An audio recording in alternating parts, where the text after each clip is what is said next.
Who controls the past controls the future. Who controls the present controls the past. Rich Dad, Poor Dad.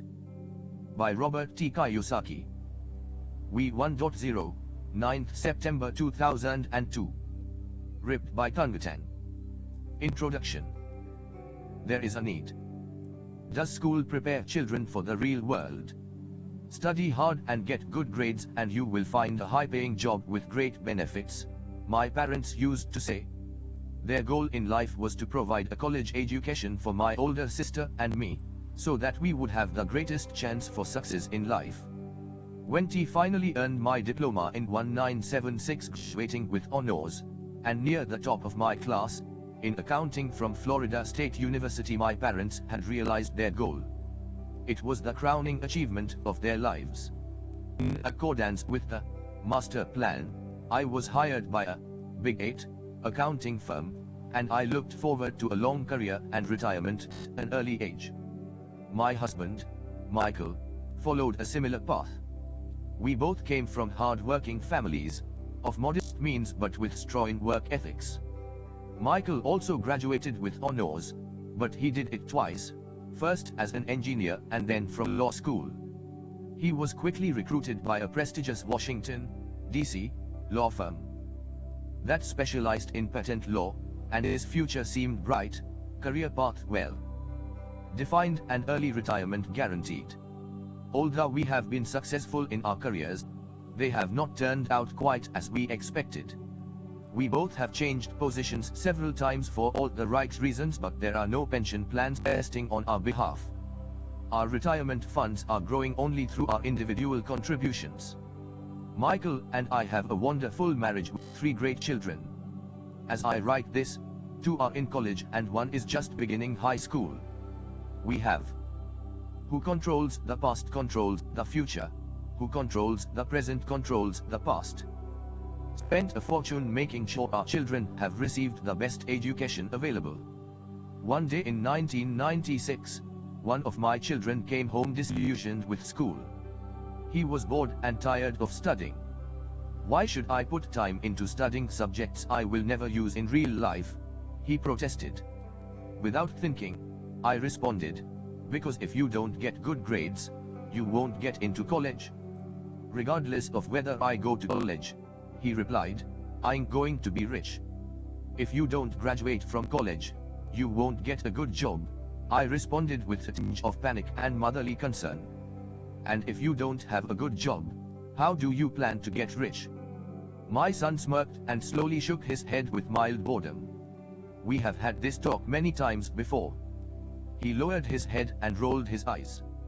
My words of motherly wisdom were falling on deaf ears once again.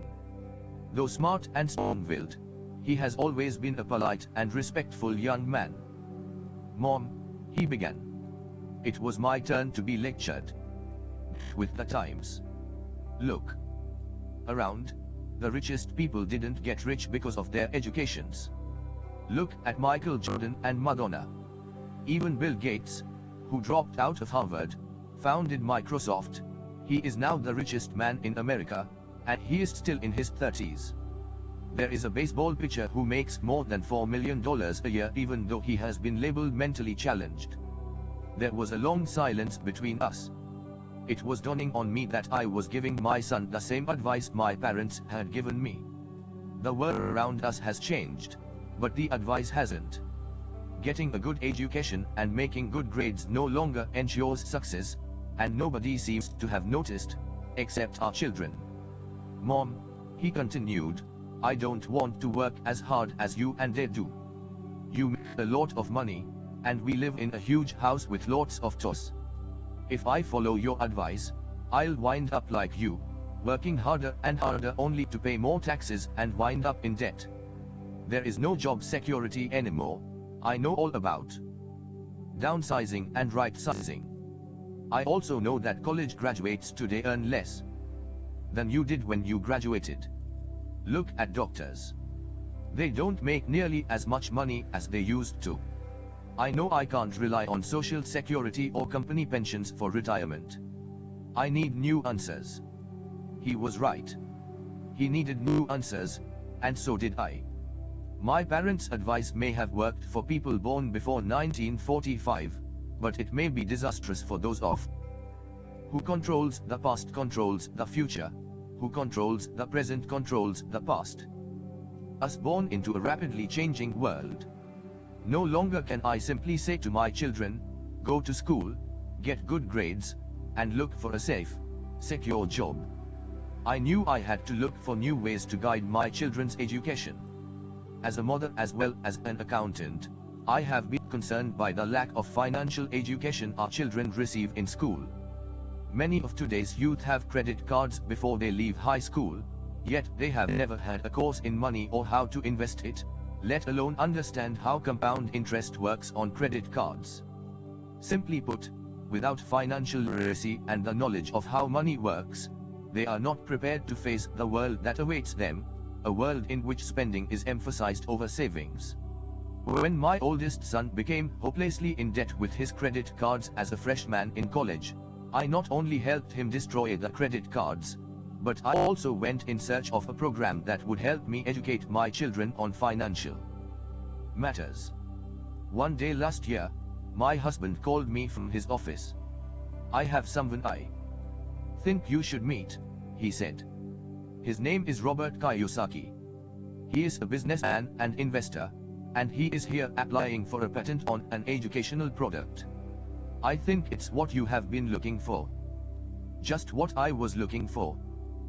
My husband, Mike, was so impressed with cash flow, the new educational product that Robert Kiyosaki was developing, that he arranged for both of us to participate in a test of the prototype.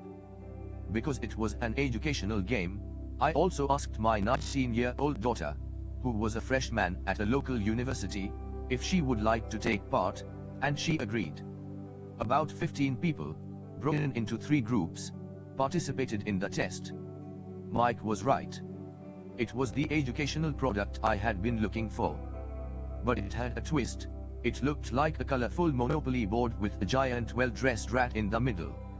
Unlike Monopoly, however, there were 2 tracks, one inside and one outside. The object of the game was to get out of the inside track, what Robert called the rat race, and reach the outer track, or the fast track. As Robert put it, the fast track simulates how rich people play in real life. Robert then defined the rat race for us. If you look at the life of the average educated, hardworking person, there is a similar path. The child is born and goes to school. The proud parents are excited because the child excels, gets fair to good grades, and is accepted. Who controls the past controls the future, who controls the present controls the past. Into a college. The child graduates, maybe goes on to graduate school and then does exactly as programmed, looks for a safe, secure job or career. The child finds that job, maybe as a doctor or a lawyer, or joins the army or works for the government. Generally, the child begins to make money, credit cards start to arrive in mass, and the shopping begins, if it already hasn't. Having money to burn, the child goes to places where other young people just like them hang out, and they meet people, they date, and sometimes they get married. Life is wonderful now, because today, both men and women work. 2 incomes are bliss. They feel successful, their future is bright, and they decide to buy a house, a car, a television, take vacations and have children. The happy bundle arrives. The demand for cash is enormous. The happy couple decides that their careers are vitally important and begin to work harder, seeking promotions and raises. The raises come, and so does another child and the need for a bigger house. They work harder, become better employees, even more dedicated. They go back to school to get more specialized skills so they can earn more money. Maybe they take a second job. Their incomes go up, but so does the tax bracket they are in and the real estate taxes on their new large home, and their social security taxes, and all the other taxes. They get their large paycheck and wonder where all the money went. They buy some mutual funds and buy groceries with their credit card. The children reach 5 or 6 years of age. and the need to save for college increases as well as the need to save for their retirement. That happy couple, born 35 years ago, is now trapped in the rat race for the rest of their working days. They work for the owners of their company, for the government paying taxes, and for the bank paying off a mortgage and credit cards. Then, they advise their own children to study hard, get good grades, and find a safe job or career. They learn nothing about money, except from those who profit from their weight, and work hard all their lives. The process repeats into another hard-working generation. This is the rat race. The only way to get out of the rat race is to prove your proficiency at both accounting and investing, arguably two of the most difficult subjects to master. As a trained CPA who once worked for a Big 8 accounting firm, I was surprised that Robert had made the learning of these two subjects both fun and exciting. The process was so well disguised that while we were diligently working to get out of the rat race, we quickly forgot we were learning. Soon a product test turned into a fun afternoon with my daughter, talking about things we had never discussed before. As an accountant, playing a game that required an income statement and balance sheet was easy. So I had the time. Who controls the past controls the future. Who controls the present controls the past. To help my daughter and the other players at my table with concepts they did not understand. I was the first person and the only person in the entire test group to get out of the rat race that day. I was out within 50 minutes, although the game went on for nearly 3 hours. At my table was a banker, a business owner and a computer programmer. What greatly disturbed me was how little these people knew about either accounting or investing, subjects so important in their lives. I wondered how they managed their own financial affairs in real life. I could understand why my 19-year-old daughter would not understand, but these were grown adults, at least twice her age. After I was out of the rat race, for the next 2 hours I watched my daughter and these educated, affluent adults roll the dice and move their markers. Although I was glad they were all learning so much, I was disturbed by how much the adults did not know about the basics of simple accounting and investing. They had difficulty grasping the relationship between their income statement and their balance sheet. As they bought and sold assets, they had trouble remembering that each transaction could impact their monthly cash flow.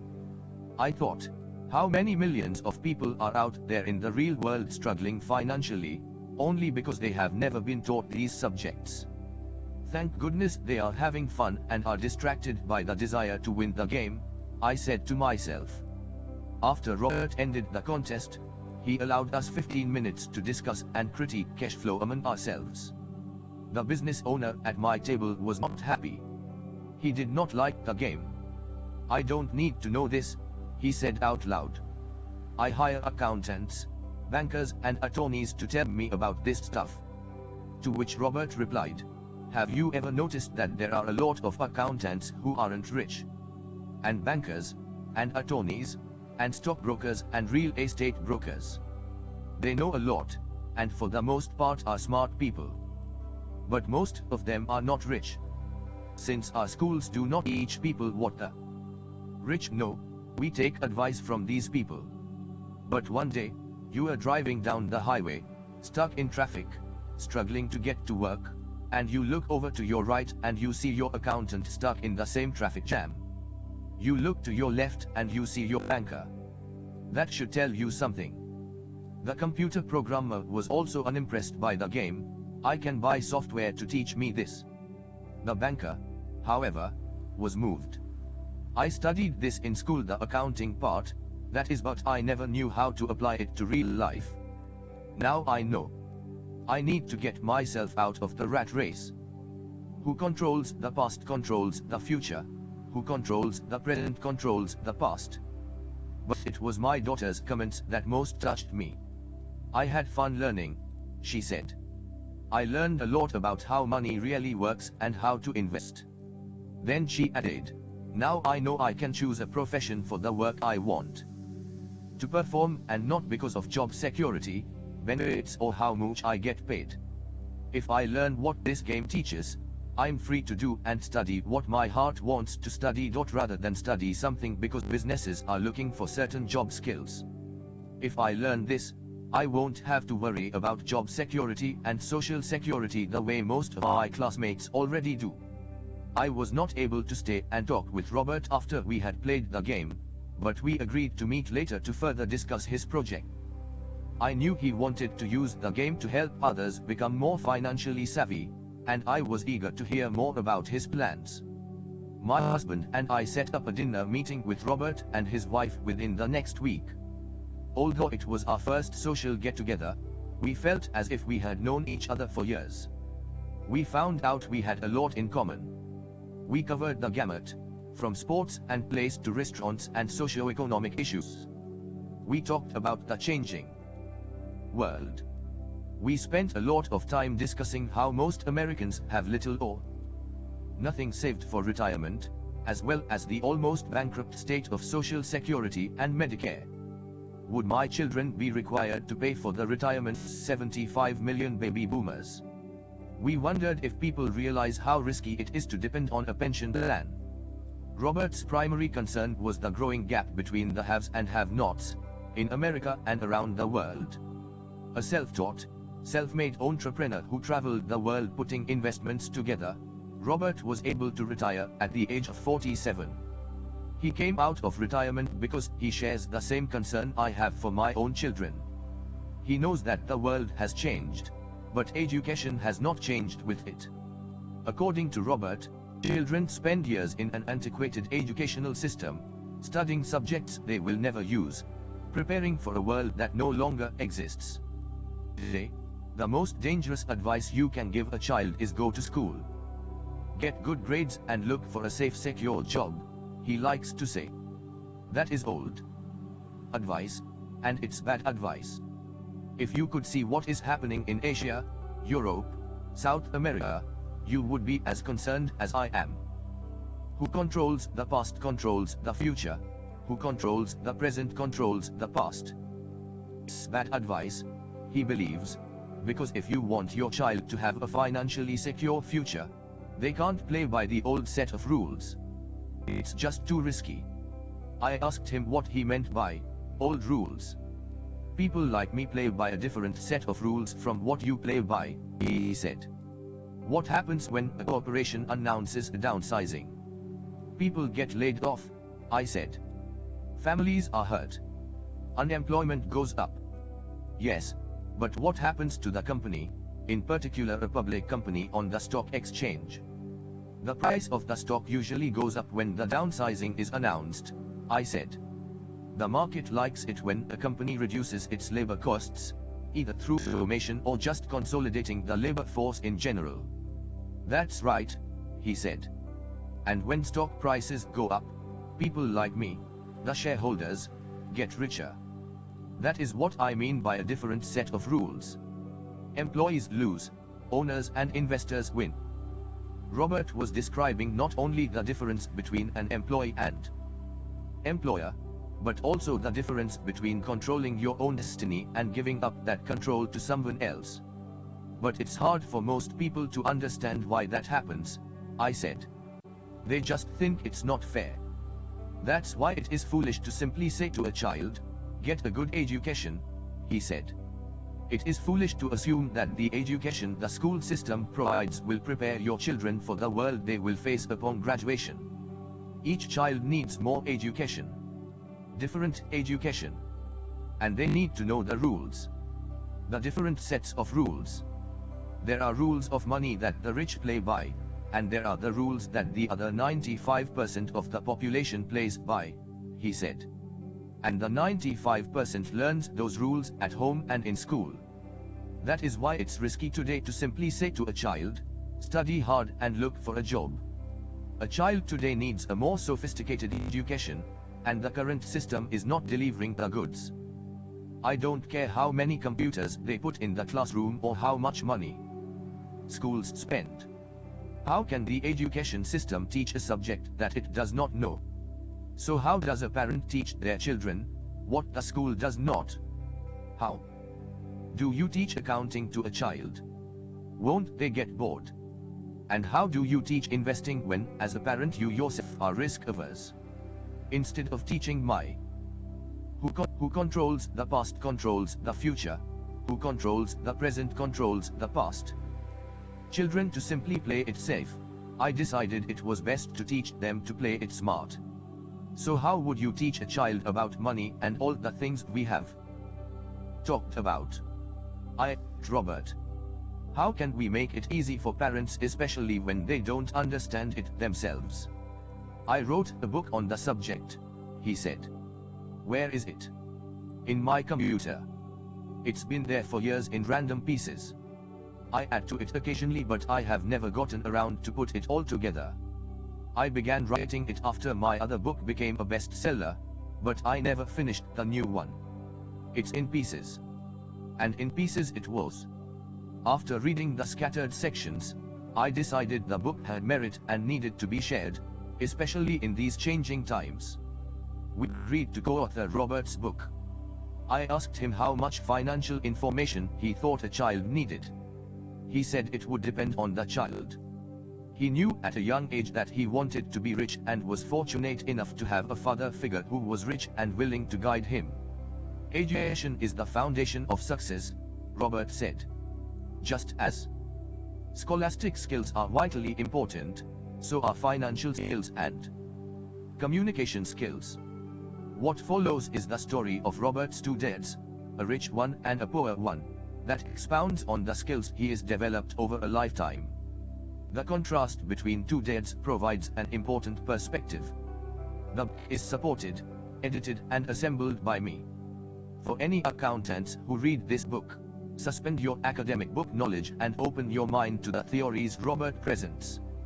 Although many of them challenge the very fundamentals of generally accepted accounting principles, they provide a valuable insight into the way true investors analyze their investment decisions.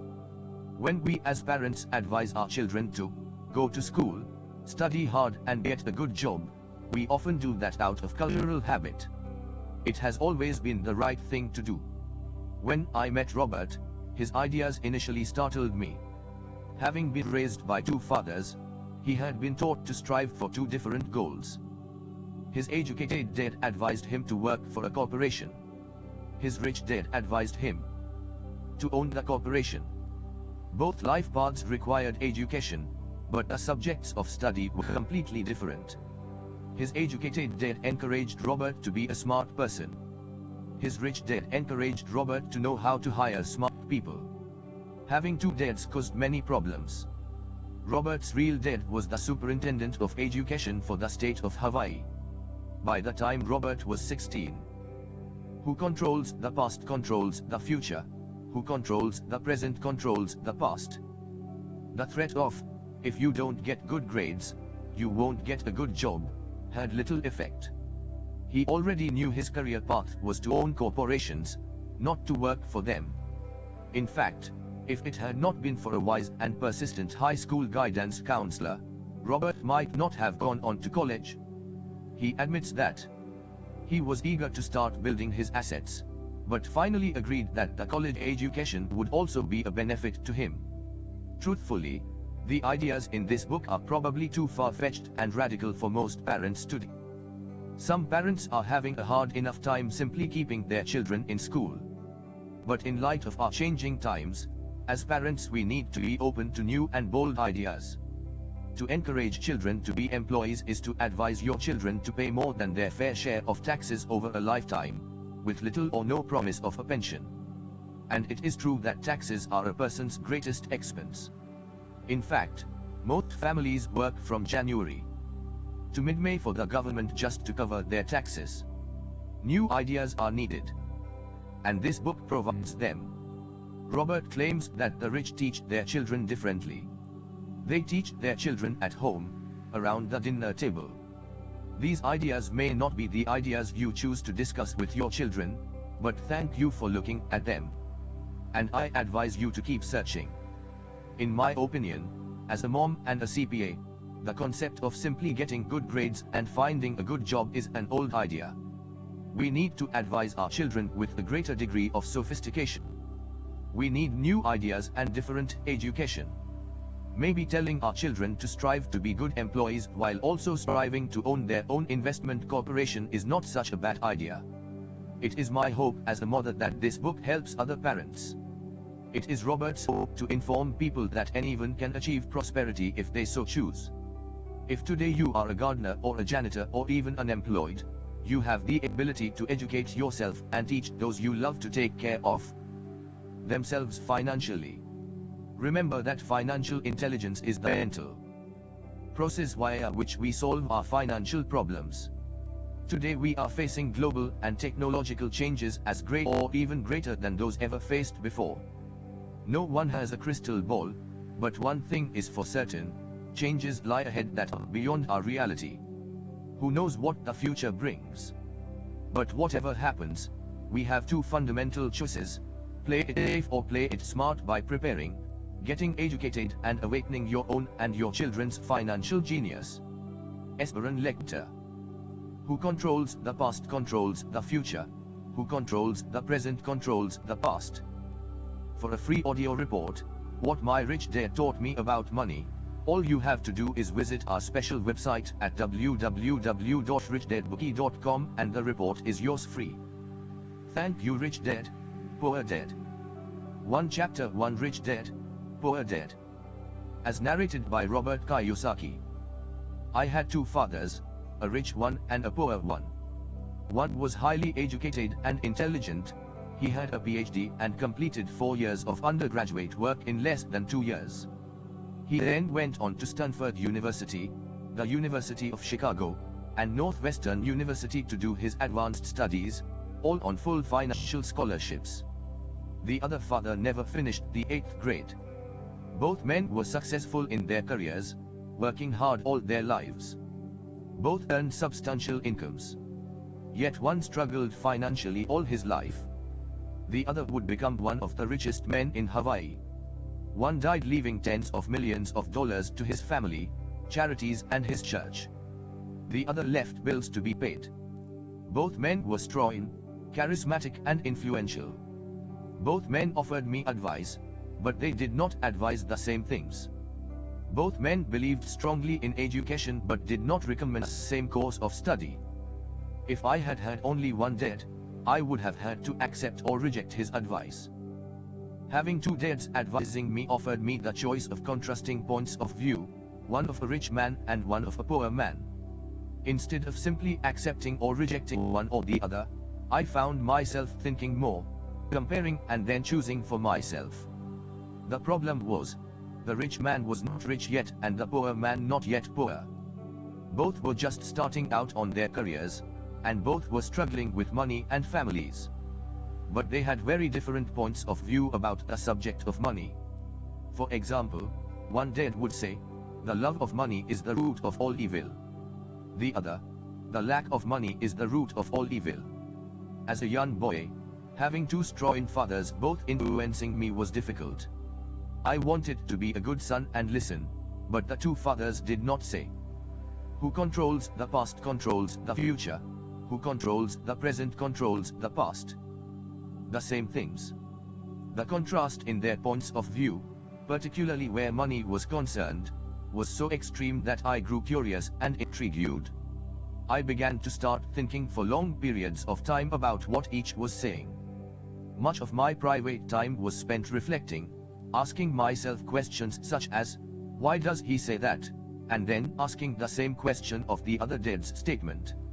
It would have been much easier to simply say, yeah, he is right. I agree with that. Or to simply reject the point of view by saying, the old man doesn't know what he is talking about. Instead, having two dads whom I loved forced me to think and ultimately choose a way of thinking for myself. As a process, choosing for myself turned out to be much more valuable in the long run, rather than simply accepting or rejecting a single point of view. One of the reasons the rich get richer, the poor get poorer, and the middle class struggles in debt is because the subject of money is taught at home, not in school. Most of us learn about money from our parents. So what can a poor parent tell their child about money? They simply say, stay in school and study hard. The child may graduate with excellent grades but with the poor person's financial programming and mindset. It was learned while the child was young. Money is not taught in schools. Schools focus on scholastic and professional skills, but not on financial skills. This explains how smart bankers, doctors and accountants who earn excellent grades in school may still struggle financially all of their lives. Our staggering national debt is due in large part to highly educated politicians and government officials making financial decisions with little or no training on the subject of money. I often look ahead to the new millennium and wonder what will happen when we have millions of people who will need financial and medical assistance. They will be dependent on their families or the government for financial support. What will happen when Medicare and Social Security run out of money? How will a nation survive if teaching children about money continues to be left to parents, most of whom will be, or already are, poor? Because I had two influential fathers, I learned from both of them. I had to think about each dad's advice, and in doing so, I gained valuable insight into the power and effect of one's thoughts on one's life. For example, one dad had a habit of saying, "I can't afford it." The other dad forbade those words to be used. He insisted I say, "How can I afford it?" One is a statement, and the other is a question. One lets you off the hook, and the other forces you to think. My soon-to-be rich dad would explain that by automatically saying the words, "I can't afford it," your brain stops working. By asking the question, "How can I afford it?" your brain is put to work. He did not. Who controls the past controls the future. Who controls the present controls the past. Mean by everything you wanted. He was fanatical about exercising your mind, the most powerful computer in the world. My brain gets stronger every day because I exercise it. The stronger it gets, the more money I can make. He believed that automatically saying, "I can't afford it," was a sign of mental laziness. Although both dads worked hard, I noticed that one dad had a habit of putting his brain to sleep when it came to money matters, and the other had a habit of exercising his brain. The long-term result was that one dad grew stronger financially and the other grew weaker. It is not much different from a person who goes to the gym to exercise on a regular basis versus someone who sits on the couch watching television. Proper physical exercise increases your chances for health, and proper mental exercise increases your chances for wealth. Laziness decreases both health and wealth. My two dads had opposing attitudes in thought. One dad thought that the rich should pay more in taxes to take care of those less fortunate. The other said, "Taxes punish those who produce and reward those who don't produce." One dad recommended, "Study hard so you can find a good company to work for." The other recommended, "Study hard so you can find a good company to buy." One dad said, "The reason I'm not rich is because I have you kids." The other said, "The reason I must be rich is because I have you kids." One encouraged talking money and business at the dinner table. The other forbade the subject of money to be discussed over a meal. One said, "When it comes to money, play it safe, don't take risks." The other said, "Learn to manage risk." One believed, "Our home is our largest investment and our greatest asset." The other believed, "My house is a liability, and if your house is your largest investment, you are in trouble." Both dads paid their bills on time, yet one paid his bills first while the other paid his bills last. One dad believed in a company or the government taking care of you and your needs.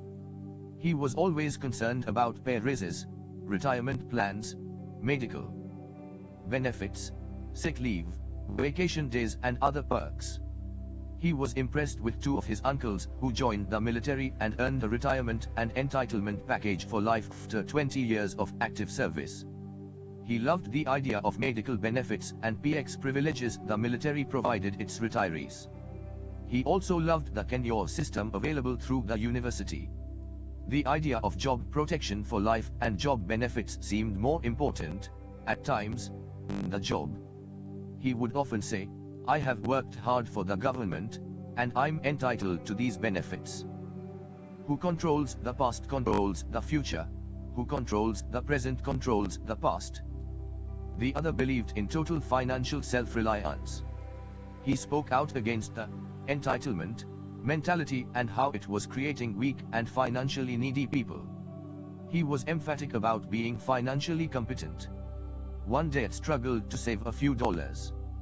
The other simply created investments. One dad taught me how to write an impressive resume so I could find a good job. The other taught me how to write strong business financial plans so I could create jobs. Being a product of two strong dads allowed me the luxury of observing the effects different thoughts have on one's life. I noticed that people really do shape their life through their thoughts. For example, my poor dad always said, "I'll never be rich." And that prophecy became reality. My rich dad, on the other hand, always referred to himself as rich. He would say things like, "I'm a rich man, and rich people don't do this." Even when he was flat broke after a major financial setback, he continued to refer to himself as a rich man. He would cover himself by saying, "There is a difference between being poor and being broke. Broke is temporary, and poor is eternal." My poor dad would also say, "I'm not interested in money," or "Money doesn't matter." My rich dad always said, "Money is power." The power of our thoughts may never be measured or appreciated, but it became obvious to me as a young boy to be aware of my thoughts and how I expressed myself. I noticed that my poor dad was poor not because of the amount of money he earned, which was significant, but because of his thoughts and actions. As a young boy, having two fathers, I became acutely aware of being careful which thoughts I chose to adopt as my own. Whom should I listen to, my rich dad or my poor dad? Although both men had tremendous respect for education and learning, they disagreed in what they thought was important to learn. One wanted me to study hard, earn a degree and get a good job to work for money. He wanted me to study, to become a professional, an attorney or an accountant, or to go to business school for my MBA. The other encouraged me to study to be rich, to understand how money works and to learn how to have it work for me. "I don't work for money," were words he would repeat over and over. "Money works for me." At the age of 9, I decided to listen to and learn from my rich dad about money. In doing so, I chose not to listen to my poor dad, even though he was the one with all the college degrees. Who controls the past controls the future. Who controls the present controls the past. Lesson from Robert Frost. Robert Frost is my favorite poet. Although I love many of his poems, my favorite is The Road Not Taken. I use its lesson almost daily. The road not taken. Two roads diverged in a yellow wood, and sorry I could not travel both and be one traveler. Long I stood and looked down one as far as I could to where it bent in the undergrowth, then took the other, as just as fair, and having perhaps the better claim, because it was grassy and wanted weir, though as for that the passing there had warned them really about the same, and both that morning equally lay in leaves no step had trodden black. Oh, I kept the first for another day. Yet knowing how way leads on to way, I doubted if I should ever come back. I shall be telling this with a sigh somewhere ages and ages hence. Two roads diverged in a wood, and I took the one less traveled by, and that has made all the difference. Robert Frost, 1916. And that made all the difference. Over the years, I have often reflected upon Robert Frost's poem. Choosing not to listen to my highly educated dad's advice and attitude about money was a painful decision, but it was a decision that shaped the rest of my life. Once I made up my mind whom to listen to, my education about money began. My rich dad taught me over a period 30 years, until I was aged 39. He stopped once he realized that I knew and fully understood what he had been trying to drum into my often thick skull. Money is one form of power. But what is more powerful is financial education. Money comes and goes. But if you have the education about how money works, you gain power over it and can begin building wealth. The reason positive thinking alone does not work is because most people went to school and never learned how money works, So they spend their lives working for money. Because I was only 9 years old when I started, the lessons my rich dad taught me were simple. And when it was all said and done, there were only 6 lessons, repeated over 30 years. This book is about those 6 lessons, put as simply as possible as my rich dad put forth those lessons to me. The lessons. Who controls the past controls the future. Who controls the present controls the past. Are not meant to be answers but guideposts. Guideposts that will assist you and your children to grow wealthier no matter what happens in a world of increased change and uncertainty. Lesson number 1: The rich don't work for money. Lesson number 2: Why teach financial literacy. Lesson number 3: Mind your own business. Lesson number 4: The history of taxes and the lesson number 5: The rich invent money. Lesson number 6: Work to learn, don't work for money. Power of corporations. 2 Chapter 2 Lesson 1: The rich don't work for money. Dad, can you tell me how to get rich? My dad put down the evening paper. Why do you want to get rich, son?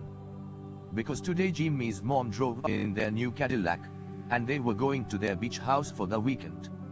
He took 3 of his friends, but Mike and I weren't invited. They told us we weren't invited because we were poor kids. They did? My dad asked incredulously. Yeah, they did. I replied in a hurt tone. My dad silently shook his head, pushed his glasses up the bridge of his nose and went back to reading the paper. I stood waiting for an answer. The year was 1956. I was 9 years old. By some twist of fate, I attended the same public school where the rich people sent their kids. We were primarily a sugar plantation town. The managers of the plantation and the other affluent people of the town, such as doctors, business owners, and bankers, sent their children to this school, grades 1 to 6. After grade 6, their children were generally sent off to private schools. Because my family lived on one side of the street, I went to this school. Had I lived on the other side of the street, I would have gone to a different school, with kids from families more like mine. After grade 6, these kids and I would go on to the public intermediate and high school. There was no private school for them or for me. My dad finally put down the paper. I could tell he was thinking. Well, son, he began slowly. If you want to be rich, you have to learn to make money. Who controls the past controls the future. Who controls the present controls the past. How do I make money? I asked. Well, use your head, son, he said, smiling. Which really meant, that's all I'm going to tell you, or, I don't know the answer, so don't embarrass me. A partnership is formed. The next morning, I told my best friend, Mike, what my dad had said. As best I could tell, Mike and I were the only poor kids in this school. Mike was like me in that he was in this school by a twist of fate. Someone had drawn a jog in the line for the school district, and we wound up in school with the rich kids. We weren't really poor, but we felt as if we were because all the other boys had new baseball gloves, new bicycles, new everything. Mom and Dad provided us with basics, like food, shelter, clothes. But that was about it.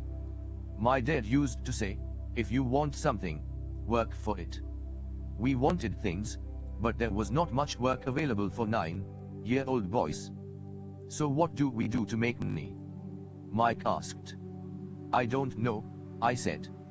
But do you want to be my partner? He agreed, and so on that Saturday morning, Mike became my first business partner. We spent all morning coming up with ideas on how to make money. Occasionally we talked about all the cool guys at Jimmy's beach house having fun. It hurt a little, but that hurt was good, for it inspired us to keep thinking of a way to make money.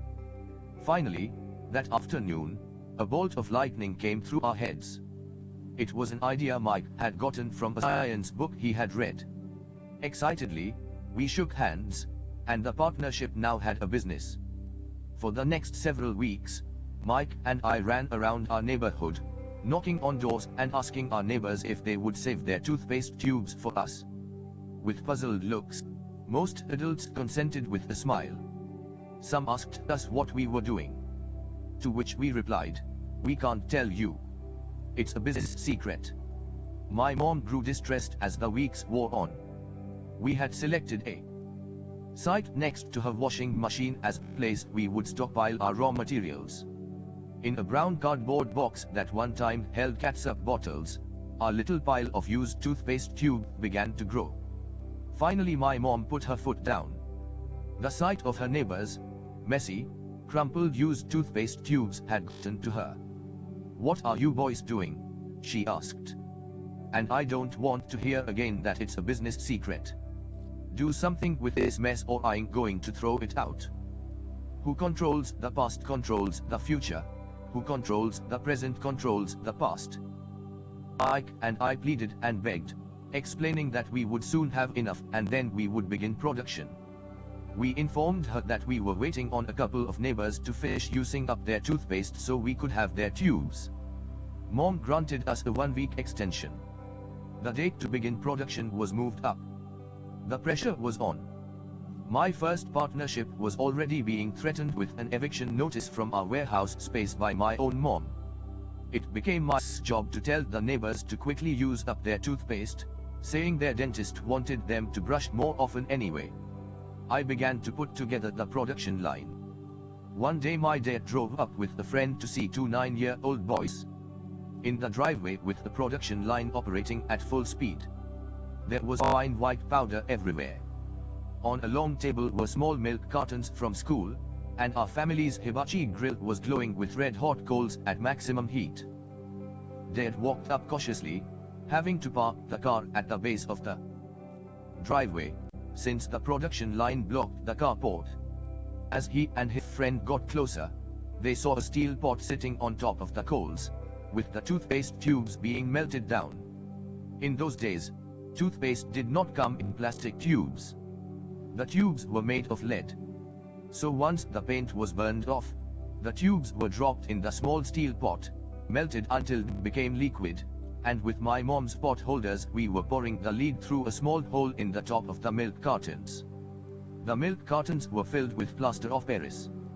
The white powder everywhere was the plaster before we mixed it with water. In my haste, I had knocked the bag over, and the entire area looked like it had been hit by a snowstorm. The milk cartons were the outer containers for plaster of Paris molds. My dad and his friend watched as we carefully poured the molten lead through a small hole in the top of the plaster of Paris tube. "Careful," my dad said. I nodded without looking up. Finally, once the pouring was through, I put the steel pot down and smiled at my dad. "What are you boys doing?" he asked with a cautious smile. "We are doing what you told me to do. We are going to be rich," I said. "Yup," said Mike, grinning and nodding his head. "We are partners." "And what is in those plaster molds?" Dad asked. "Watch," I said. "This should be a good batch." With a small hammer, I tapped at the seal that divided the tube in. Who controls the past controls the future. Who controls the present controls the past. Huff. Cautiously, I pulled up the top half of the plaster mold and a lead nickel fell out. "Oh, my God," my dad said. "You are casting nickels out of lead." "That's right," Mike said. "We doing as you told us to do. We are making money." My dad's friend turned and burst into laughter. My dad smiled and shook his head. Along with the fire and a box of spent toothpaste tubes, in front of him were 2 little boys covered with white dust and smiling from ear to ear. He asked us to put everything down and sit with him on the front step of our house. With a smile, he gently explained what the word counterfeiting meant. Our dreams were dashed. "You mean this is illegal?" asked Mike in a quivering voice. "Let them go," my dad's friend said. "They might be developing a natural talent." My dad glared at him. "Yes, it is illegal," my dad said gently. But you boys have shown great creativity and original thought. Keep going. I'm really proud of you. Disappointed, Mike and I sat in silence for about 20 minutes before we began cleaning up our mess. The business was over on opening day. Sweeping the powder up, I looked at Mike and said, I guess Jimmy and his friends are right. We are poor. My father was just leaving as I said that. Boys, he said, you are only poor if you give up. The most important thing is that you did something. Most people only talk and dream of getting rich. You have done something. I'm very proud of the two of you. I will say it again. Keep going. Don't quit. Mike and I stood there in silence. They were nice words, but we still did not know what to do. So how come you are not rich, Dad? I asked. Because I chose to be a school teacher. School teachers really don't think about being rich. We just like to teach. I wish I could help you, but I really don't know how to make money. Mike and I turned and continued our clean up. I know, said my dad. If you boys want to learn how to be rich, don't ask me. Talk to your dad, Mike. My dad? Asked Mike with a scrunched up face. Who controls the past controls the future. Who controls the present control the past. Yeah, your dad, repeated my dad with a smile. Your dad and I have the same banker, and he raves about your father. He has told me several times that your father is brilliant when it comes to making money. My dad. Mike asked again in disbelief. Then how come we don't have a nice car and a nice house like the rich kids at school? A nice car and a nice house does not necessarily mean you are rich or you know how to make money, my dad replied. Jimmy's dad works for the sugar plantation. He is not much different from me. He works for a company, and I work for the government. The company buys the car for him. The sugar company is in financial trouble, and Jimmy's dad may soon have nothing. Your dad is different, Mike. He seems to be building an empire, and I suspect in a few years he will be a very rich man. With that, Mike and I got excited again. With new vigor, we began cleaning up the mess caused by our now different first business. As we were cleaning, we made plans on how and when to talk to Mike's dad. The problem was that Mike's dad worked long hours and often did not come home until late. His father owned warehouse, a construction company, a chain of stores, and 3 restaurants. It was the restaurants that kept him out late. Mike caught the bus home after we had finished cleaning up. He was going to talk to his dad when he got home that night and ask him if he would teach us how to become rich. Mike promised to call as soon as he had talked to his dad, even if it was late. The phone rang at 8:30 p.m. Okay, I said. Next Saturday. And put the phone down. Mike's dad had agreed to meet with Mike and me. At 7:30 Saturday morning, I caught the bus to the poorer side of town. The lessons begin. I'll pay you 10 cents an hour. Even by 1956 pay standards, 10 cents an hour was low. Michael and I met with his dad that morning at 8 o'clock. He was already busy and had been at work for more than an hour. His construction supervisor was just leaving in his pickup truck as I walked up to his simple, small and tidy home. Mike met me at the door. Dad's on the phone, and he said to wait on the back porch, Mike said as he opened the door. The old wooden floor creaked as I stepped across the threshold of this aging house.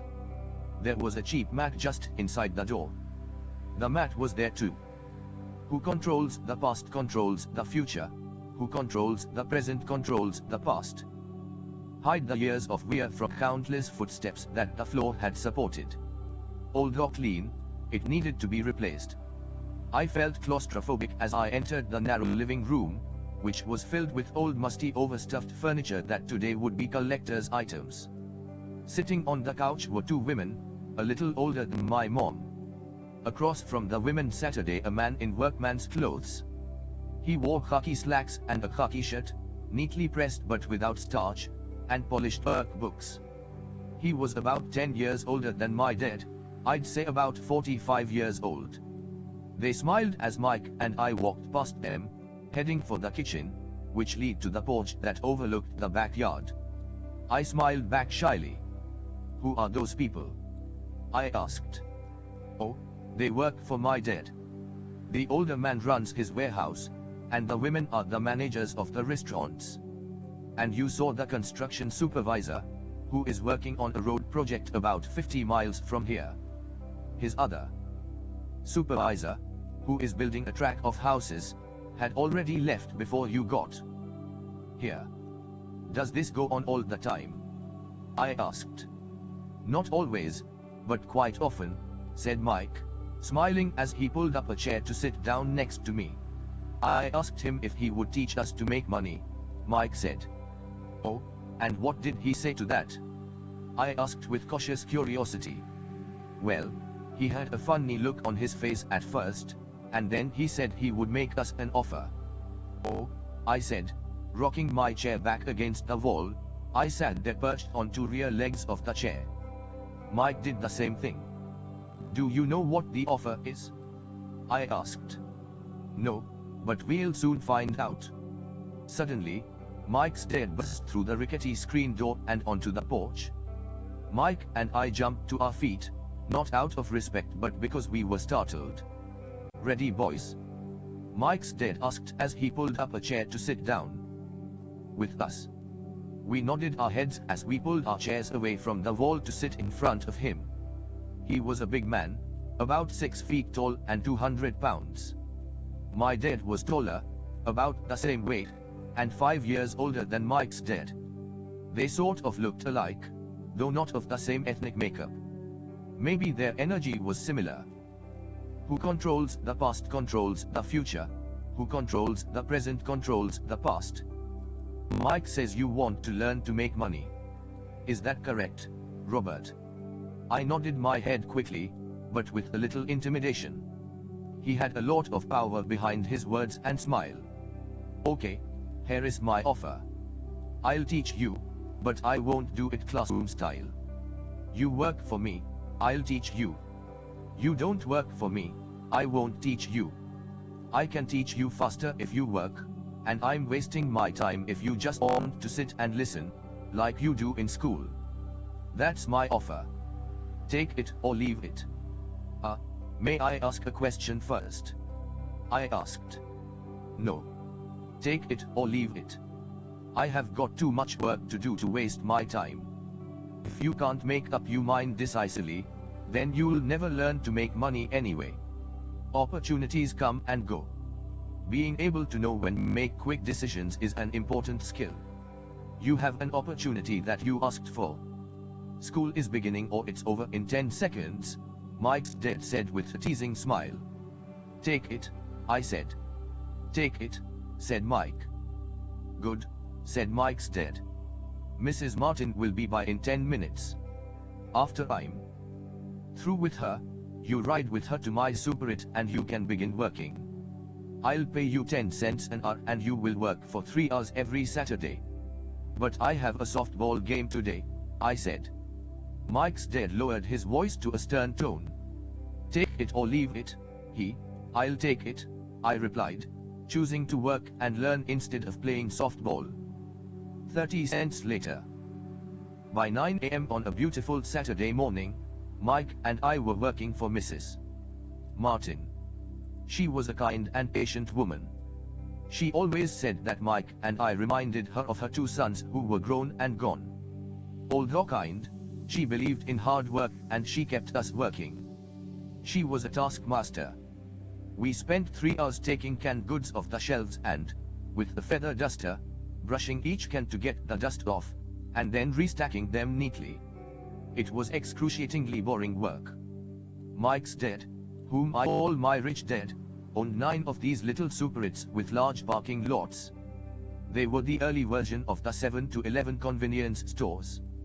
Little neighborhood grocery stores where people bought items such as milk, bread, butter and cigarettes. The problem was, this was Hawaii before air conditioning, and the stores could not close its doors because of the heat. On Who controls the past controls the future. Who controls the present controls the past. Two sides of the store. The doors had to be wide open to the road and parking lot. Every time a car drove by or pulled into the parking lot, dust would swirl and settle in the store. Hence, we had a job for as long as there was no air conditioning.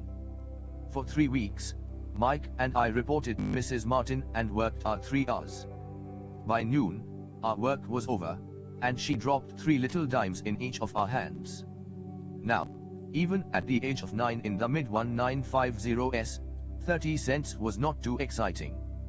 Comic books cost 10 cents back then, so I usually spent my money on comic books and went home. By Wednesday of the 4th week, I was ready to quit. I had agreed to work only because I wanted to learn to make money from Mike's debt, and now I was a slave for 10 cents an hour.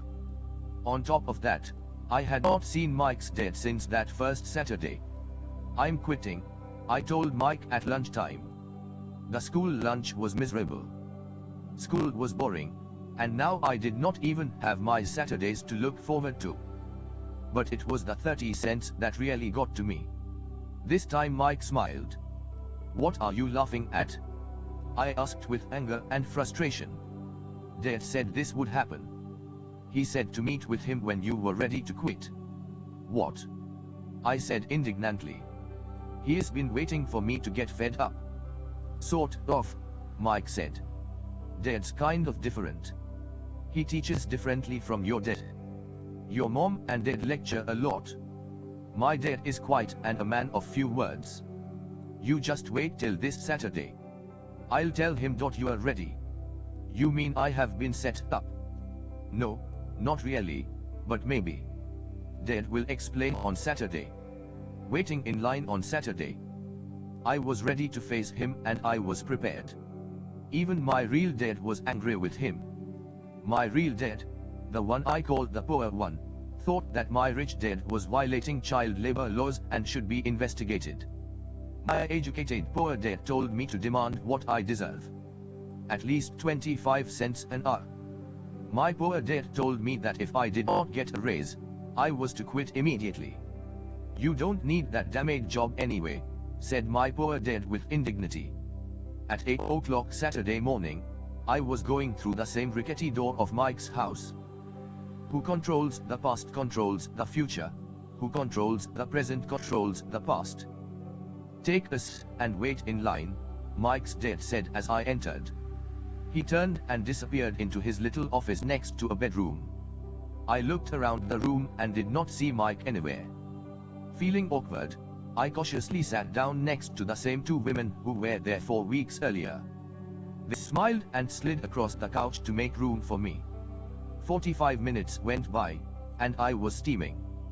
The 2 women had met with him and left 30 minutes earlier. An older gentleman was in there for 20 minutes and was also gone. The house was empty, and I sat out in his musty dark living room on a beautiful sunny Hawaiian day, waiting to talk to a cheapskate who exploited children. I could hear him rustling around the office, talking on the phone, and ignoring me.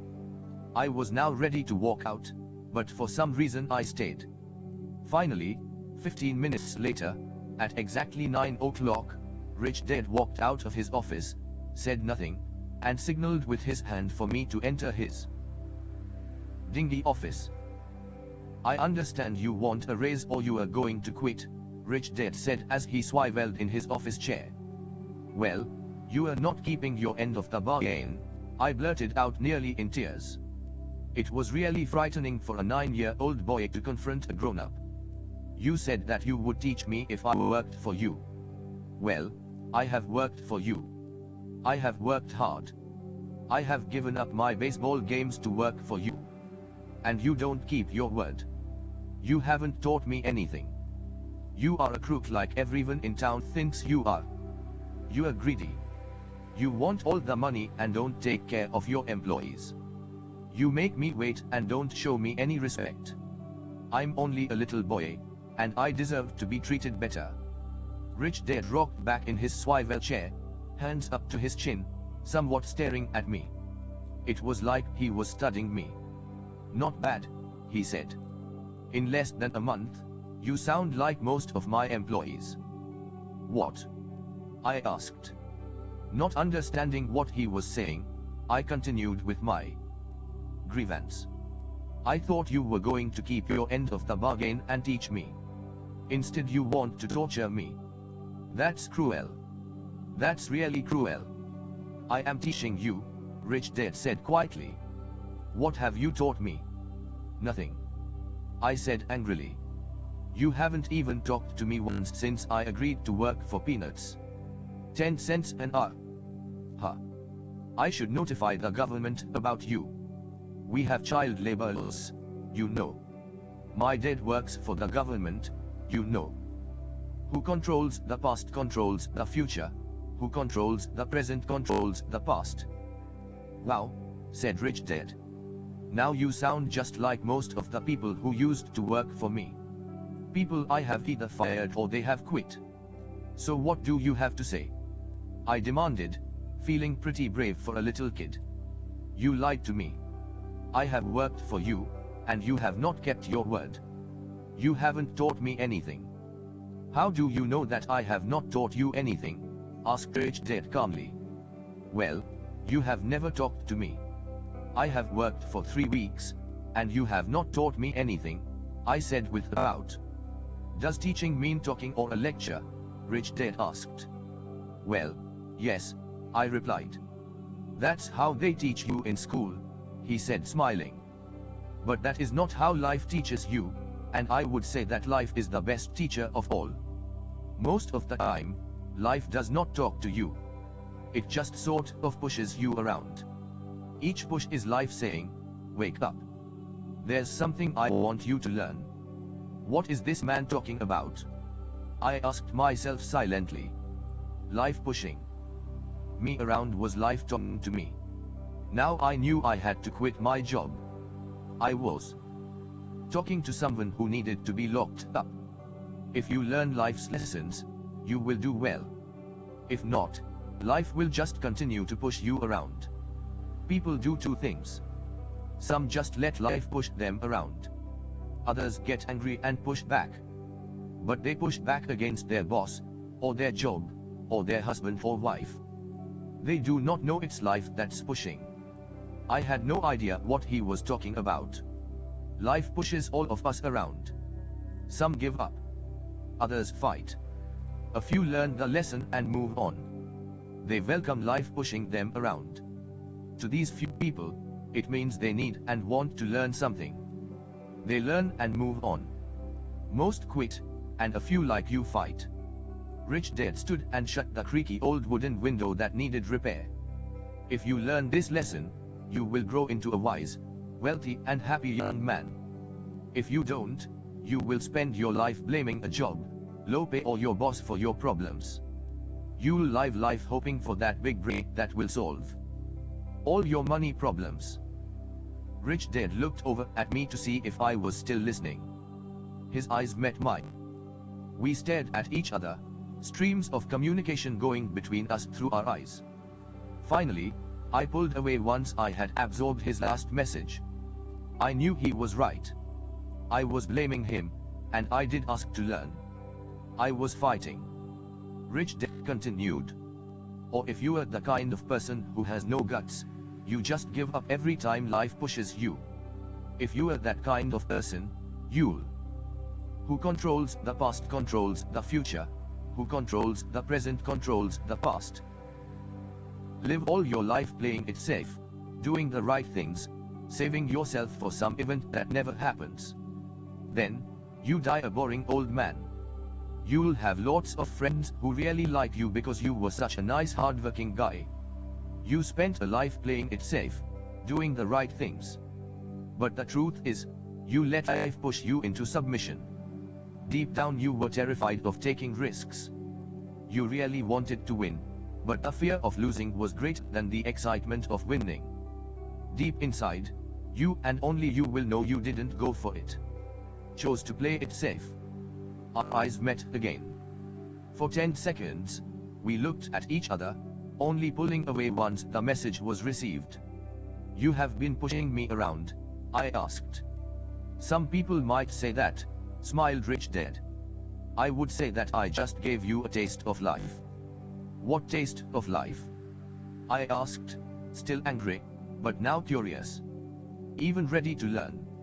You boys are the first people that have ever asked me to teach them how to make money.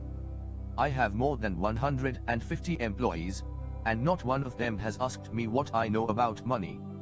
They ask me for a job and a paycheck, but never to teach them about money. So most will spend the best years of their lives working for money, not really understanding what it is they are working for. I sat there listening intently. So when Mike told me about you wanting to learn how to make money, I decided to design a course that was close to real life. I could talk until I was blue in the face, but you wouldn't hear a thing. So I decided to let life push you around a bit so you could hear me. That's why I only paid you 10 cents. So what is the lesson I learned from working for only 10 cents an hour? I asked. That you are cheap and exploit your workers. Rich Dad rocked back and laughed heartily. Finally, after his laughing stopped, he said, "You'd best change your point of view.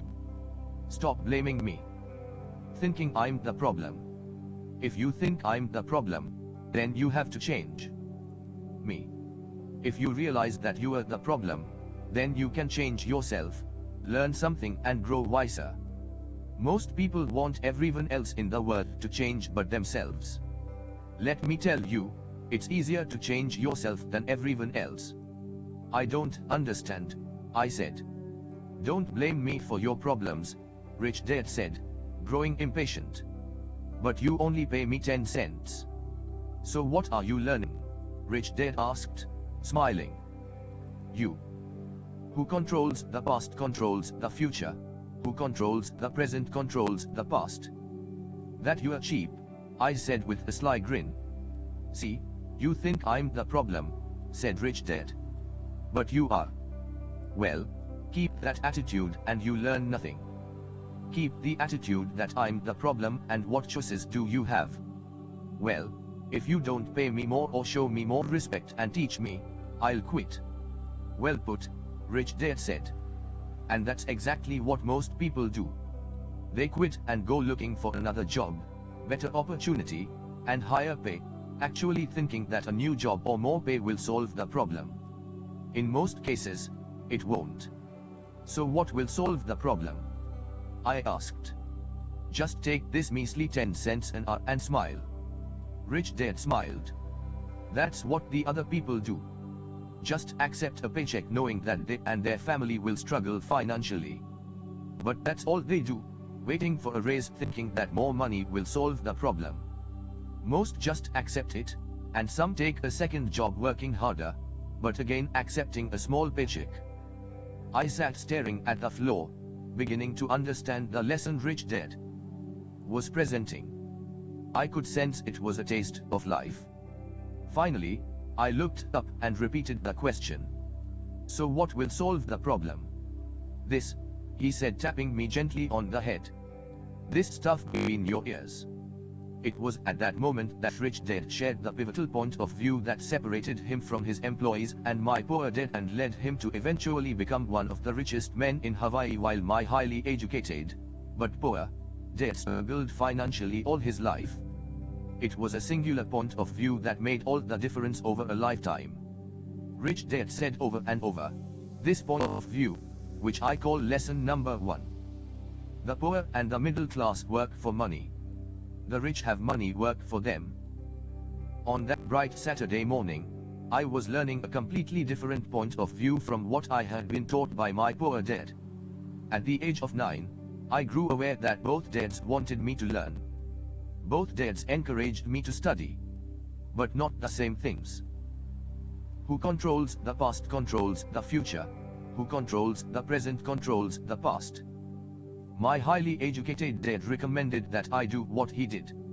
Son, I want you to study hard, get good grades, so you can find a safe, secure job with a big company. And make sure it has excellent benefits. My rich dad wanted me to learn how money works so I could make it work for me. These lessons I would learn through life with his guidance, not because of a classroom. My rich dad continued my first lesson. I'm glad you got angry about working for 10 cents an hour. If you had not gotten angry and had gladly accepted it, I would have to tell you that I could not teach you. You see, true learning takes energy, passion, a burning desire. Anger is a big part of that formula, for passion is anger and love combined. When it comes to money, most people want to play it safe and feel secure. So passion does not direct them, fear does. So is that why they'll take a job with low power? I asked. Yes, said Rich Dad. Some people say I exploit people because I don't pay as much as the sugar plantation or the government. I say the people exploit themselves. It's their fear, not mine. But don't you feel you should pay them more? I asked. I don't have to. And besides, more money will not solve the problem. Just look at your dad. He makes a lot of money, and he still can't pay his bills. Most people, given more money, only get into more debt. So that's why the 10 cents an hour, I said, smiling. It's a part of the lesson. That's right, smiled Rich Dad. You see, our dad went to school and got an excellent education, so he could get a high-paying job. Which he did. But he still has money problems because he never learned anything about money at school. On top of that, he believes in working for money. And you don't? I asked. No, not really, said Rich Dad. If you want to learn to work for money, then stay in school. That is a great place to learn to do that. But if you want to learn how to have money work for you, then I will teach you that. But only if you want to learn. Wouldn't everyone want to learn that? I asked. No, said Rich Dad. Simply because it's easier to learn to work for money, especially if fear is your primary emotion when the subject of money is discussed. I don't understand, I said with a frown. Who controls the past controls the future. Who controls the present controls the past. Don't worry about that for now. Just know that it's fear that keeps most people working at a job. The fear of not paying their bills. The fear of being fired. The fear of not having enough money. The fear of starting over. That's the price of studying to learn a profession or trade, and then working for money. Most people become a slave to money, and then get angry at their boss. Learning to have money work for you is a completely different course study. I asked. Absolutely, Rich Dad answered, absolutely. We sat in silence on that beautiful Hawaiian Saturday morning. My friends would have just been starting their little league baseball game. But for some reason, I was now thankful I had decided to work for 10 cents an hour. I sensed that I was about to learn something my friends would not learn in school. Ready to learn? Asked Rich Dad. Absolutely, I said with a grin. I have kept my promise. I have been teaching you from afar, my Rich Dad said. At 9 years old, you have gotten a taste of what it feels like to work for money. Just multiply your last month by 50 years and you will have an idea of what most people spend their life doing. I don't understand, I said. How did you feel waiting in line to see me? Once to get hired and once to ask for more money. Terrible, I said. If you choose to work for money, that is what life is like for many people, said Rich Dad. And how did you feel when Mrs. Martin dropped 3 dimes in your hand for 3 hours work? I felt like it wasn't enough. It seemed like nothing. I was disappointed, I said. And that is how most employees feel when they look at their paychecks. Especially after all the tax and other deductions are taken out. At least you got 100%. You mean most workers don't get paid everything? I asked with amazement. Heavens no, said Rich Dad. The government always takes its share first. How do they do that? I asked. Taxes, said Rich Dad. You are taxed when you earn. You are taxed when you spend. You are taxed when you save. You are taxed when you die. Who controls the past controls the future. Who controls the present controls the past. Why do people let the government do that to them? The rich don't, said Rich Dad with a smile. The poor and the middle class do. I'll bet you that I earn more than your dad, yet he pays more in taxes. How can that be? I asked. As a 9-year-old boy, that made no sense to me. Why would someone let the government do that to them? Rich Dad sat there in silence. I guess he wanted me to listen instead of jabber away at the mouth. Finally, I calmed down. I did not like what I had heard. I knew my dad complained constantly about paying so much in taxes, but really did nothing about it. Was that life pushing him around? Rich Dad rocked slowly and silently in his chair, just looking at me. Ready to learn? He asked. I nodded my head slowly. As I said, there is a lot to learn. Learning how to have money work for you is a lifetime study. Most people go to college for 4 years, and their education ends. I already know that my study of money will continue over my lifetime, simply because the more I find out, the more I find out I need to know. Most people never study the subject. They go to work, get their paycheck, balance their checkbooks, and that's it. On top of that, they wonder why they have money problems. Then, they think that more money will solve the problem. Few realize that it's their lack of financial education that is the problem. So my dad has tax problems because he doesn't understand money. I asked, confused. Look, said Rich Dad. Taxes are just one section on learning how to have money work for you. Today, I just wanted to find out if you still have the passion to learn about money. Most people don't. They want to go to school, learn a profession, have fun at their work, and earn lots of money. One day they wake up with big money problems, and then they can't stop working.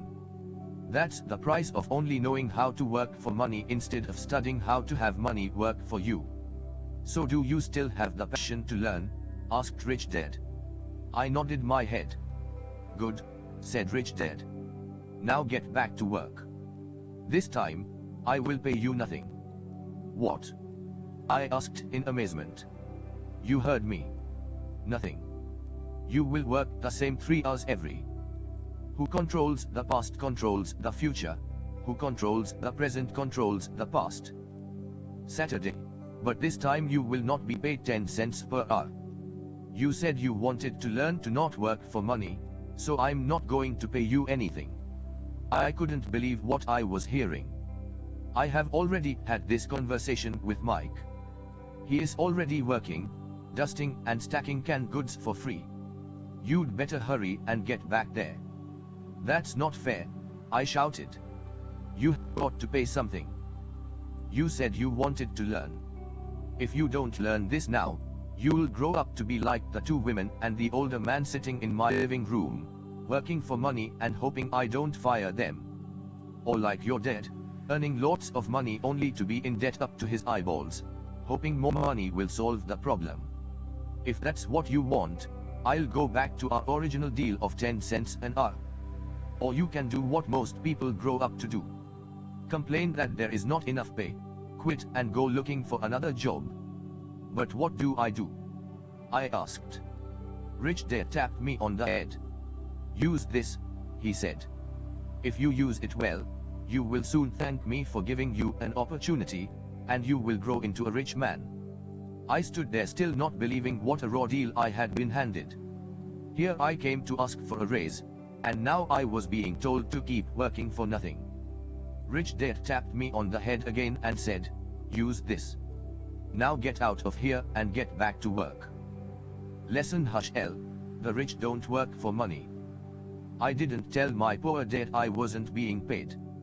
He would not have understood, and I did not want to try to explain something that I did not yet understand myself. For 3 more weeks, Mike and I worked for 3 hours, every Saturday, for nothing. The work didn't bother me, and the routine got easier. It was the missed baseball games and not being able to afford to buy a few comic books that got to me. Rich Dad stopped by at noon on the third week. We heard his truck pull up in the parking lot and sputter when the engine was turned off. He entered the store and greeted Mrs. Martin with a hug.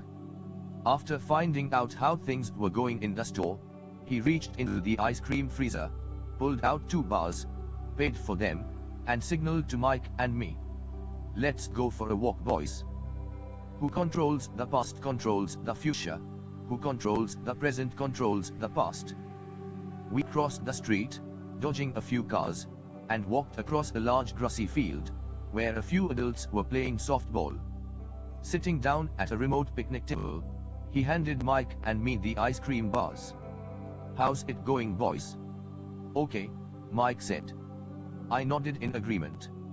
"Learn anything yet?" Rich Dad asked.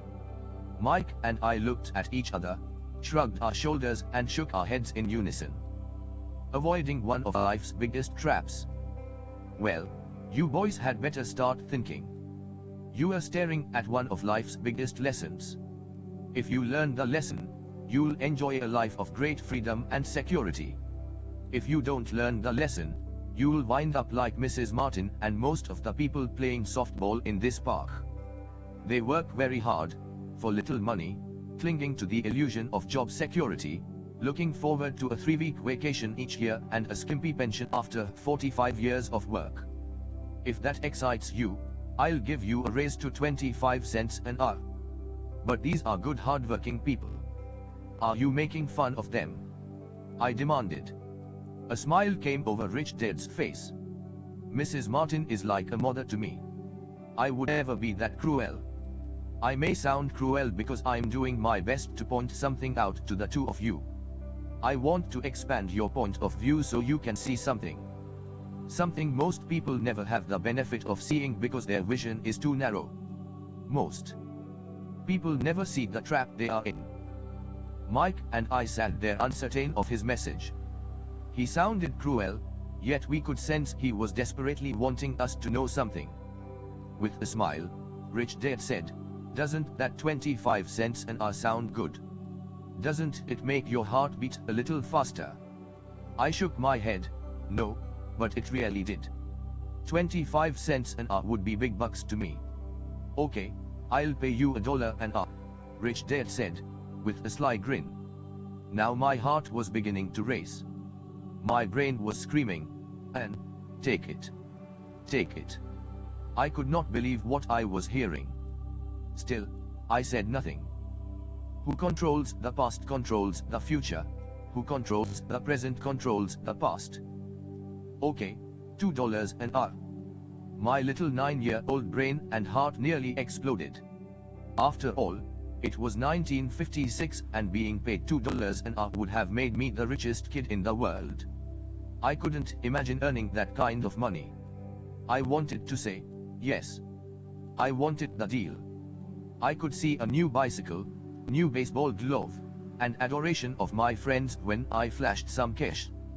On top of that, Jimmy and his rich friends could never call me poor again.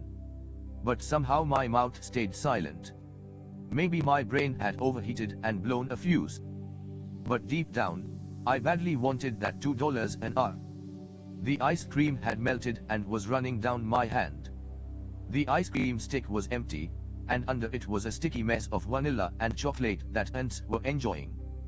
Rich Dad was looking at 2 boys staring back at him, eyes wide open and brains empty.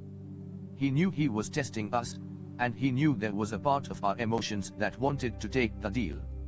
He knew that each human being has a weak and needy part of their soul that can be bought. And he knew that each human being also had a part of their soul that was torn and filled with a resolve that could never be bought. It was only a question of which one was stronger. He had tested thousands of souls in his life. He tested souls every time he interviewed someone for a job. "Okay, $5 an hour." Suddenly there was a silence from inside me. Something had changed. The offer was too big and had gotten ridiculous. Not too many grown-ups in 1956 made more than $5 an hour. The temptation disappeared, and a calm set in. Slowly I turned to my left to look at Mike. He looked back at me. The part of my soul that was weak and needy was silenced. The part of me that had no price took over. There was a calm and a certainty about money that entered my brain and my soul. I knew I had gotten to that point also. Good, Rich Dad said softly. Most people have a price. And they have a price because of human emotions named fear and greed. First, fear of being without money motivates us to work hard, and then once we get that paycheck, greed or desire starts us thinking about all the wonderful things money can buy. The pattern is then set. What pattern? I asked. The pattern of get up, go to work, pay bills, get up, go to work, pay bills. Their lives are then run forever by two emotions, fear and greed. Offer them more money, and they continue the cycle by also increasing their spending. This is what I call the rat race. There is another way. Mike asked. Who controls the past controls the future. Who controls the present controls the past. Yes, said Rich Dad slowly. But only a few people find it.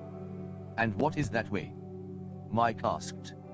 That's what I hope you boys will find out as you work and study with me. That is why I took away all forms of pay. Any hints? Mike asked. We are kind of tired of working hard, especially for nothing. Well, the first step is telling the truth, said Rich Dad. We haven't been lying. I said. I did not say you were lying. I said to tell the truth, Rich Dad came back. The truth about what? I asked. How you are feeling, Rich Dad said. You don't have to say it to anyone else. Just yourself. You mean the people in this park? The people who work for you, Mrs. Martin? They don't do that. I asked. I doubt it, said Rich Dad. Instead, they feel the fear of not having money. Instead of confronting the fear, they react instead of think. They react emotionally instead of using their heads, Rich Dad said, tapping us on our heads. Then, they get a few bucks in their hands, and again the emotion of joy and desire and greed take over, and again they react, instead of think. So their emotions do their thinking, Mike said. That's correct, said Rich Dad. Instead of telling the truth about how they feel, they react to their feeling, fail to think. They feel the fear. They go to work, hoping that money will soothe the fear, but it doesn't. That old fear haunts them, and they go back to work, hoping again that money will calm their fears, and again it doesn't. Fear has them in this trap of working, earning money, working, earning money, hoping the fear will go away. But every day they get up, and that old fear wakes up with them. For millions of people, that old fear keeps them awake all night, causing a night of turmoil and worry. So they get up and go to work, hoping that a paycheck will kill that fear gnawing at their soul. Money is running their lives, and they refuse to tell the truth about that. Money is in control of their emotions and hence their souls. Rich Dad sat quietly, letting his words sink in. Mike and I heard what he said, but really did not understand fully what he was talking about. I just knew that I often wondered why grown-ups hurried off to work. It did not seem like much fun, and they never looked that happy, but something kept them hurrying off to work. Who controls the past controls the future. Who controls the present controls the past. Realizing we had absorbed as much as possible of what he was talking about, Rich Dad said, I want you boys to avoid that trap. That is really what I want to teach you. Not just to be rich, because being rich does not solve the problem. It doesn't. I asked, surprised. No, it doesn't. Let me finish the other emotion, which is desire. Some call it greed, but I prefer desire. It is perfectly normal to desire something better, prettier, more fun or exciting. So people also work for money because of desire. They desire money for the joy they think it can buy. But the joy that money brings is often short-lived, and they soon need more money for more joy, more pleasure, more comfort, more security. So they keep working, thinking money will soothe their souls that is troubled by fear and desire. But money cannot do that. Even rich people? Mike asked. Rich people included, said Rich Dad. In fact, the reason many rich people are rich is not because of desire but because of fear. They actually think that money can eliminate that fear of not having money, of being poor, so they amass tons of it only to find out the fear gets worse. They now fear losing it. I have friends who keep working even though they have plenty. I know people who have millions who are more afraid now than when they were poor. They are terrified of losing all their money. The fears that drove them to get rich got worse. That weak and needy part of their soul is actually screaming louder. They don't want to lose the big houses, the cars, the high life that money has bought them. They worry about what their friends would say if they lost all their money. Many are emotionally desperate and neurotic, although they look rich and have more money. So is a poor man happier? I asked. No, I don't think so, replied Rich Dad. The avoidance of money is just as psychotic as being attached to money. As if on cue, the town derelict went past our table, stopping by the large rubbish can and rummaging around in it. The three of us watched him with great interest, when before we probably would have just ignored him. Rich Dad pulled $1 out of his wallet and gestured to the older man. Seeing the money, the derelict came over immediately, took the bill, thanked Rich Dad profusely and hurried off ecstatic with his good fortune. He is not much different from most of my employees, said Rich Dad. I have met so many people who say, oh, I'm not interested in money. Yet they'll work at a job for 8 hours a day. That's a denial of truth. If they weren't. Who controls the past controls the future. Who controls the present controls the past. Interested in money, then why are they working? That kind of thinking is probably more psychotic than a person who hoards money. As I sat there listening to my Rich Dad, my mind was flashing back to the countless times my own dad said, I'm not interested in money. He said those words often. He also covered himself by always saying, I work because I love my job. So what do we do? I asked. Not work for money until all traces of fear and greed are gone. No, that would be a waste of time, said Rich Dad. Emotions are what make us human. Make us real.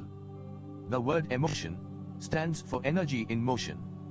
Be truthful about your emotions, and use your mind and emotions in your favor, not against yourself. Whoa, said Mike. Don't worry about what I just said. It will make more sense in years to come. Just be an observer, not a reactor, to your emotions. Most people do not know that it's their emotions that are doing the thinking. Your emotions are your emotion, but you have got to learn to do your own thinking. Can you give me an example? I asked. Sure, replied Rich Dad. When a person says, I need to find a job, it's most likely an emotion doing the thinking. Fear of not having money generates that thought. But people do need money if they have bills to pay, I said. Sure they do, smiled Rich Dad. All I'm saying is that it's fear that is all too often doing the thinking. I don't understand, said Mike. For example, said Rich Dad. If a fear of not having enough money arises, instead of immediately running out to get a job so they can earn a few bucks to kill the fear, they instead must ask themselves this question. Will a job be the best solution to this fear over the long run? In my opinion, the answer is no, especially when you look over a person's lifetime. A job is really a short-term solution to a long-term problem. But my dad is always saying, stay in school, get good grades, so you can find a safe, secure job. I spoke out, somewhat confused. Yes, I understand he said that, said Rich Dad, smiling. Most people recommend that, and it's a good idea for most people. But people make that recommendation primarily out of fear. You mean my dad says that because he is afraid? Who controls the past controls the future. Who controls the present controls the past. Yes, said Rich Dad. He is terrified that you won't be able to earn money and won't fit into society. Don't get me wrong. He loves you and wants the best for you. And I think his fear is justified. An education and a job are important. But it won't handle the fear. You see, that same fear that makes him get up in the morning to earn a few bucks is the fear that is causing him to be so fanatical about you going to school. So what do you recommend? I asked. I want to teach you to master the power of money. Not be afraid of it. And they don't teach that in school. If you don't learn it, you become a slave to money. It was finally making sense. He did want us to widen our views. To see what Mrs. Martin could not see, his employees could not see, or my dad for that matter.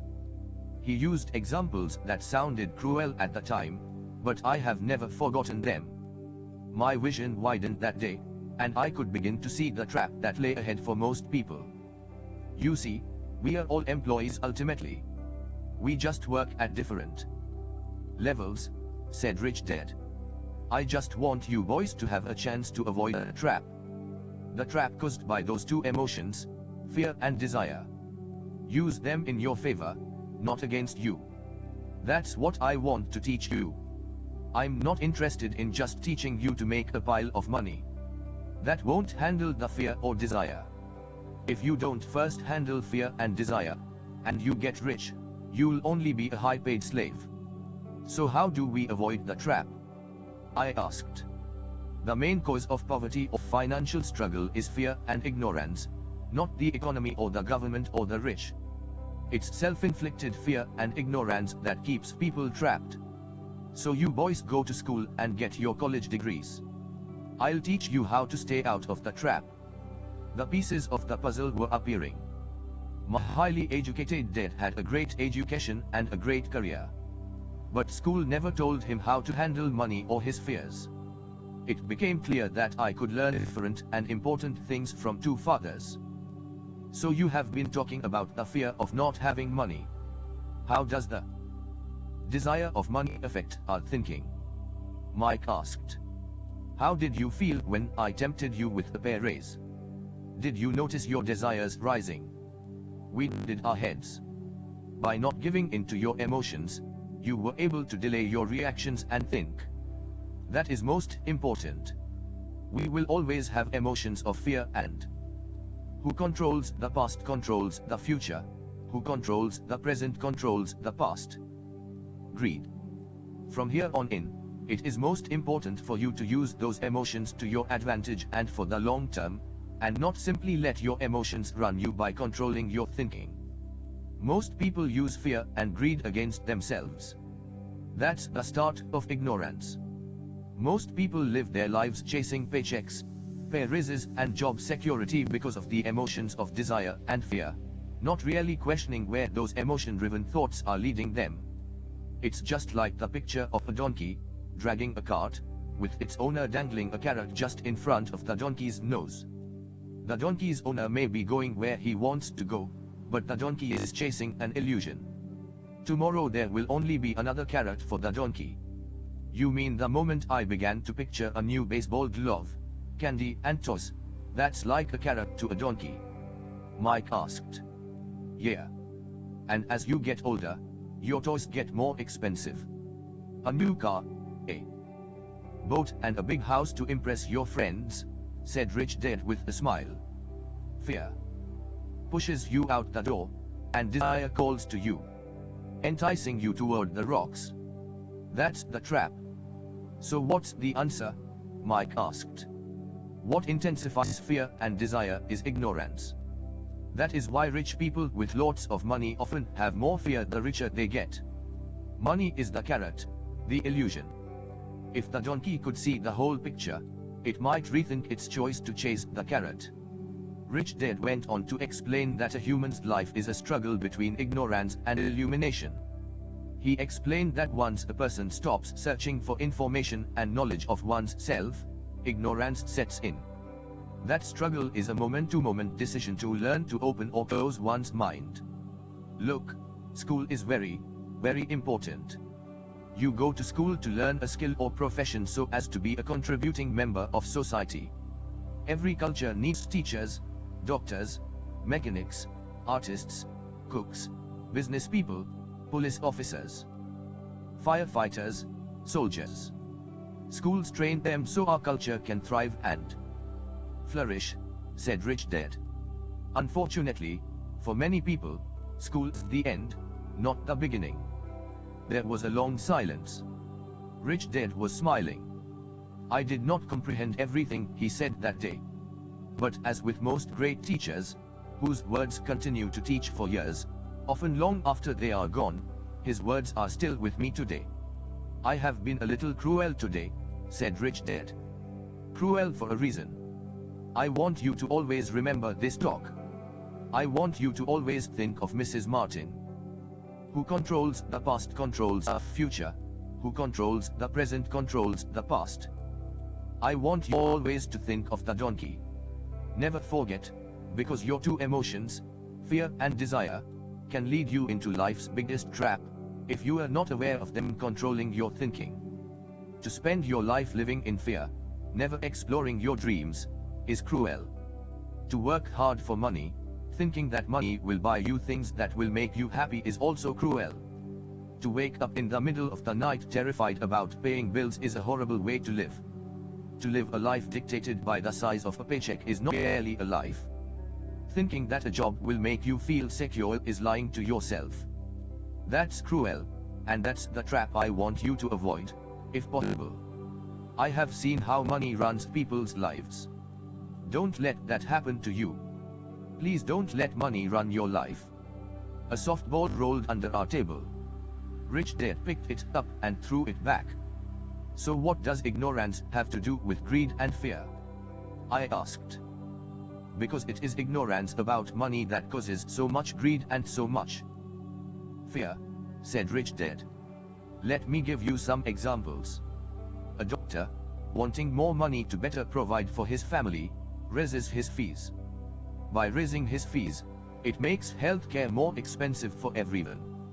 Now, it hurts the poor people the most, so poor people have worse health than those with money. Because the doctors raise their rates, the attorneys raise their rates. Because the attorneys' rates have gone up, school teachers want a raise, which raises our taxes, and on and on and on.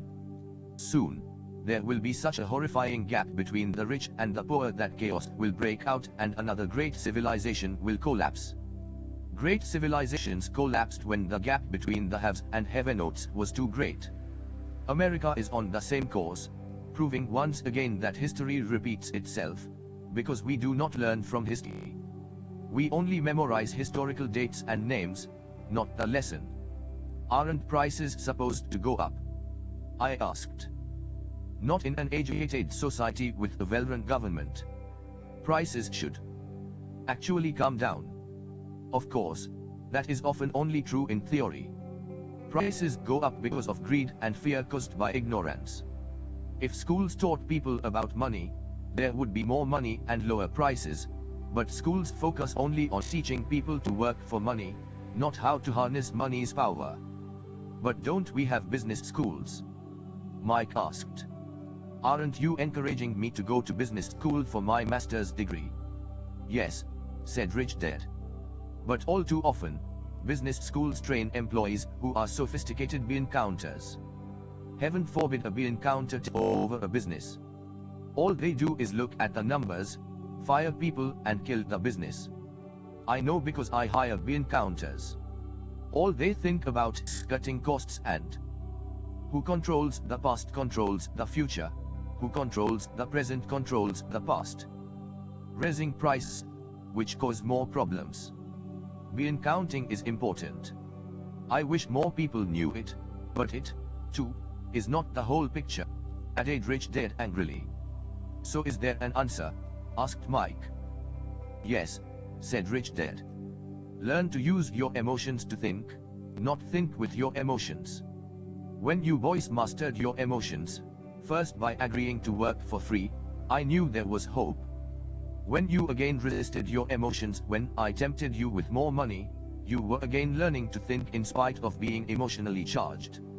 That's the first step. Why is that step so important? I asked. Well, that's up to you to find out. If you want to learn, I'll take you boys into the briar patch. That place where almost everyone else avoids. I'll take you to that place where most people are afraid to go. If you go with me, you'll let go of the idea of working for money and instead learn to have money work for you. And what will we get if we go with you? What if we agree to learn from you? What will we get? I asked. The same thing Briar Rabbit got, said Rich Dad. Freedom from the tar baby. Is there a briar patch? I asked. Yes, said Rich Dad. The briar patch is our fear and our greed. Going into our fear and confronting our greed, our weaknesses, our neediness is the way out. And the way out is through the mind, by choosing our thoughts. Choosing our thoughts? Mike asked, puzzled. Yes. Choosing what we think rather than reacting to our emotions. Instead of just getting up and going to work to solve your problems, just because the fear of not having the money to pay your bills is scaring you. Thinking would be taking the time to ask yourself a question. A question like, is working harder at this the best solution to this problem? Most people are so terrified at not telling themselves the truth that fear is in control that they cannot think, and instead run out the door. Tar baby is in control.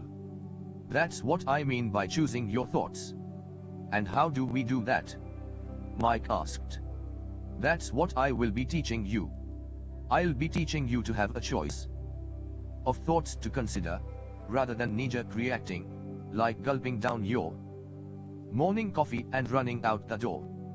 Remember what I said before, a job is only a short-term solution to a long-term problem. Most people have only one problem in mind, and it's short. Who controls the past controls the future. Who controls the present controls the past term. It's the bills at the end of the month, the tar baby. Money now runs their lives. Or should I say the fear and ignorance about money. So they do as their parents did, get up every day and go work for money. Not having the time to say, is there another way? Their emotions now control their thinking, not their heads. Can you tell the difference between emotions, thinking and the head? Thinking? Mike asked. Oh, yes. I hear it all the time, said Rich Dad. I hear things like, well, everyone has to work. Or the rich are crooks. Or I'll get another job. I deserve this raise. You can't push me around. Or I like this job because it's secure. Instead of, is there something I'm missing here? Which breaks the emotional thought, and gives you time to think clearly. I must admit, it was a great lesson to be getting. To know when someone was speaking out of emotions or out of clear thought. It was a lesson that served me well for life. Especially when I was the one speaking out of reaction and not from clear thought. As we headed back to the store, Rich Dad explained that the rich really did make money. They did not work for it. He went on to explain that when Mike and I were casting 5-cent pieces out of lead, thinking we were making money, we were very close to thinking the way the rich think. The problem was that it was illegal for us to do it. It was legal for the government and banks to do it, but not us. He explained that there are legal ways to make money and illegal ways. Rich Dad went on to explain that the rich know that money is an illusion, truly like the carrot for the donkey. It's only out of fear and greed that the illusion of money is held together by billions of people thinking that money is real. Money is really made up. It was only because of the illusion of confidence and the ignorance of the masses that the house of cards stood standing. In fact, he said, in many ways the donkey's carrot was more valuable than money. He talked about the gold standard that America was on, and that each dollar bill was actually a silver certificate. What concerned him was the rumor that we would someday go off the gold standard and our dollars would no longer be silver certificates. When that happens, boys, all hell is going to break loose. The poor, the middle class and the ignorant will have their lives ruined simply because they will continue to believe that money is real and that the company they work for, or the government, will look after them. He really did not understand what he was saying that day, but over the years it made more and more sense. Who controls the past controls the future. Who controls the present controls the past. Seeing what others miss. As he climbed into his pickup truck, outside of his little convenience store, he said, "Keep working, boys, but the sooner you forget about needing a paycheck, the easier your adult life will be. Keep using your brain, work for free, and soon your mind will show you ways of making money far beyond what I could ever pay you. You will see things that other people never see. Opportunities right in front of their noses. Most people never see these opportunities because they are looking for money and security, so that's all they get. The moment you see one opportunity, you will see them for the rest of your life. The moment you do that, I'll teach you something else. Learn this, and you'll avoid one of life's biggest traps. You'll never, ever, touch that tar baby." Mike and I picked up our things from the store and waved goodbye to Mrs. Martin. We went back to the park, to the same picnic bench, and spent several more hours thinking and talking. We spent the next week at school, thinking and talking. For 2 more weeks, we kept thinking, talking, and working for free. At the end of the second Saturday, I was again saying goodbye to Mrs. Martin and looking at the comic book stand with a longing gaze. The hard thing about not even getting 30 cents every Saturday was that I didn't have any money to buy comic books. Suddenly, as Mrs. Martin was saying goodbye to Mike and me, I saw something she was doing that I had never seen her do before. I mean, I had seen her do it, but I never took notice of it. Mrs. Martin was cutting the front page of the comic book in half. She was keeping the top half of the comic book cover and throwing the rest of the comic book into a large brown cardboard box. When I asked her what she did with the comic books, she said, "I throw them away. I give the top half of the cover back to the comic book distributor for credit when he brings in the new comics. He is coming in an hour." Mike and I waited for an hour. Soon the distributor arrived and I asked him if we could have the comic books. To which he replied, "You can have them if you work for this store and do not resell them." Our partnership was revived. Mike's mom had a spare room in the basement that no one used. We cleaned it out, and began piling hundreds of comic books in that room. Soon our comic book library was open to the public. We hired Mike's younger sister, who loved to study, to be head librarian. She charged each child 10 cents admission to the library, which was open from 2:30 to 4:30 p.m. every. Who controls the past controls the future. Who controls the present controls the past. Day after school, the customers, the children of the neighborhood, could read as many comics as they could in 2 hours. It was a bargain for them since a comic cost 10 cents each, and they could read 5 or 6 in 2 hours.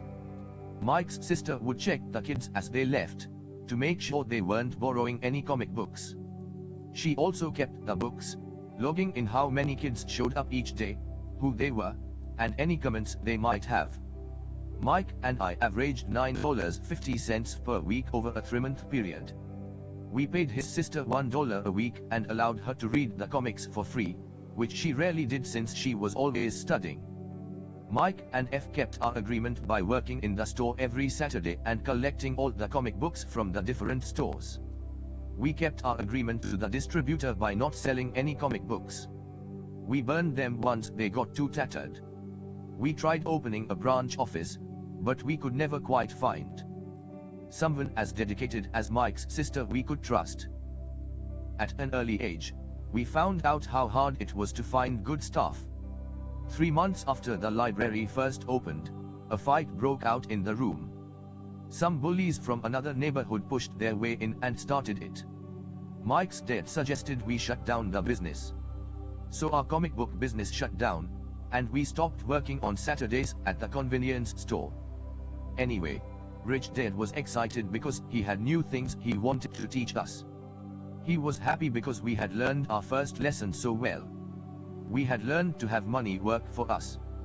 By not getting paid for our work at the store, we were forced to use our imaginations to identify an opportunity to make money. By starting our own business, the comic book library, we were in control of our own finances, not dependent on an employer. The best part was that our business generated money for us, even when we weren't physically there. Our money worked for us. Instead of paying us money, Rich Dad had given us so much more.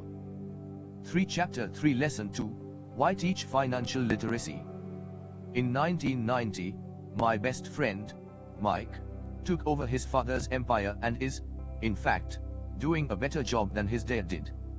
We see each other once or twice a year on the golf course. He and his wife are wealthier than you could imagine.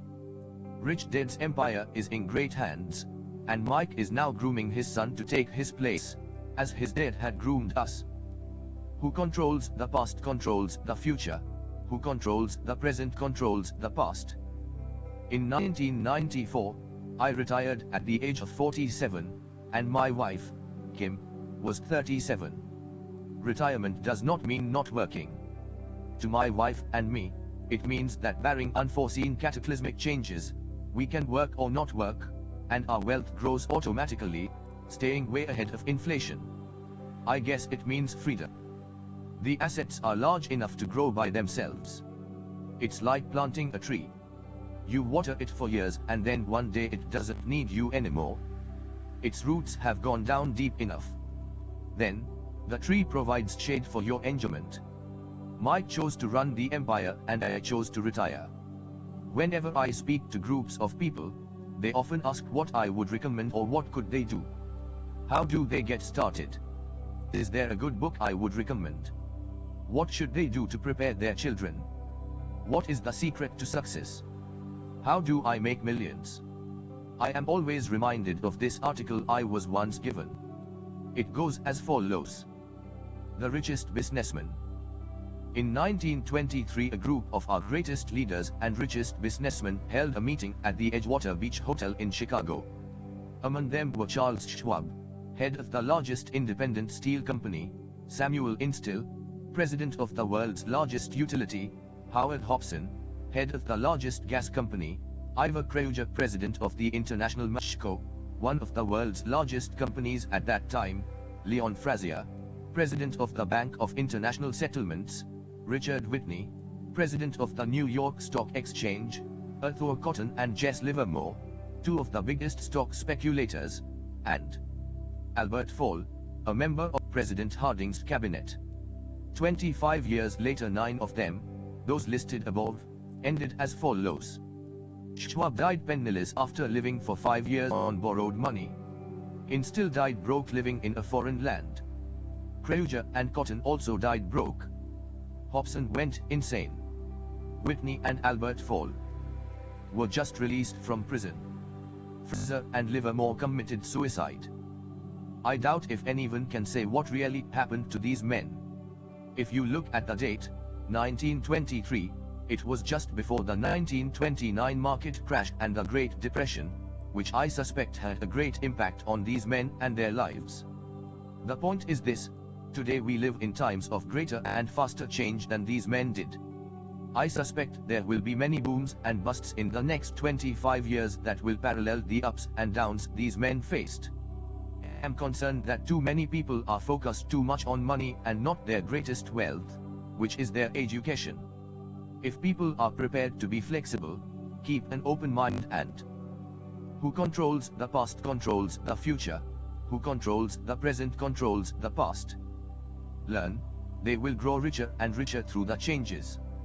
If they think money will solve problems, I am afraid those people will have a rough ride. Intelligence solves problems and produces money. Money without financial intelligence is money soon gone. Most people fail to realize that in life, it's not how much money you make, it's how much money you keep. We have all heard stories of lottery winners who are poor, then suddenly rich, then poor again.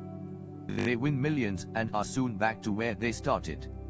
Or stories of professional athletes, who, at the age of 24, are earning millions of dollars a year, and are sleeping under a bridge by age 34.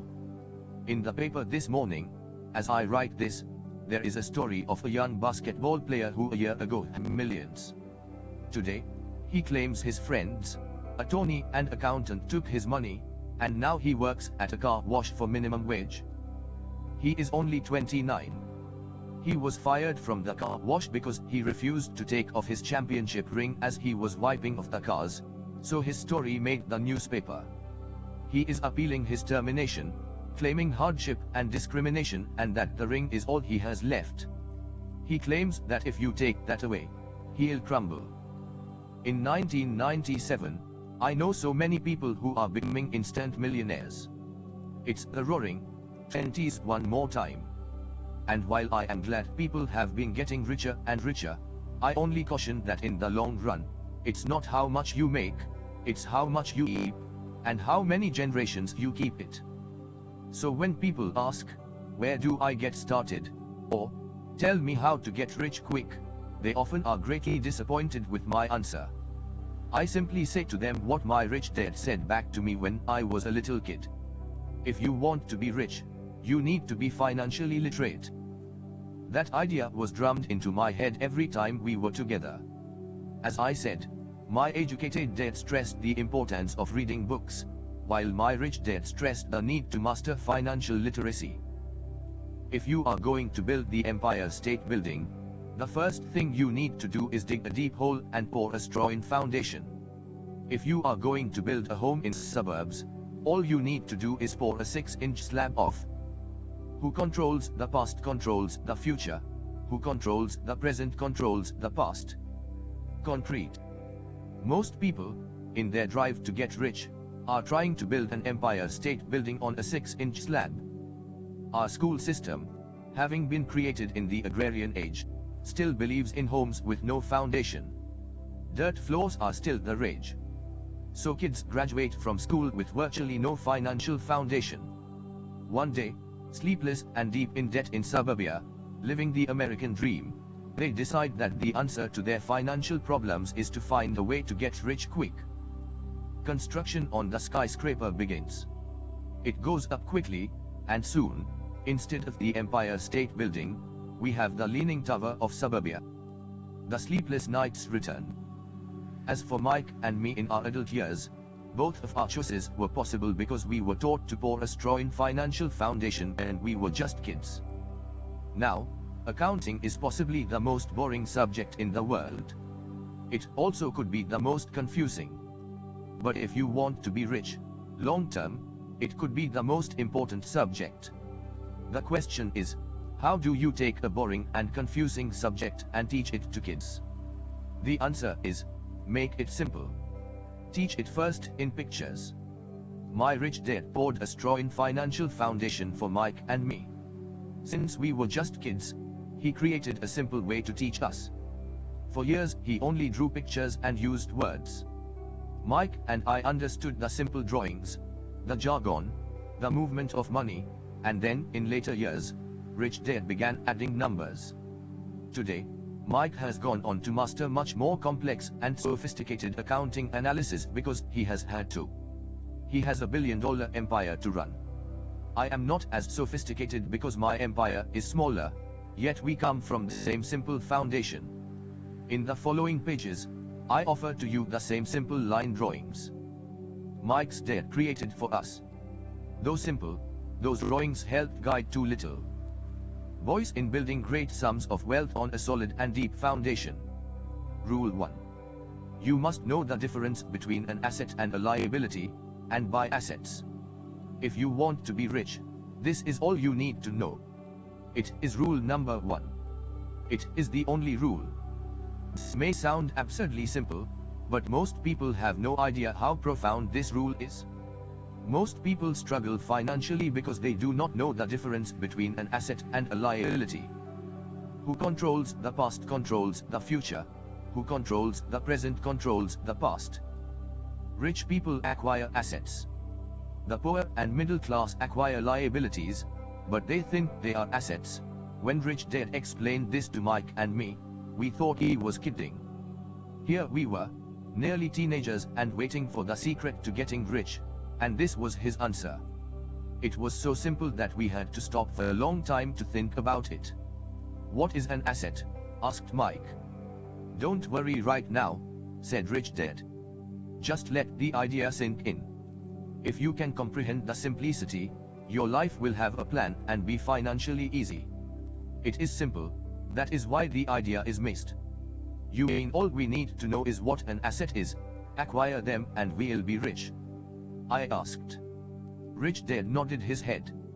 It's that simple. If it's that simple, how come everyone is not rich? I asked. Rich Dad smiled. Because people do not know the difference between an asset and a liability. I remember asking, how could adults be so silly? If it is that simple, if it is that important, why would everyone not want to find out? It took our Rich Dad only a few minutes to explain what assets and liabilities were. As an adult, I have difficulty explaining it to other adults. Why? Because adults are smarter. In most cases, the simplicity of the idea escapes most adults because they have been educated differently. They have been educated by other educated professionals, such as bankers, accountants, real estate agents, financial planners, and so forth. The difficulty comes in asking adults to unlearn, or become children again. An intelligent adult often feels it is demeaning to pay attention to simplistic definitions. Rich Dad believed in the KISS principle, keep it simple stupid, so he kept it simple for two young boys, and that made the financial foundation strong. So what causes the confusion? Or how could something so simple be so screwed up? Why would someone buy an asset that was really a liability? The answer is found in basic education. We focus on the word literacy, and not financial literacy. What defines something to be an asset, or something to be a liability are not words. In fact, if you really want to be confused, look up the words asset and liability in the dictionary. I know the definition may sound good to a trained accountant, but for the average person it makes no sense. We adults are often too proud to admit that something does not make sense. Who controls the past controls the future. Who controls the present controls the past. As young boys, Rich Dad said, what defines an asset is not words but numbers. And if you cannot read the numbers, you cannot tell an asset from a hole in the ground. In accounting, Rich Dad would say, it's not the numbers, but what the numbers are telling you. It's just like words. It's not the words, but the story the words are telling you. Many people read, but do not understand much. It's called reading comprehension. And we all have different abilities when it comes to reading comprehension. For example, I recently bought a new VCR. It came with an instruction book that explained how to program the VCR. All I wanted to do was record my favorite TV show on Friday night. I nearly went crazy trying to read the manual. Nothing in my world is more complex than learning how to program my VCR. I could read the words, but I understood nothing. I get an A for recognizing the words. I get an F for comprehension. And so it is with financial statements for most people. If you want to be rich, you have got to read and understand numbers. If I heard that once, I heard it 1,000 times from my Rich Dad. And I also heard, the rich acquire assets and the poor and middle class acquire liabilities. Here is how to tell the difference between an asset and a liability. Most accountants and financial professionals do not agree with the definitions, but these simple drawings were the start of strong financial foundations for two young boys. Each pre-teen boys, Rich Dad kept everything simple, using as many pictures as possible, as few words as possible, and no numbers for years. This is the cash flow pattern of an asset. Plus dash dash plus dash. vertical bar income, vertical bar, vertical bar, vertical bar, vertical bar. Dash plus vertical bar assets, vertical bar liabilities, vertical bar. Vertical bar expense, vertical bar dash. Plus dash dash plus. Vertical bar underscore underscore underscore underscore underscore underscore underscore underscore underscore vertical bar underscore underscore underscore under. Who controls the past controls the future. Who controls the present controls the past. The above box is an income statement, often called a profit and loss statement. It measures income and expenses. Money in and money out. The bottom diagram is the balance sheet. It is called that because it is supposed to balance assets against liabilities. Many financial novices don't know the relationship between the income statement and the balance sheet. That relationship is vital to understand. The primary cause of financial struggle is simply not knowing the difference between an asset and a liability. The cause of the confusion is found in the definition of the two words. If you want a lesson in confusion, simply look up the words asset and liability in the dictionary. Now it may make sense to trained accountants, but to the average person, it may as well be written in Mandarin. You read the words in the definition, but true comprehension is difficult. So as I said earlier, my rich dad simply told two young boys that, assets. Put money in your pocket. Nice, simple and usable. This is cash flow pattern of a liability. Plus dash, assets and liabilities have been defined through pictures. It may be easier to understand my definitions in words. An asset is something that puts money in my pocket. A liability is something that takes money out of my pocket. This is really all you need to know. If you want to be rich, simply spend your life buying assets. If you want to be poor or middle class, spend your life buying liabilities. It's not knowing the difference that causes most of the financial struggle in the real world. Who controls the past controls the future. Who controls the present controls the past. Illiteracy, both in words and numbers, is the foundation of financial struggle. If people are having difficulties financially, there is something that they cannot read, either in numbers or words. Something is misunderstood. The rich are rich because they are more literate in different areas than people who struggle financially. So if you want to be rich and maintain your wealth, it's important to be financially literate, in words as well as numbers. The arrows in the diagrams represent the flow of cash, or cash flow. Numbers alone really mean little. Just as words alone mean little. It's the story that counts. In financial reporting, reading numbers is looking for the plot, the story. The story of where the cash is flowing. In 80% of most families, the financial story is a story of working hard in an effort to get ahead. Not because they don't make money, but because they spend their lives buying liabilities instead of assets.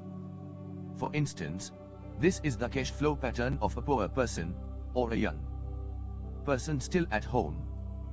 Job provides income, dash, expenses, taxes, food, rent, clothes, fund, transportation, asset, none, liability, none. This is the cash flow pattern of a person in the middle class. Job provides income, dash, expenses, taxes, food, mortgage, clothes, fund, transportation, asset, none, liability, mortgage, consumer loans, credit cards. This is the cash flow pattern of a wealthy person. Assets, stocks, bonds, notes, real estate, intellectual property, dash, income, dividends, interest, rental income, royalties, liabilities, none. All of these diagrams were obviously oversimplified. Everyone has living expenses, the need for food, shelter and clothing. The diagrams show the flow of cash through a poor, middle class or wealthy person's life. It is the cash flow that tells the story. It is the story of how. Who controls the past controls the future. Who controls the present controls the past. A person handles their money, what they do after they get the money in their hand. The reason I started with the story of the richest men in America is to illustrate the flow in the thinking of so many people. The flow is that money will solve all problems. That is why I cringe whenever one hear people ask me how to get rich quick. Or where do they start? I often hear, I'm in debt so I need make more money. But more money will often not solve the problem. In fact, it may actually accelerate the problem. Money often makes obvious our tragic human flaws. Money often puts a spotlight on what we do not know. That is why, all too often, a person who comes into a sudden windfall of cash, let's say an inheritance, a pay raise or lottery winning, soon returns to the same financial mess, if not worse than the mess they were in before they received the money. Accentuates the cash flow pattern running in your head. Money only if your pattern is to spend everything you get, most likely an increase in cash will just result in an increase in spending. Thus, the saying, a fool and his money is one big party. I have said many times that we go to school to gain scholastic skills and professional skills, both important. We learn to make money with our professional skills. In the 1960s, when I was in high school, if someone did well in school academically, almost immediately people assumed this bright student would go on to be a medical doctor. They wanted to be a doctor. It was assumed. Promise of the greatest financial reward. Today, doctors are facing financial challenges I would not wish on my worst enemy. Insurance companies taking control of the business, managed health care, government intervention, and malpractice suits, to name a few. Today, kids want to be basketball stars, golfers like Tiger Woods, computer nerds, movie stars, rock stars, beauty queens, or traders on Wall Street. Simply because that is where the fame, money and prestige is. That is the reason it is so hard to motivate kids in school today. They know that professional success is no longer solely linked to academic success, as it once was. Because students leave school without financial skills, millions of educated people pursue their profession successfully, but later find themselves struggling financially. They work harder, but don't get ahead. What is missing from their education is not how to make money, but how to spend money, what to do after you make it. It's called financial aptitude, what you do with the money once you make it, how to keep people from taking it from you, how long you keep it, and how hard that money works for you. Most people cannot tell why they. Often no one asked the child if it was the profession with the who controls the past controls the future, who controls the present controls the past. Struggle financially because they don't understand cash flow. A person can be highly educated, professionally successful and financially illiterate. These people often work harder than they need to because they learned how to work hard, but not how to have their money work for them. The story of Bo, the quest for a financial dream, turns into a financial nightmare. The moving picture show of hardworking people has a set pattern. Recently married, the happy, highly educated young couple move in together, in one of their cramped rented apartments. 1. The problem is, the apartment is cramped. Begin to focus on their careers. Their incomes begin to increase. As their incomes go up, their expenses go up as well. The number one expense for most people is taxes. Many people think it's income tax, but for most Americans their highest tax is Social Security. As an employee, it appears as if the Social Security tax combined with the Medicare tax rate is roughly 7.5%, but it's really 15% since the employer must match the Social Security amount. In essence, it is money the employer cannot pay you. On top of that, you still have to pay income tax on the amount deducted from your wages for Social Security tax, income you never receive because it went directly to Social Security through withholding. Then, their liabilities go up. This is best demonstrated by going back to the young couple. As a result of their incomes going up, they decide to go out and buy the house of their dream. Once in their house, they have a new tax, called property tax. Then, they buy a new car, new furniture and new appliances to match a new house. All of a sudden, they wake and their liabilities column is full of mortgage debt and credit card debt. They are now trapped in the rat race. A child comes along. They work harder. The process repeats itself. More money and higher taxes, also called bracket creep. A credit card comes in the mail. They use it. It maxes out. A loan. They decide to save money to buy dream home so they can have kids. They now have 2 incomes, and they immediately realize that they are saving money because 2 can live as cheaply as. Company calls and says their greatest asset, their home, has appreciated in value. The company offers a bill consolidation loan because their credit is so good, and tells them the intelligent thing to do is clear of the high interest consumer debt by paying off their credit card.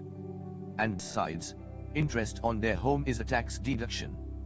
They go for it, and pay off those high interest credit cards. They breathe a sigh of relief.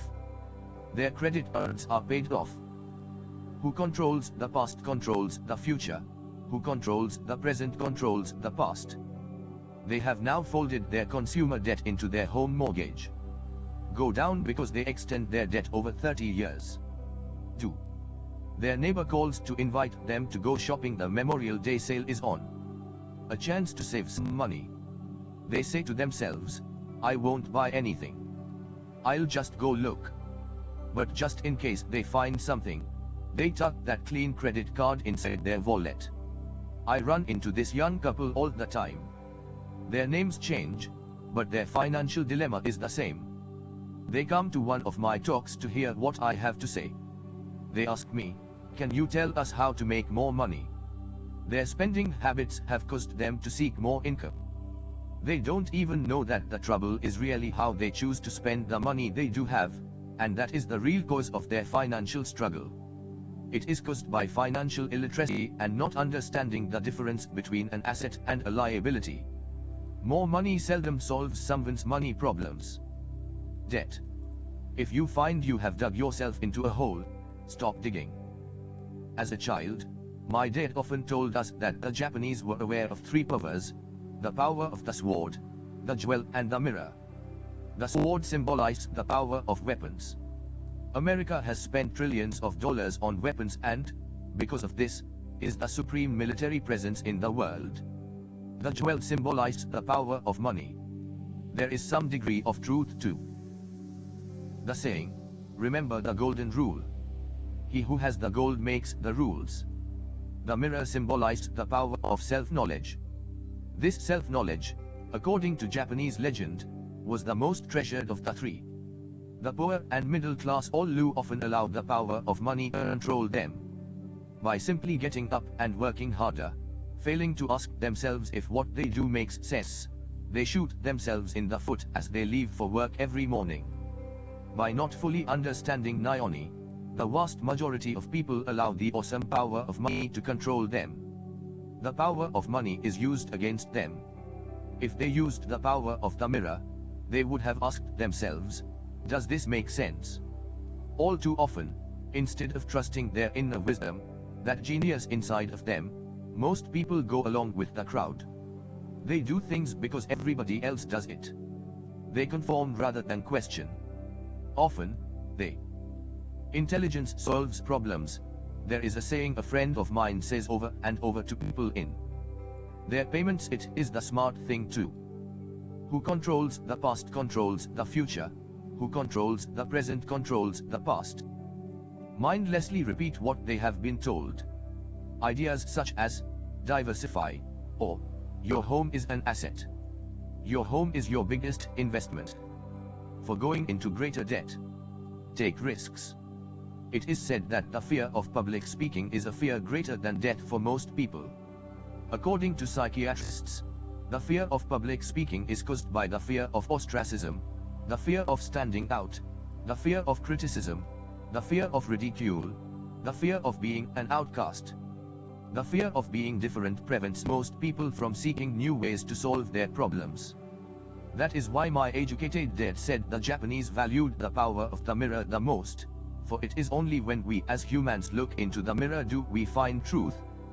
And the main reason that most people say, play it safe one, is out of fear. That goes for anything, be it sports, relationships, career, money. It is that same fear, the fear of ostracism, that causes people to conform and not question commonly accepted opinions or popular trends. Asset. Get a bill consolidation loan and get out of debt. Get a raise. I'll buy us a bigger house. Customer has not come by for yet. Many great financial problems are caused by going along with the crowd and trying to keep up with the Joneses. Occasionally, we all need to look in the mirror and be true to our inner wisdom rather than our fears. By the time Mike and I were 16 years old, we began to have problems in school. We were not bad kids. We just began to separate from the crowd. We worked for Mike's dad after school and on the weekends. Mike and I often spent hours after work just sitting at a table with his dad while he held meetings with his bankers, attorneys, accountants, brokers, investors, managers and employees. Here was a man who had left school at the age of 13, now directing, instructing, ordering and asking questions of educated people. They came at his beck and call, and cringed when he did not approve of them. Here was a man who had not gone along with the crowd. He was a man who did his own thinking and detested the words, "We have to do it this way because that's the way everyone else does it." He also hated the word, "can't." If you wanted him to do something, just say, "I don't think you can do it." Mike and I learned more sitting at his meetings than we did in all our years of school, college included. Mike's dad was not school educated, but your home is an, work harder. You get a tax break, get a safe job.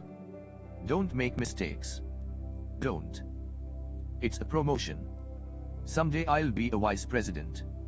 Save money. When mutual funds are safe.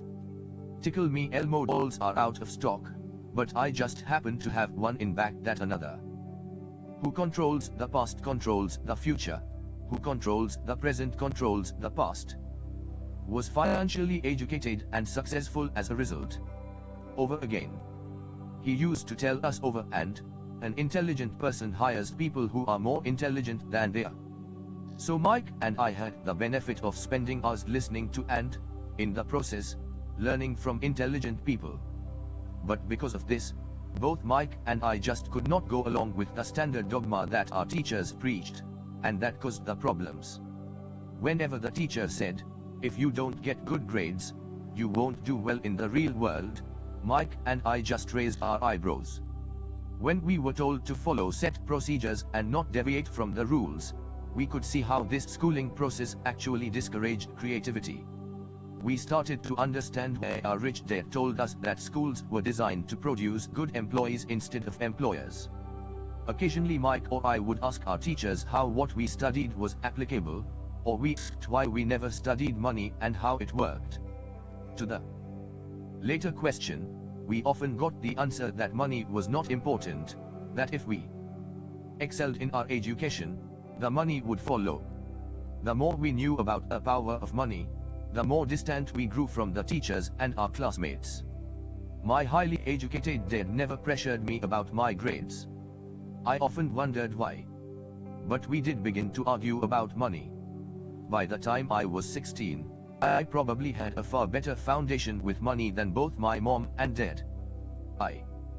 Real estate brokers, investors and so forth. My dad talked to teachers. Could keep books. I listened to tax accountants, corporate attorneys, bankers. One day, my dad was telling me why our home was his greatest investment.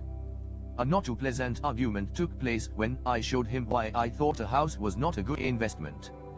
The following diagram illustrates the difference in perception between my rich dad and my poor dad when it came to their homes. One dad thought his house was an asset, and the other dad thought it was a liability. I remember when I drew a diagram for my dad showing him the direction of cash flow. I also showed him the ancillary expenses that went along with owning the home. A bigger home meant bigger expenses, and the cash flow kept going out through the expense column. Today, I'm still challenged on the idea of a house not being an asset. And one know that for many people, it is their dream as well as their largest investment. And owning your own home is better than nothing. I simply offer an alternate way of looking at this popular dogma. If my wife and I were to buy a who controls the past controls the future, who controls the present controls the past. Bigger, more flashy house, we realize it would not be an asset, it would be a liability, since it would take money out of our pocket. So here is the argument I put forth. I really do not expect most people to agree with it because a nice home is an emotional thing. And when it comes to money, high emotions tend to lower financial intelligence. One knows from personal experience that money has a way of making every decision emotional. When it comes to houses, I point out that most people work all their lives paying for a home they never own. Previous 1. 2. Even though people receive a tax deduction for interest on mortgage payments, they pay for all their other expenses with after-tax dollars, even after they pay off their mortgage. 3. Property taxes. My wife's parents were shocked when the property taxes on their home went to $1,000 a month. This was after they had retired, so the increase put a strain on their retirement budget, and they felt forced to move. 4. Houses do not always go up in value. In 1997, I still have friends who, if all owe $1 million for a home that will today sell for only $700,000. 5. The greatest losses of all are those from missed opportunities. Your money is tied up in your house. You may be forced to work harder because your money continues blowing out of the expense column, instead of adding to the asset column, the classic middle-class cash flow pattern. If a young couple would put more money into their asset column early on, their later years would get easier, especially as they prepared to send their children to college. Their assets would have grown and would be available to help cover expenses. All too often, a house only serves as a vehicle for incurring a home equity loan to pay for mounting expenses. In summary, the end result in making a decision to own a house that is too expensive in lieu of starting an investment portfolio early on impacts an individual in at least the following 3 ways. In other words, most people buy a new house every so many years, each time incurring a new 30-year loan to pay off the 1. Loss of time, during which other assets could have grown in value. 2. Loss of additional capital, which could have been invested instead of paying for high maintenance expenses related directly to the home. 3. Loss of education. Too often, people count their house, savings and retirement plan as all they have in their asset column. Because they have no money to invest, they simply do not invest. This costs them investment. Who controls the past controls the future. Who controls the present controls the past. Experience. Most never become what the investment world calls a sophisticated investor. And the best investments are usually first sold to sophisticated investors, who then turn around and sell them to the people playing it safe. I'm not saying don't buy a house. I am saying, understand the difference between an asset and a liability. When I want a bigger house, I first buy assets that will generate the cash flow to pay for the house. My educated dad's personal financial statement best demonstrates the life of someone in the rat race. His expenses seem to always keep up with his income, the following never allowing him to invest in assets. As a result, his liabilities, such as his mortgage and credit card debts, are larger than his assets. Picture is worth 1,000 words. Educated dad's financial statement. Income is equal to expense asset. My rich dad's personal financial statement, on the other hand, reflects the results of a life dedicated to investing and minimizing liabilities. Rich dad's financial statement. Income, expense asset, liability. A review of my rich dad's financial statement is why the rich get richer. The asset column generates more than enough income to cover expenses, with the balance reinvested into the asset column. The asset column continues to grow and, therefore, the income it produces grows with it. The result being, the rich get richer. Why the rich get richer? income, assets, more income, expenses are low, liabilities are low. The middle class finds itself in a constant state of financial struggle. Their primary income is through wages. As their wages increase, so do they. Who controls the past controls the future. Who controls the present controls the past. Taxes. Their expenses tend to increase in equal increments as their wages increase, hence the phrase, the rat race. They treat their home as their primary asset, instead on investing in income-producing assets. Why the middle class struggle? Income goes up, expenses go up, assets do not increase, liabilities do increase. This pattern of treating your home as an investment and the philosophy that a pay raise means you can buy a larger home or spend more is the foundation of today's debt-ridden society. This process of increased spending throws families into greater debt and into more financial uncertainty, even though they may be advancing in their jobs and receiving pay raises on a regular basis. This is high-risk living caused by weak financial education. The massive loss of jobs in the 1990s, the downsizing of businesses has brought to light how shaky the middle class really is financially. Suddenly, company pension plans are being replaced by 401k plans. Social security is obviously in trouble and cannot be looked at as a source for retirement. Panic has set in for the middle class. The good thing today is that many of these people have recognized these issues and have begun buying mutual funds. This increase in investing is largely responsible for the huge rally we have seen in the stock market. Today, there are more and more mutual funds being created to answer the demand by the middle class. Mutual funds are popular because they represent safety. Average mutual fund buyers are too busy working to pay taxes and mortgages, save for their children's college and pay off credit cards. They do not have time to study to learn how to invest, so they rely on the expertise of the manager of a mutual fund. Also, because the mutual fund includes many different types of investments, they feel their money is safer because it is diversified. This group of educated middle class subscribes to the diversify dogma put out by mutual fund brokers and financial planners. Play it safe. Avoid risk. The real tragedy is that the lack of early financial education is what creates the risk faced by average middle class people. The reason they have to play it safe is because their financial positions are tenuous at best. Their balance sheets are not balanced. They are loaded with liabilities, with no real assets that generate income. Typically, their only source of income is their paycheck. Their livelihood becomes entirely dependent on their employer. Who controls the past controls the future. Who controls the present controls the past. So when genuine deals of a lifetime come along, those same people cannot take advantage of the opportunity. They must play it safe, simply because they are working so hard, are taxed to the max, and are loaded with debt.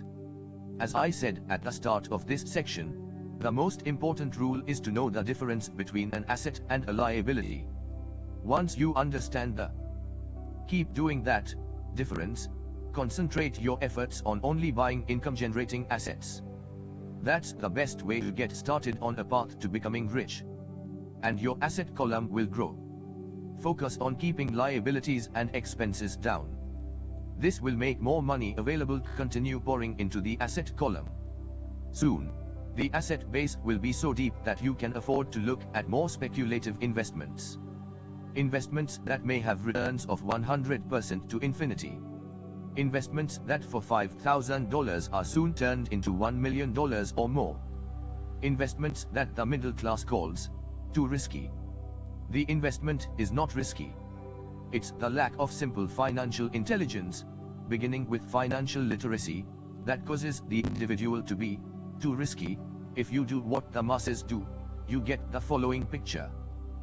Income is equal to work for owner, expense is equal to work for government, asset is equal to none, liability is equal to work for bank. As an employee who is also a homeowner, your working efforts are generally as follows. 1. You work for someone else. Most people, working for a paycheck, are making the owner or the shareholders richer. Your efforts and success will help provide for the owner's success and retirement. 2. You work for the government. The government takes its share from your paycheck before you even see it. Just for the government. 3. You work for a bank. After taxes, your next largest expense is usually your mortgage and credit card debt. The problem with simply working harder is that each of these 3 levels takes a greater share of your increased efforts. You need to learn how to have your increased efforts benefit you and your family directly. By working harder, you simply increase the amount of taxes taken by the government. Most people work from January to May. Who controls the past controls the future. Who controls the present controls the past. Once you have decided to concentrate on minding your own business, how do you set your goals? For most people, they must keep their profession and rely on their wages to fund their acquisition of assets. As their assets grow, how do they measure the extent of their success? When does someone realize that they are rich, that they have wealth? As well as having my own definitions for assets and liabilities, I also have my own definition for wealth. Actually, I borrowed it from a man named Buckminster Fuller. Some call him a quack, and others call him a living genius. Years ago, he got all the architects buzzing because he applied for a patent in 1961 for something called a geodesic dome. But in the application, Fuller also said something about wealth. It was pretty confusing at first, but after reading it for a while, it began to make some sense. Wealth is a person's ability to survive so many number of days forward, or if I stopped working today, how long could I survive? Unlike net worth, the difference between your assets and liabilities, which is often filled with a person's expensive junk and opinions of what things are worth, this definition creates the possibility for developing a truly accurate measurement. I could now measure and really know where I was in terms of my goal to become financially independent. Although net worth often includes these non-cash producing assets, like stuff you bought that now sits in your garage, wealth measures how much money your money is making and, therefore, your financial survivability. Wealth is the measure of the cash flow from the asset column compared with the expense column. Let's use an example. Let's say I have cash flow from my asset column of J000 a month. And I have monthly expenses of $52,000. What is my wealth? Let's go back to Buckminster Fuller's definition. Using his definition, how many days forward can I survive? And let's assume a 30-day month. By that definition, I have enough cash flow for half a month. When I have achieved $2,000 a month cash flow from my assets, then I will be wealthy. So I am not yet rich, but I am wealthy. I now have income generated from assets each month that fully cover my monthly expenses. If I want to increase my expenses, I first must increase my cash flow from assets to maintain this level of wealth. Take notice that it is at this point that I no longer am dependent on my wages. I have focused on and been successful in building an asset column that has made me financially independent. If I quit my job today, I would be able to cover my monthly expenses with the cash flow from my assets. Who controls the past controls the future. Who controls the present controls the past. My next goal would be to have the excess cash flow from my assets reinvested into the asset column. The more money that goes into my asset column, the more my asset column grows. The more my assets grow, the more my cash flow grows. And as long as I keep my expenses less than the cash flow from these assets, I will grow richer, with more and more income from sources other than my physical labor. As this reinvestment process continues, I am well on my way to being rich. The actual definition of rich is in the eye of the beholder. You can never be too rich. Just remember this simple observation: the rich buy assets. The poor only have expenses. The middle class buys liabilities they think are assets. So how do I start minding my own business? What is the answer? Listen to the founder of McDonald's. Chapter 4 Lesson 3, Mind Your Own Business. In 1974, Ray Kroc, the founder of McDonald's, was asked to speak to the MBA class at the University of Texas at Austin. A dear friend of mine, Keith Cunningham, was a student in that MBA class. After a powerful and inspiring talk, the class adjourned and the students asked Ray if he would join them at their favorite hangout to have a few beers. And everyone laughed, said Keith. Most of the MBA students thought Ray was just fooling around. No one answered, so Ray asked the question again. What business do you think I'm in? The students laughed again, and finally one brave soul yelled out, Ray, who in the world does not know that you are in the hamburger business? Ray chuckled. That is what I thought you would say. He paused and then quickly said, Ladies and gentlemen, I'm not in the hamburger business. My business is real estate. Keith said that Ray spent a good amount of time explaining his viewpoint. In their business plan, Ray knew that the primary business focus was to sell hamburger franchises, but what he never lost sight of was the location of each franchise. He knew that the real estate and its location was the most. Ray graciously accepted. What business am I in? Ray asked, once the group had all their beers in. Who controls the past controls the future. Who controls the present controls the past. Significant factor in the success of each franchise. Basically, the person that bought the franchise was also paying for buying the land under the franchise for Ray Kroc's organization. McDonald's today is the largest single owner of real estate in the world, owning even more than the Catholic Church. Today, McDonald's owns some of the most valuable intersections and street corners in America, as well as in other parts of the world. Keith said it was one of the most important lessons in his life. Today, Keith owns car washes, but his business is the real estate under those car washes.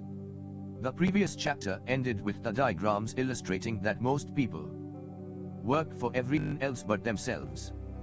They work first for the owners of the company, then for the government through taxes, and finally for the bank that owns their mortgage.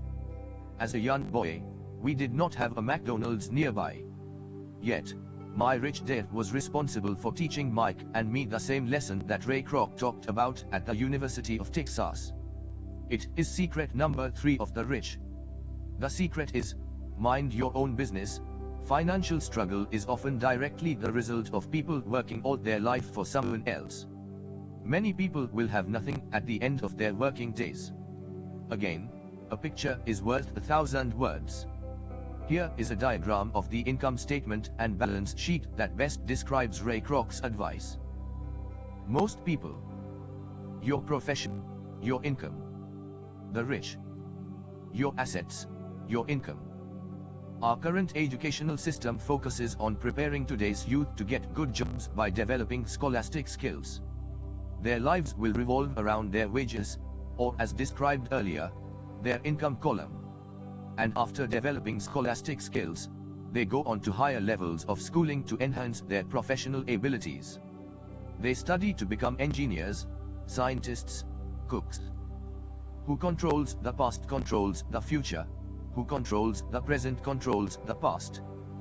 Police officers, artists, writers and so on.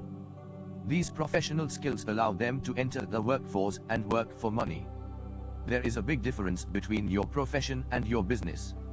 Often I ask people, what is your business? And they will say, oh, I'm a banker. Then I ask them if they own the bank. And they usually respond, there. In that instance, they have confused their profession with their business. Their profession may be a banker, but they still need their own business. Profession was always the same. Ray Kroc was clear on the difference between his profession and his business. His me was a salesman. At one time he sold mixers for milkshakes, and soon thereafter he was selling hamburger franchises. But while his profession was selling hamburger franchises, his business was the accumulation of income producing real estate. A problem with school is that you often become what you study. Study, say, cooking, you become a chef. So if you study the law, you become an I work attorney. and a study of auto mechanics makes you a mechanic. The mistake in becoming what you study is that too many people forget to mind their own business. They spend their lives minding someone else's business and making that person rich. To become financially secure, a person needs to mind their own business. Your business revolves around your asset column, as opposed to your income column. As stated earlier, the number one rule is to know the difference between an asset and a liability, and to buy assets. The rich focus on their asset columns while everyone else focuses on their income statements. That is why we hear so often, "I need a raise, promotion, a better job. I am going to work overtime. If only I had I am going to go back to school to get more training so maybe I can get a second job." Yet, if you listen to Ray Kroc, "I found a job that pays more." These ideas all still focus on the "I'm quitting in 2 weeks." In some circles, these are sensible ideas. You are still not minding your own business. Income column and will only help a person become more financially secure if the additional money is used to purchase income-generating assets. The primary reason the majority of the poor and middle class are fiscally conservative, which means "I can't afford to take risks," is that they have no financial foundation. Safe. When downsizing became the in thing low to, millions of workers vertical bar found out their largest so-called asset, their home, was eating them alive. They have to cling to their jobs. They have to play it. Who controls the past controls the future. Who controls the present controls past. Their asset, called a house, still cost them money every month. Their car, another asset, was eating them alive. The golf clubs in the garage that cost $1,000 were not worth $51,000 anymore. Fall back on time of financial crisis. One assumes most of us have filled out a credit application for a banker to buy a house or to buy a car worth one section. It is always interesting to look at the net. It is interesting because of what accepted banking, and without job security, they had nothing to what they thought were assets could not help them survive in a. Accounting practices allow a person to count as assets. One day, to get a loan, my financial position did not look too good. So I added my new golf clubs, my art collection, books, stereo, television, Armani suits, wristwatches, shoes and other personal effects to boost a number in the asset column. But I was turned down for the loan because I had too much investment real estate. The loan committee did not like that one made so much money off of apartment houses. They wanted to know why I did not have a normal job, with a salary. They did not question the Armani suits, golf clubs or art collection. Life is sometimes tough when you do not fit the standard profile. I cringe every time I hear someone say to me that their net worth is $1 million or $100,000 or whatever. You are taxed for any gains. So many people have put themselves in deep financial trouble when they run short of income. To raise cash, they sell their assets. First, their personal assets can generally be sold for only a fraction of the value that is listed in their personal balance sheet. Or if there is a gain on the sale of the assets, they are taxed on the gain. So again, the government takes its share of the gain, thus reducing the amount available to help them out of debt. That is why I say someone's net worth is often worth less than they think. Start minding your own business. Keep your daytime job, but start buying real assets, not liabilities or personal effects that have no real value once you get them home. A new car loses nearly 25% of the price you pay for it the moment you drive it off the lot. It is not a true asset even if your banker lets you list it as one. I teed off. For adults, keep your expenses low, reduce your liabilities and diligently build a base of solid assets. For young people who have not yet left home, it is. My $400 new titanium driver was worth as $150 the moment. One of the main reasons net worth is not accurate is simply because the moment you begin selling your assets, Who controls the past controls the future. Who controls the present controls the past. Important for parents to teach them the difference between an asset and a liability. Get them to start building a solid asset column before they leave. I see so many get married, buy a house, have kids and get stuck in a risky financial position, clinging to a job and buying everything on credit. Let them get out of debt for most of their working years. For most people, just as the last child leaves home, the parents realize they have not adequately prepared for retirement and they begin to scramble to put some money away. Then, their own parents become ill and they find themselves with new responsibilities. So what kind of assets am I suggesting that you or your children acquire? In my world, real assets fall into several different categories. Businesses that do not require my presence. I own them, but they are managed or run by other people. It becomes my job. 2 stocks. 3 bonds. 4 mutual funds. 5 income-generating real estate. 6 notes, loans. 7 royalties from intellectual property such as music, scripts, patents. 8 and anything else that has value, produces income or appreciates and has a ready market. As a young boy, my educated dad encouraged me to find a safe job. My rich dad, on the other hand, encouraged me to begin acquiring assets that I loved.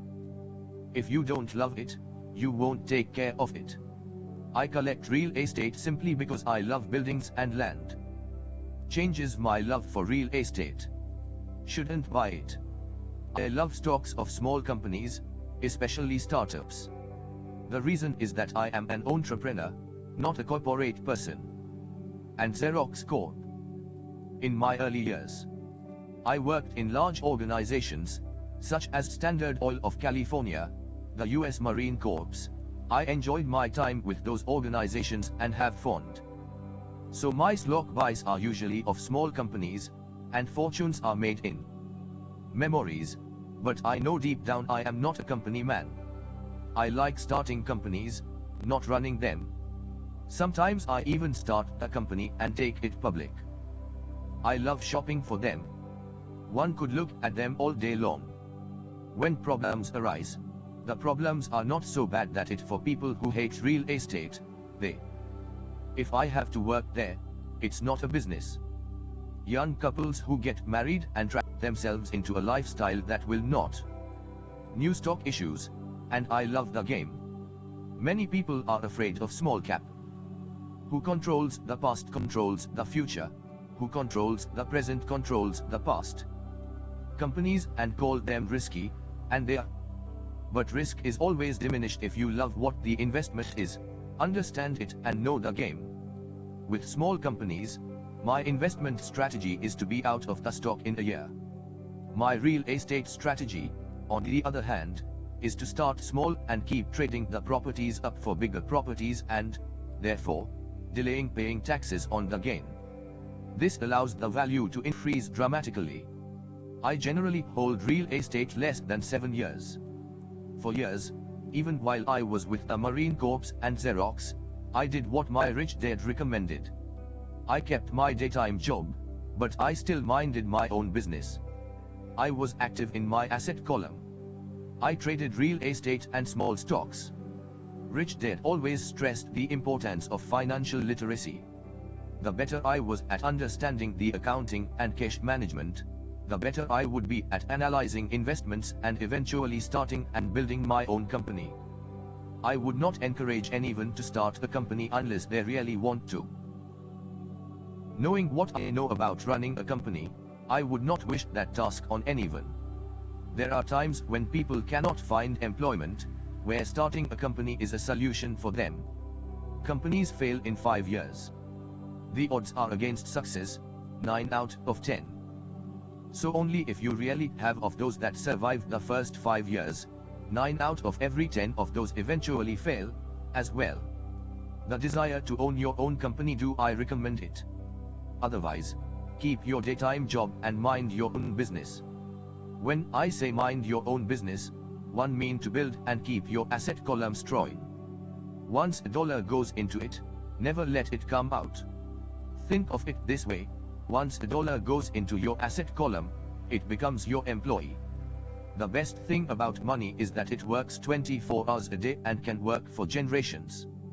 Keep your daytime job, be a great hardworking employee, but keep building that asset column.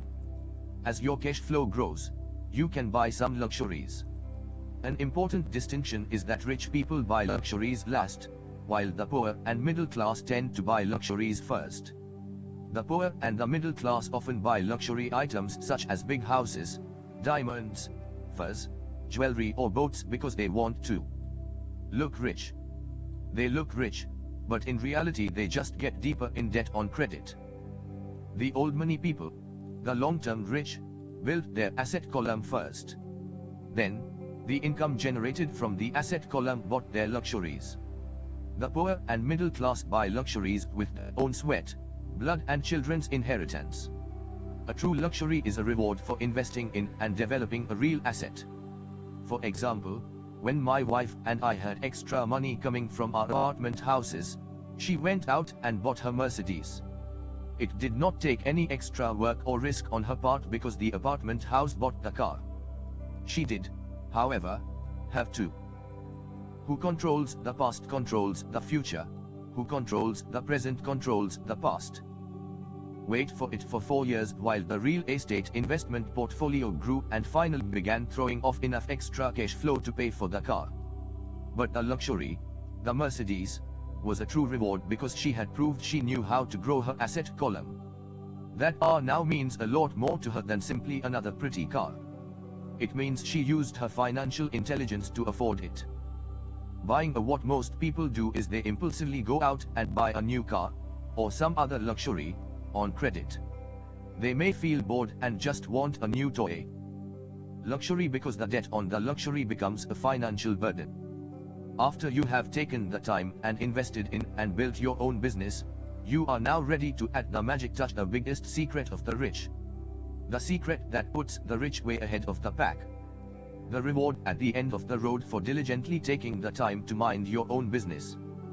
Luxury on credit often causes a person to sooner or later actually resent that. 5 Chapter 5 Lesson 4, The History of and the Power of Cooperation. I remember in school being told the story of Robin Hood and his merry men. My school teacher thought it was a wonderful story of a romantic hero, a Kevin Costner type, who robbed from the rich and gave to the poor. My rich dad did not see Robin Hood as a hero. He called Robin Hood a crook. Robin Hood may be long gone, but his followers live on. How often I still hear people say, "Why don't the rich pay for it?" Or, "The rich should pay more taxes and give it to the poor."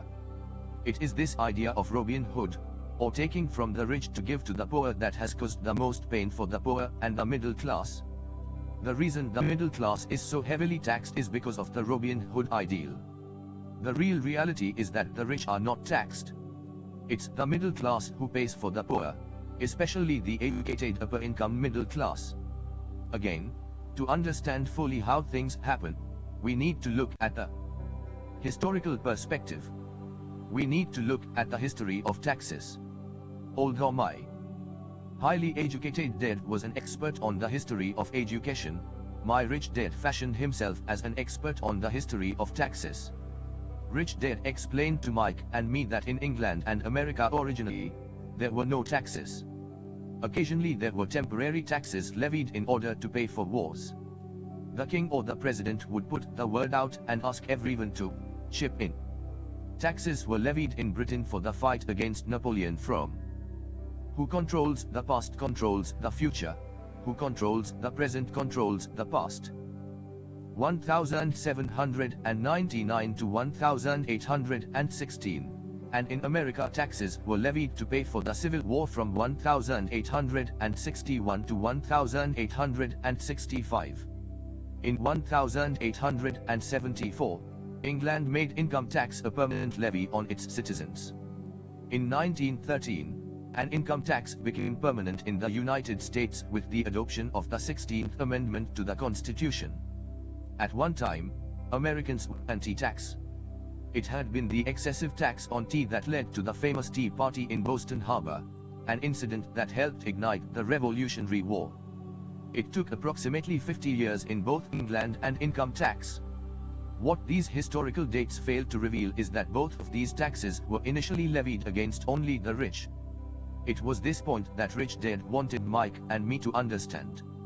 He explained that the idea of taxes was made popular and accepted by the majority by telling the poor and the middle class that taxes were created only to punish the rich. This is how the masses voted for the law, and it became constitutionally legal. Although it was intended to punish the rich, in reality it wound up punishing the very people who voted for it, the poor and middle class. Once government got a taste of money, the appetite grew, said Rich Dad. Your dad and I are exactly opposite. He is a government bureaucrat, and I am a capitalist. We get paid, and our success is measured on opposite behaviors. He gets paid to spend money and hire people. The more he spends and the more people he hires, the larger his organization becomes. In the government, the larger his organization, the more he is respected.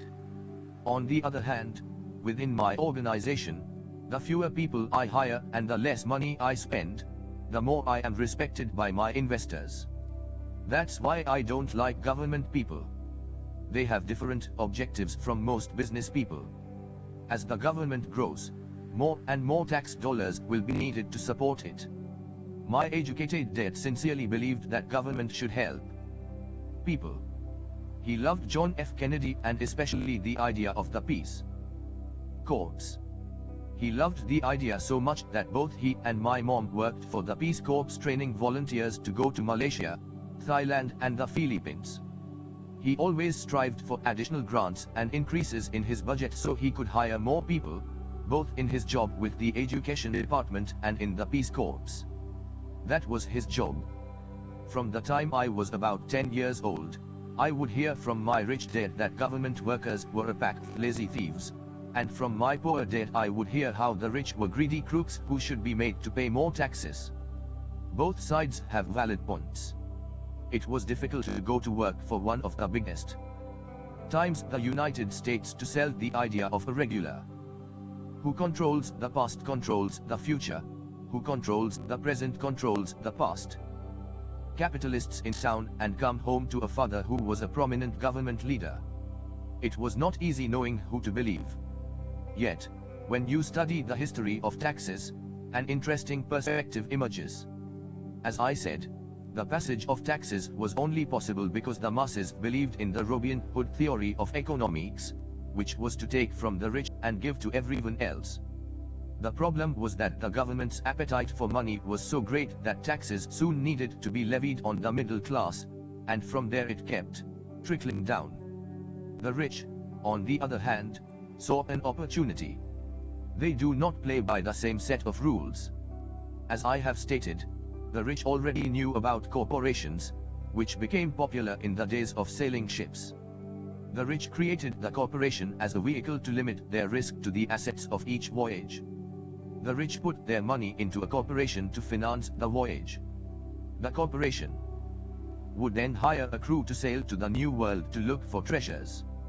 If the ship was lost, the crew lost their lives, but the loss to the rich would be limited only to the money they invested for that particular voyage. The diagram that follows shows how the corporate structure sits outside your personal income statement and balance sheet. How the rich play the game is reduced diminished by expenses assets income through personal corporation. It is the knowledge of the power of the legal structure of the corporation that really gives the rich a vast advantage over the poor and the middle class. Having two fathers teaching me, one a socialist and the other a capitalist, I quickly began to realize that the philosophy of the capitalist made more financial sense to me.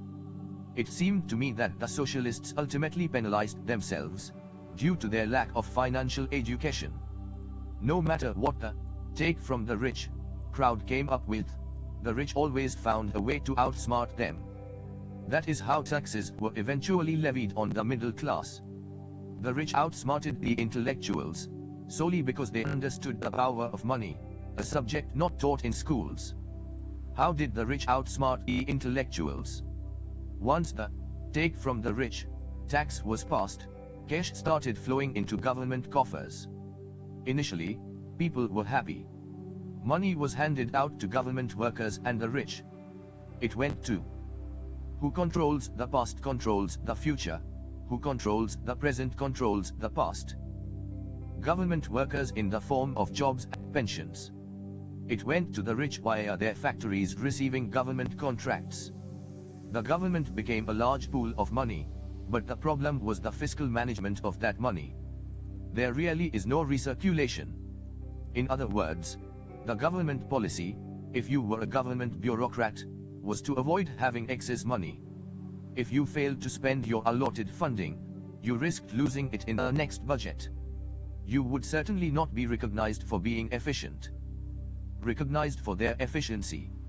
As this cycle of growing government spending continued, the demand for money increased and the tax the rich idea was now being adjusted to include lower income levels, down to the very people who voted it in, the poor and the middle class.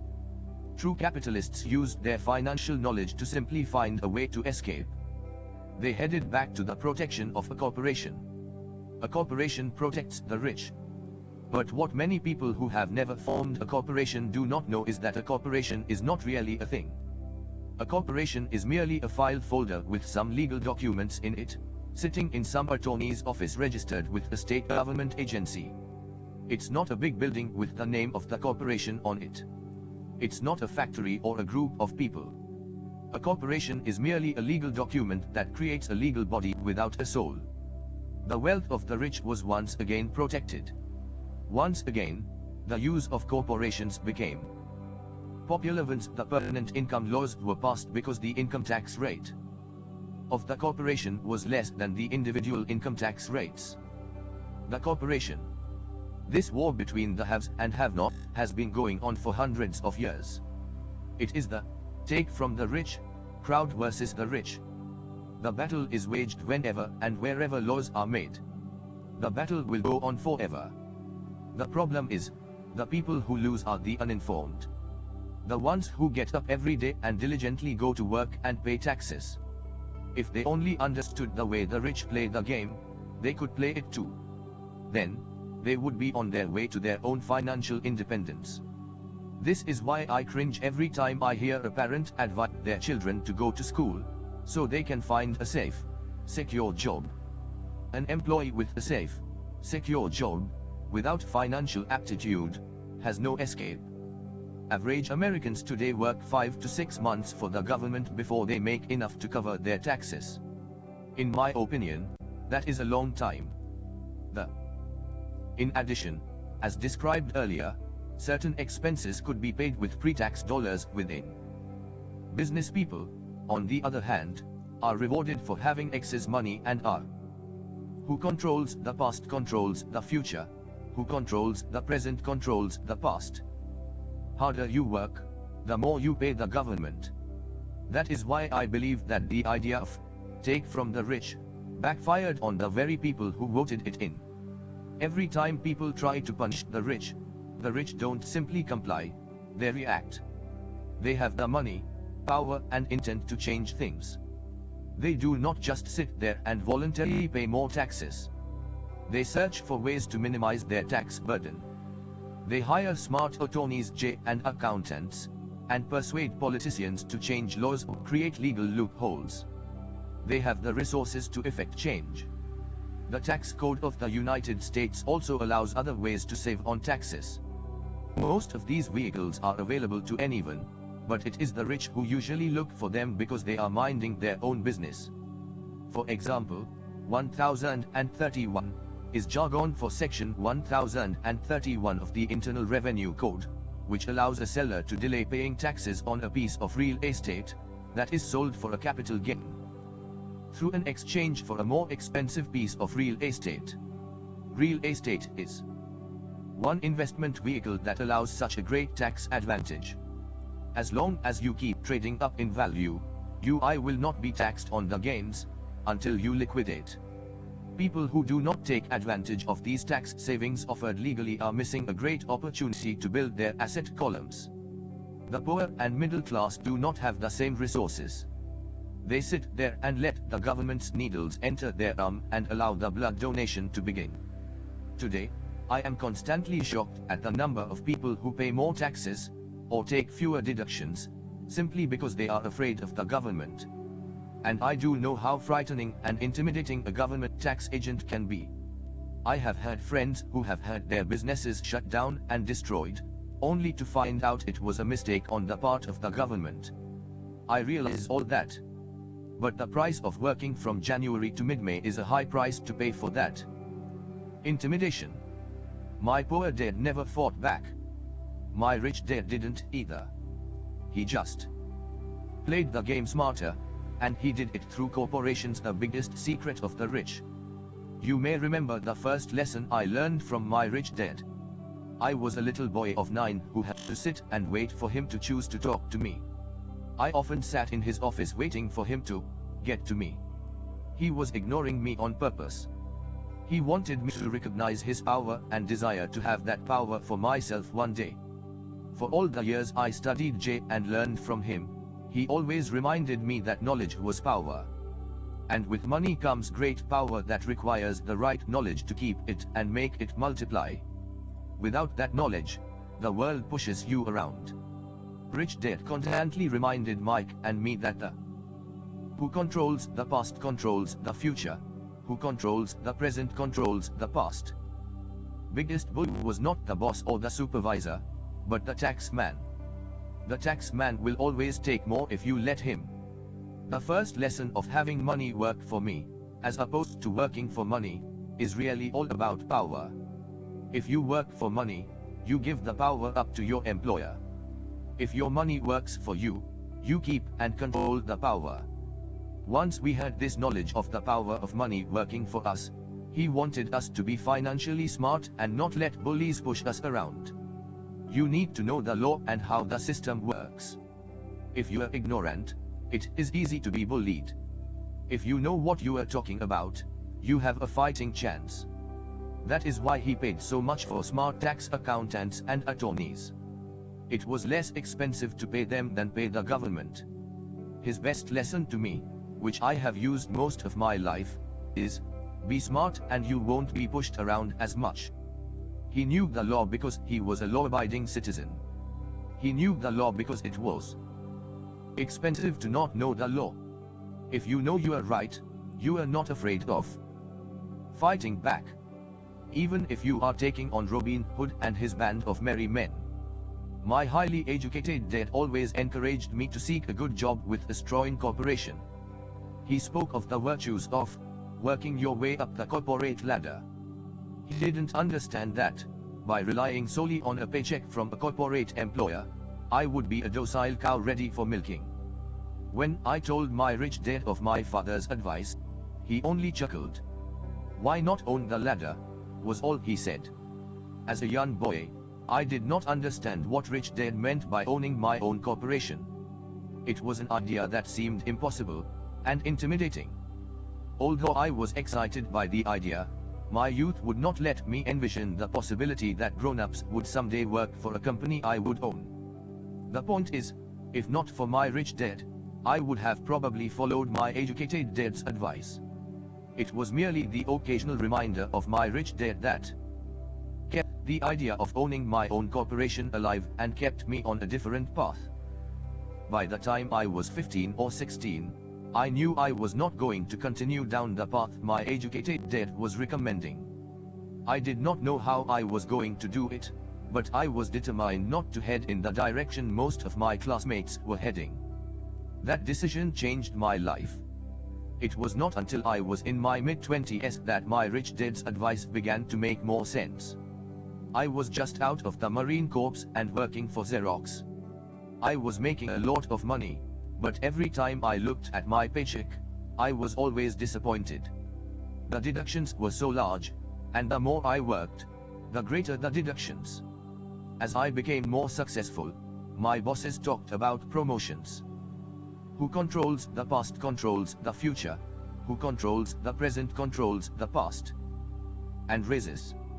It was flattering, but I could hear my rich dad asking me in my ear, Who are you working for? Who are you making rich? In 1974, while still an employee for Xerox, I formed my first corporation and began minding my own business. There were already a few assets in my asset column, but now I was determined to focus on making it bigger. Those paychecks with all the deductions made all the years of my rich dad's advice make total sense. I could see the future if I followed my educated dad's advice. Many employers feel that advising their workers to mind their own business is bad for business. I am sure it can be for certain individuals. But for me, focusing on my own business, developing assets, made me a better employee. I now had a purpose. I came in early and worked diligently, amassing as much money as possible so I could begin investing in real estate. And there were Hawaii was just set to boom, for fortunes to be made. The more I realized we were in the beginning stages of a boom, the more Xerox machines I sold.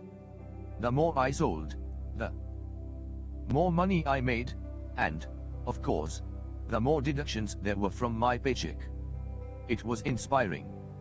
I wanted out of the trap of being an employee so badly that I worked harder, not less. By 1978 I was consistently one of the top 5 salespeople in sales, often number 1. I badly wanted out of the rat race. In less than 3 years, I was making more in my own little corporation, which was a real estate holding company, than I was making at Xerox.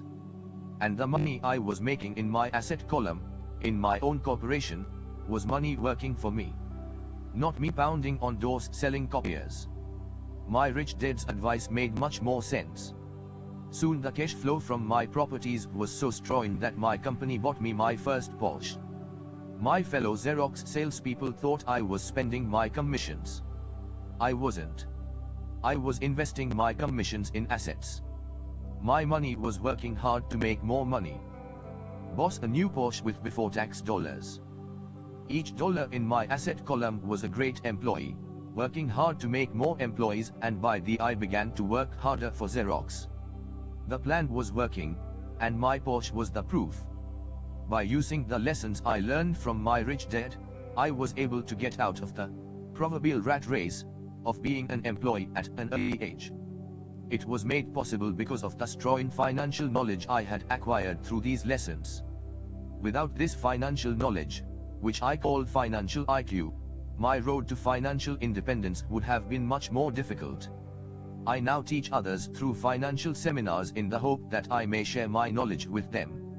Whenever I do my talks, I remind people that financial IQ is made up of knowledge from 4 broad areas of expertise.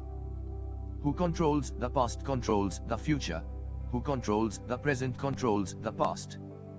Number 1 is accounting. What I call financial literacy. A vital skill if you want to build an empire. The more money you are responsible for, the more accuracy is required, or the house comes tumbling down. This is the left brain side, or the details. Financial literacy is the ability to read and understand financial statements. This ability allows you to identify the strengths and weaknesses of any business. Number 2 is investing. What I call the science of money making money. This involves strategies and formulas.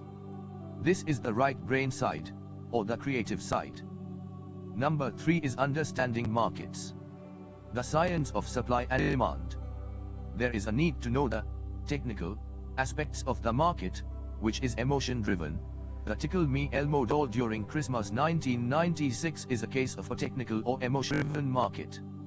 The other market factor is the fundamental, or the economic sense of an investment. Does an investment make sense or does it not make sense based on the current market conditions? Many people think the concepts of investing and understanding the market are too complex for kids. They fail to see that kids know those subjects intuitively. For those not familiar with the Elmo doll, it was a Sesame Street character that was highly touted to the kids just before Christmas. Most all kids wanted one, and put it at the top of their Christmas list. Many parents wondered if the company intentionally held the product off the market, while continuing to advertise it for Christmas. A panic set in due to high demand and Lack of supply. Having no dolls to buy in the stores, scalpers saw an opportunity to make a small fortune from desperate parents. The unlucky parents who did not find a doll were forced to buy another toy for Christmas. The incredible popularity of the Tickle Me Elmo doll made no sense to me, but it serves as an excellent example of supply and demand economics. The same thing goes on in the stock, bond, real estate and baseball card markets. Number 4 is the law. For instance, utilizing a corporation wrapped around the technical skills of accounting, investing and markets can aid explosive growth.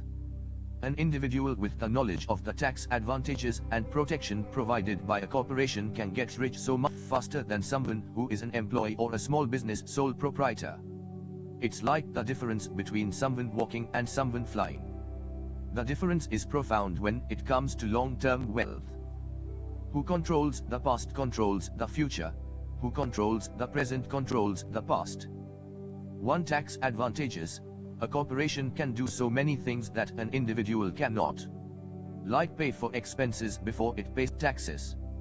That is a whole area of expertise that is so exciting, but not necessary to get into unless you have sizable assets or a business. Employees earn and get taxed and they try to live on what is left. A corporation earns, spends everything it can, and is taxed on anything that is left. It's one of the biggest legal tax loopholes that the rich use.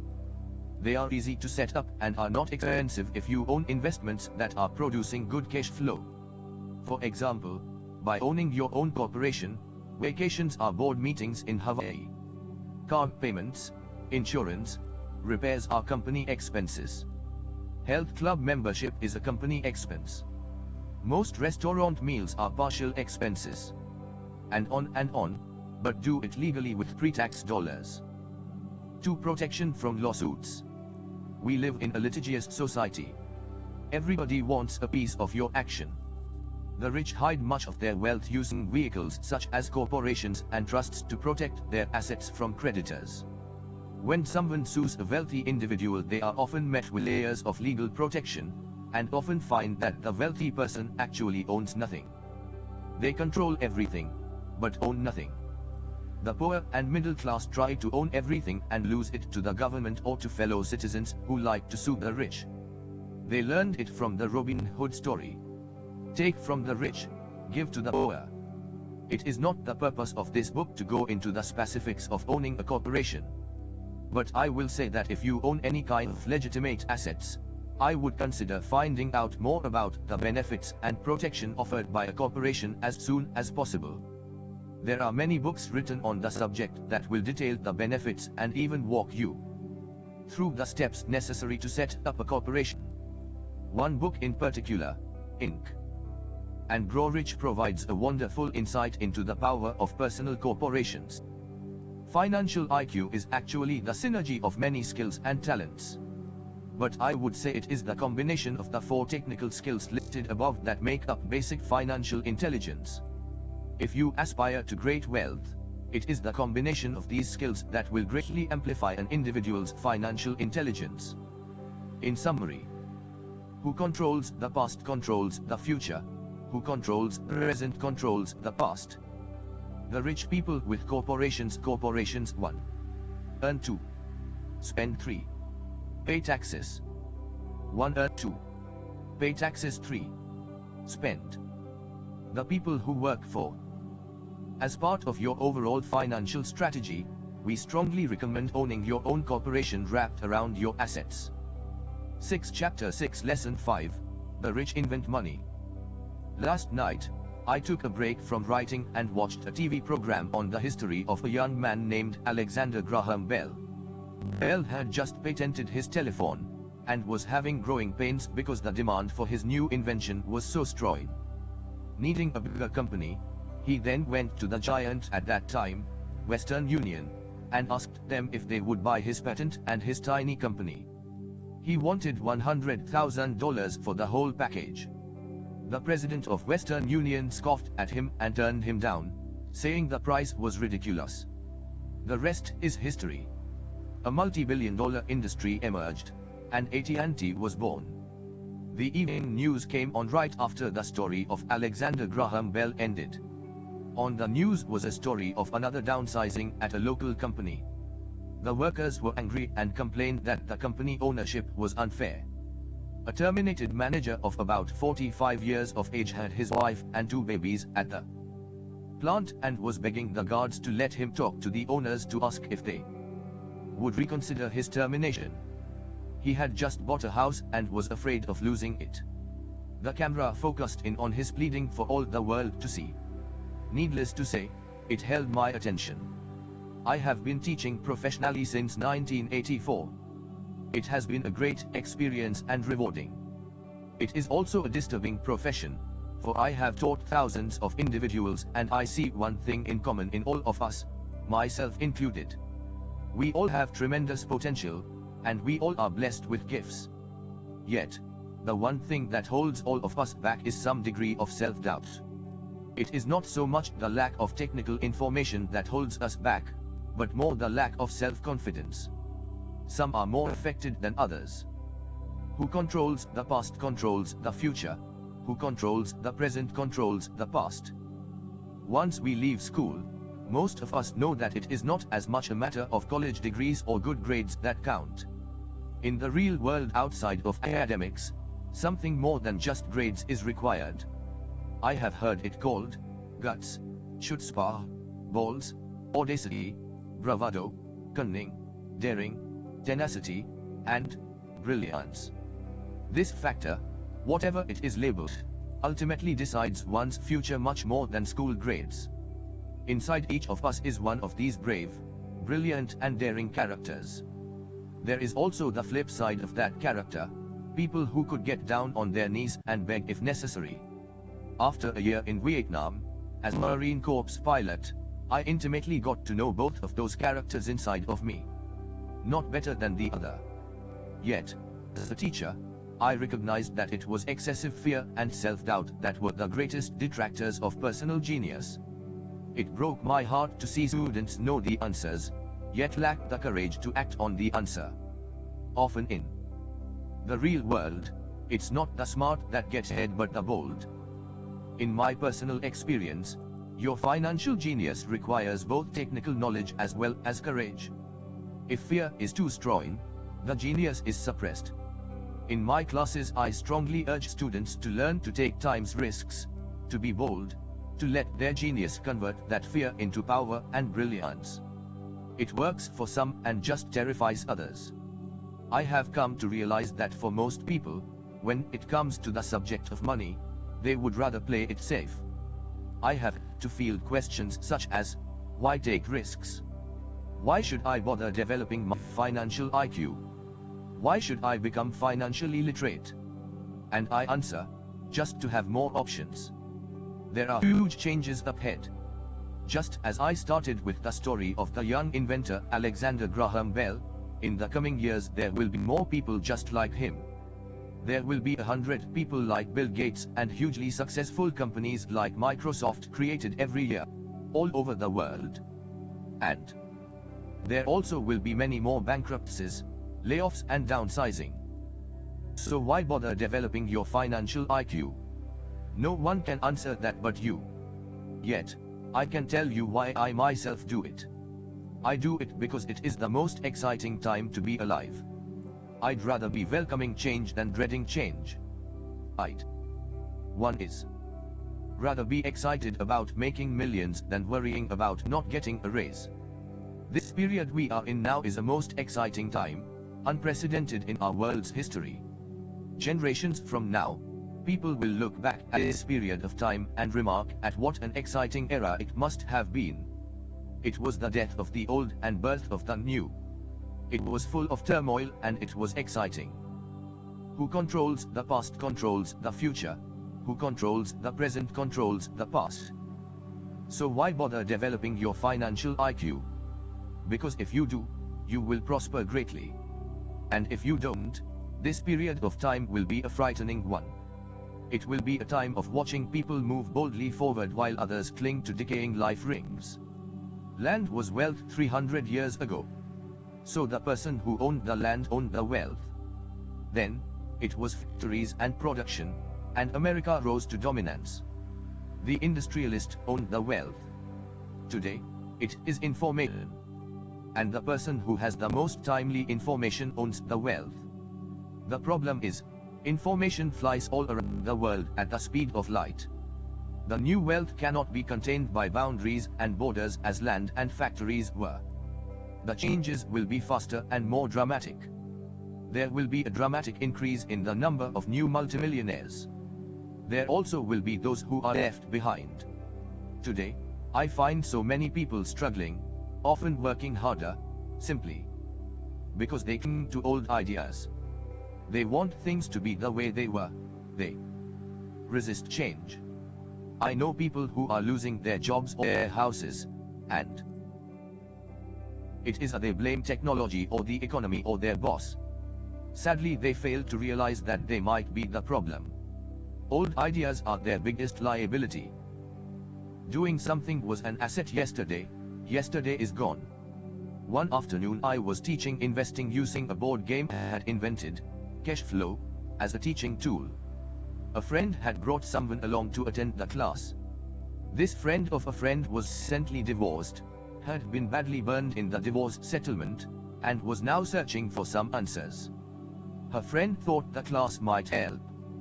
The game was designed to help people learn how money works. In playing the game, they learn about the interaction of the income statement with the balance sheet. They learn how cash flows between the two and how the road to wealth is through striving to increase your monthly cash flow from the asset column to the point that it exceeds your monthly expenses. Once you accomplish this, you are able to get out of the rat race and out onto the fast track. As I have said, some people hate the game, some love it, and others miss the point. This woman missed a valuable opportunity to learn something. In the opening round, she drew a doodad card with the boat on it. At first she was happy. Oh, I have got a boat. Then, as her friend tried to explain how the numbers worked on her income statement and balance sheet, she got frustrated because she never liked math. The rest of her table waited while her friend continued explaining the relationship between the income statement, balance, liability, simply because they failed to realize that while that idea or way of who controls the past controls the future, who controls the present controls the past sheet and monthly cash flow. Suddenly, when she realized how the numbers worked, it dawned on her that her boat was eating her alive. Later on in the game, she was also downsized and had a child. It was a horrible game for her.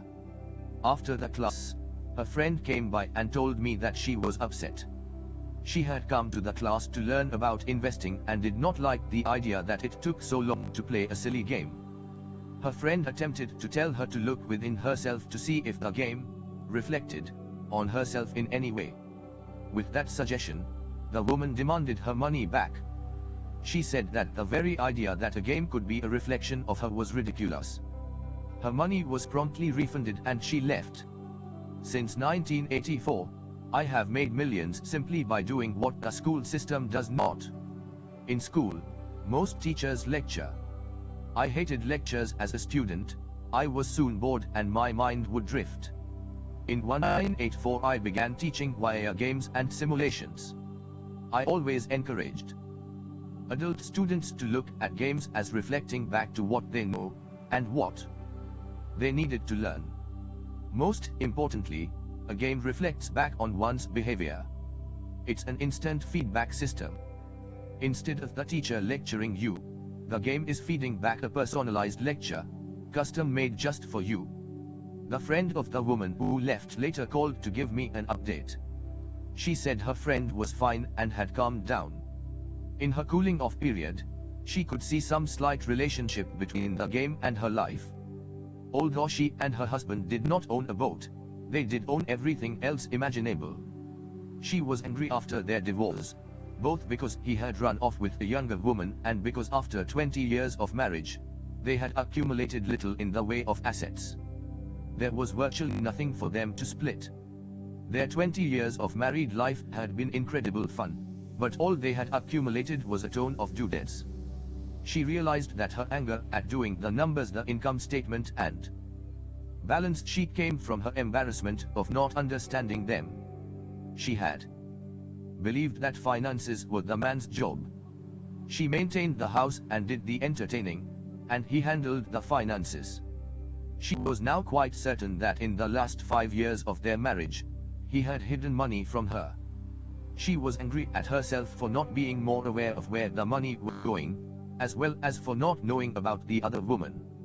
Just like a board game, the world is always providing us with instant feedback. We could learn a lot if we tuned in more. One day not long ago, I complained to my wife that the cleaners must have shrunk my pants.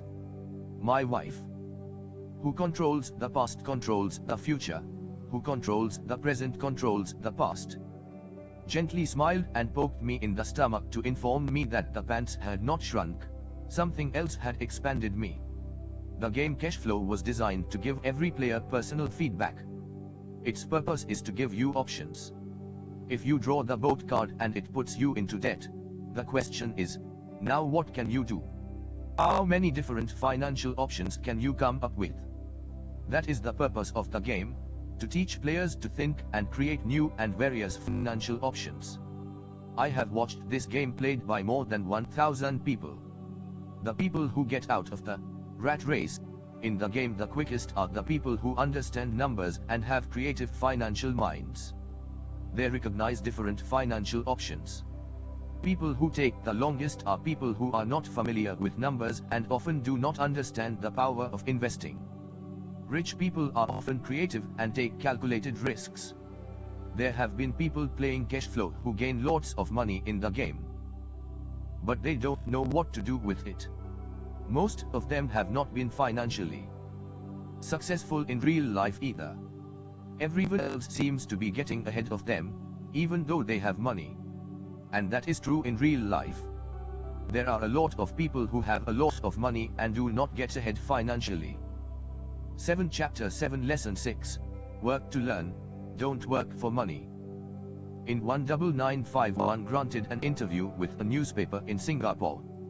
The young female reporter was on time, and the interview got underway immediately.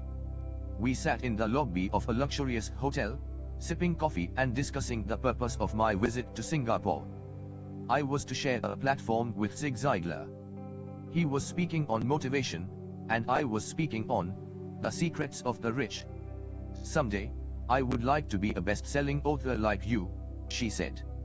I had seen some of the articles she had written for the paper, and I was impressed. She had a tough, clear style of writing. Her articles held the reader's interest. You have a great style, I said in reply. Achieving your dream. My work does not seem to go anywhere, she said quietly. Everyone says that my novels are excellent, but nothing happens. So I keep my job with the paper. At least it pays the bills. Do you have any suggestions? What holds you back from? Who controls the past controls the future. Who controls the present controls the past. Yes, I do, I said brightly. A friend of mine here in Singapore runs a school that trains people to sell. He runs sales training courses for many of the top corporations here in Singapore, and I think attending one of his courses would greatly enhance your career. She stiffened. I nodded. You aren't serious, are you? Again, I nodded. What is wrong with that? I was now backpedaling. She was offended by something, and now I was wishing 11 had not said anything. In my attempt to be helpful, I found myself defending my suggestion. I have a master's degree in English literature. Why would I go to school to learn to be a salesperson? I am a professional. I went to school to be trained in a profession so I would not have to be a salesperson. I hate salespeople. All they want is money. So tell me why vertical bar I should study sales. She was now packing her briefcase forcibly. The interview was over. On the coffee table sat a copy of an earlier best-selling book I wrote. I picked it up as well as the notes she had jotted down on her legal pad. Vertical bar, Do you see this? I said, pointing to her notes. She looked down at her notes. What? She said, confused. Again, I pointed deliberately to her notes. On her pad she had written, Robert Kiyosaki, best-selling author. It says, best-selling author, not best, writing, author. Her eyes widened immediately. I am a terrible writer. You are a great writer. I went to sales school. You have a master's degree. Put them together and you get a best-selling author and a best writing author. Anger flared from her eyes. I'll never stoop so low as to learn how to sell. People like you have no business writing. I am a professionally trained writer and you are a salesman. It is not fair. The rest of her notes were put away, and she hurried out through the large glass doors into the humid Singapore morning. At least she gave me a fair and favorable write-up the next morning. The world is filled with smart, talented, educated and gifted people. We meet them every day. They are all around us. A few days ago, my car was not running well. Simply listening to the engine, I was amazed. I pulled into a garage, and the young mechanic had it fixed in just a few minutes. He knew what was wrong by. The sad truth is, great talent is not enough. Are you saying I should go to school to learn to sell? Who controls the past controls the future. Who controls the present controls the past. I am constantly shocked at how little talented people earn. I heard the other day that less than 5% of Americans earn more than $100,000 a year. I have met brilliant, highly educated people who earn less than $20,000 a year. A business consultant who specializes in the medical trade was telling me how many doctors, dentists and chiropractors struggle financially. All this time, I thought that when they graduated, the dollars would pour in. It was this business consultant who gave me the phrase, they are one hill away from great wealth. What this phrase means is that most people need only to learn and master one more skill and their income would jump exponentially. I have mentioned before that financial intelligence is a synergy of accounting, investing, marketing and law. Combine those 4 technical skills and making money with money is easier. When it comes to money, the only skill most people know is to work hard. The classic example of a synergy of skills was that young writer for the newspaper. If she diligently learned the skills of sales and marketing, her income would jump dramatically. If I were her, I would take some courses in advertising copywriting as well as sales. Then, instead of working at the newspaper, I would seek a job at an advertising agency. Even if it were a cut in pay, she would learn how to communicate in shortcuts that are used in successful advertising. She also would spend time learning public relations, an important skill. She would learn how to get millions in free publicity. Then, at night and on weekends, she could be writing her great novel. When it was finished, she would be better able to sell her book. Then, in a short while, she could be a best-selling author. When I first came out with my first book, If You Want to Be Rich and Happy, Don't Go to School, publisher suggested I change the title to The Economics of Education. I told the publisher that with a title like that, I would sell 2 books, one to my family and one to my best friend. The problem is, they would expect it for free. The obnoxious title If You Want to Be Rich and Happy, Don't Go to School was chosen because we knew it would get tons of publicity. I am pro-education and believe in education reform. Otherwise, why would I continue to press for changing our antiquated educational system? So I chose a title that would get me on more TV and radio shows, simply because I was willing to be controversial. Many people thought I was a fruitcake, but the book sold and sold. When I graduated from the U.S. Merchant Marine Academy in 1969, my educated dad was happy. Standard Oil of California had hired me for its oil tanker fleet. I was a third mate, and the pay was low compared with my Who controls the past controls the future. Who controls the present controls the past. Classmates. But it was okay for a first real job after college. My starting pay was about $42,000 a year, including overtime, and I only had to work for 7 months. I had 5 months of vacation. If I had wanted to, I could have taken the run to Vietnam with a subsidiary shipping company, and easily doubled my pay instead of taking a 5 months vacation. I had a great career ahead of me, yet I resigned after 6 months with the company and joined the Marine Corps to learn how to fly. My educated dad was devastated. Rich dad congratulated me. In school and in the workplace, the popular opinion is the idea of specialization. That is, in order to make more money or get promoted, you need to specialize. That is why medical doctors immediately begin to seek a specialty such as orthopedics or pediatrics. The same is true for accountants, architects, lawyers, pilots and others. My educated dad believed in the same dogma. That is why he was thrilled when he eventually achieved his doctorate. He often admitted, "Reward people who study more and more about less and less."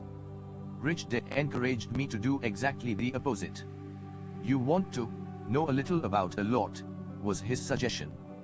That is why for years I worked in different areas of his companies. For a while, I worked in his accounting department. Although I would probably never have been an accountant, he wanted me to learn via osmosis. Rich dad knew I would pick up jargon and a sense of what is important and what is not. I also worked as a busboy and construction worker, as well as in sales, reservations and marketing. He was grooming Mike and me. That is why he insisted we sit in on the meetings with his bankers, lawyers, accountants and brokers. He wanted us to know a little about every aspect of his empire.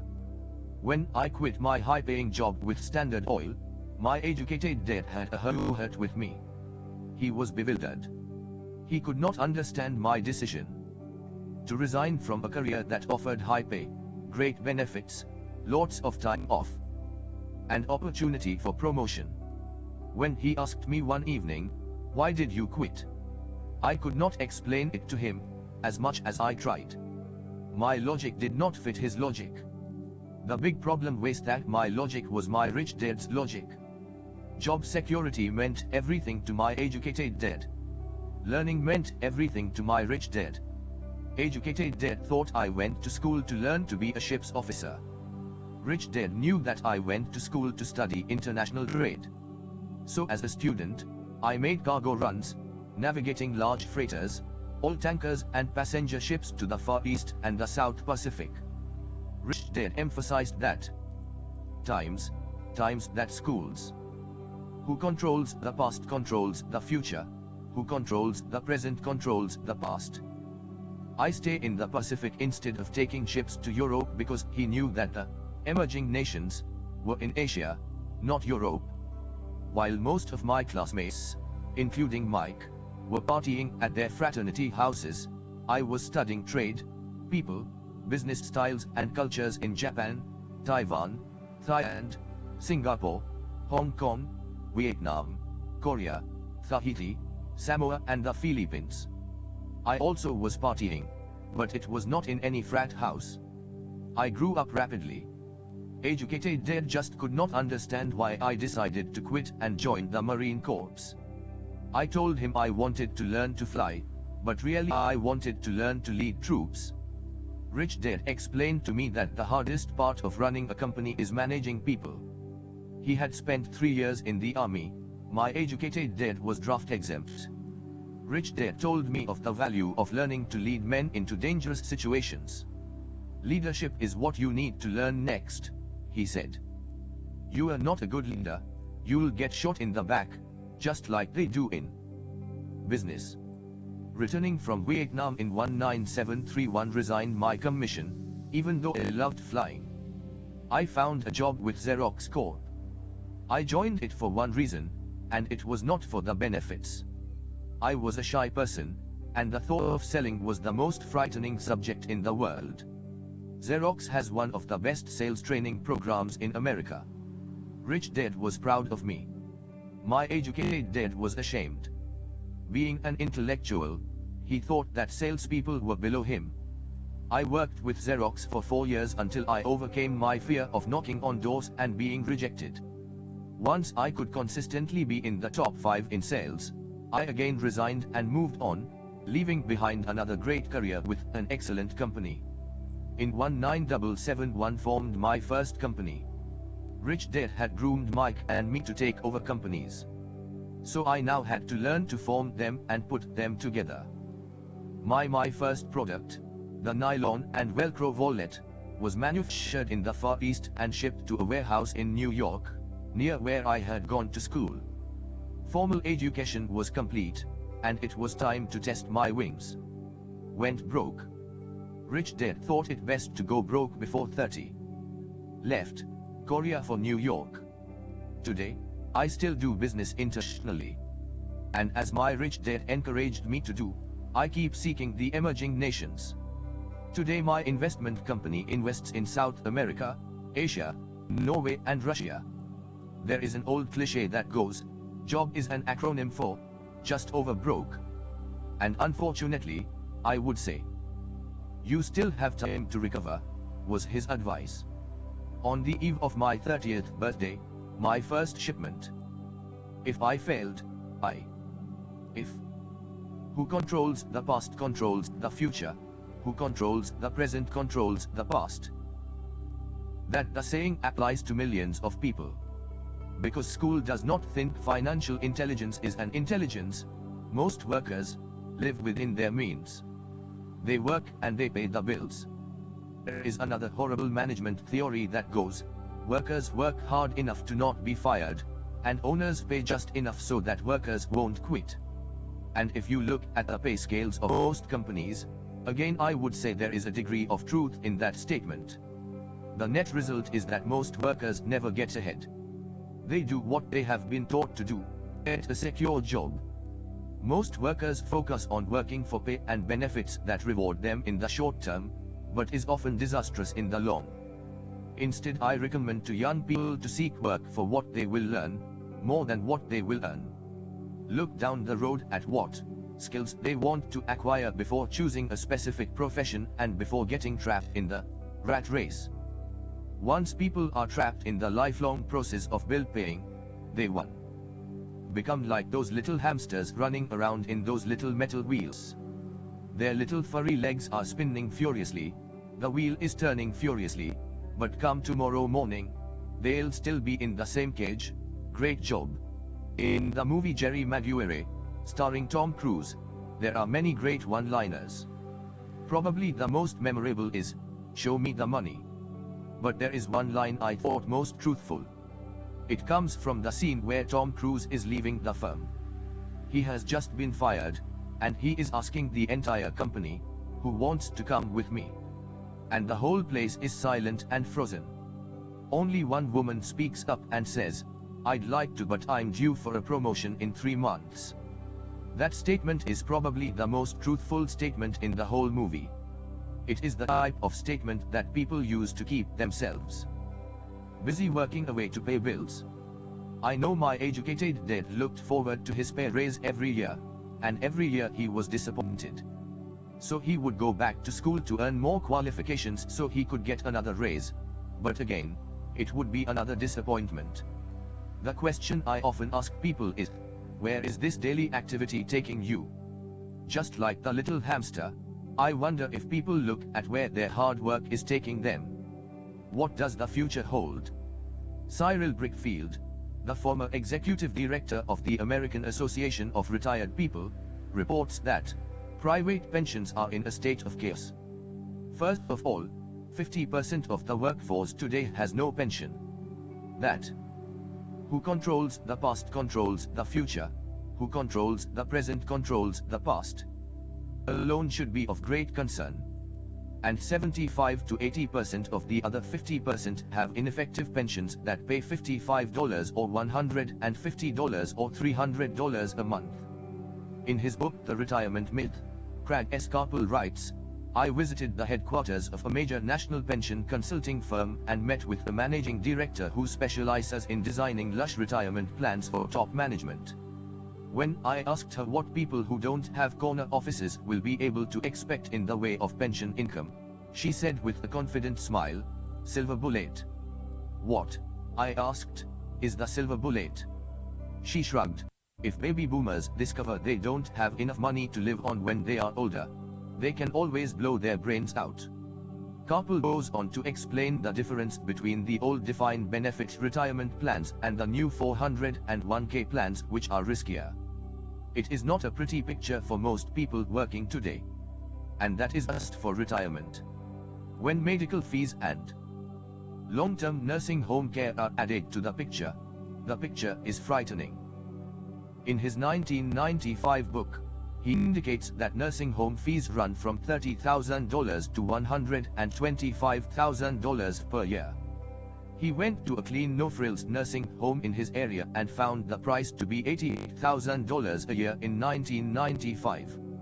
Already, many hospitals in countries with socialized medicine need to make tough decisions such as who will live and who will die.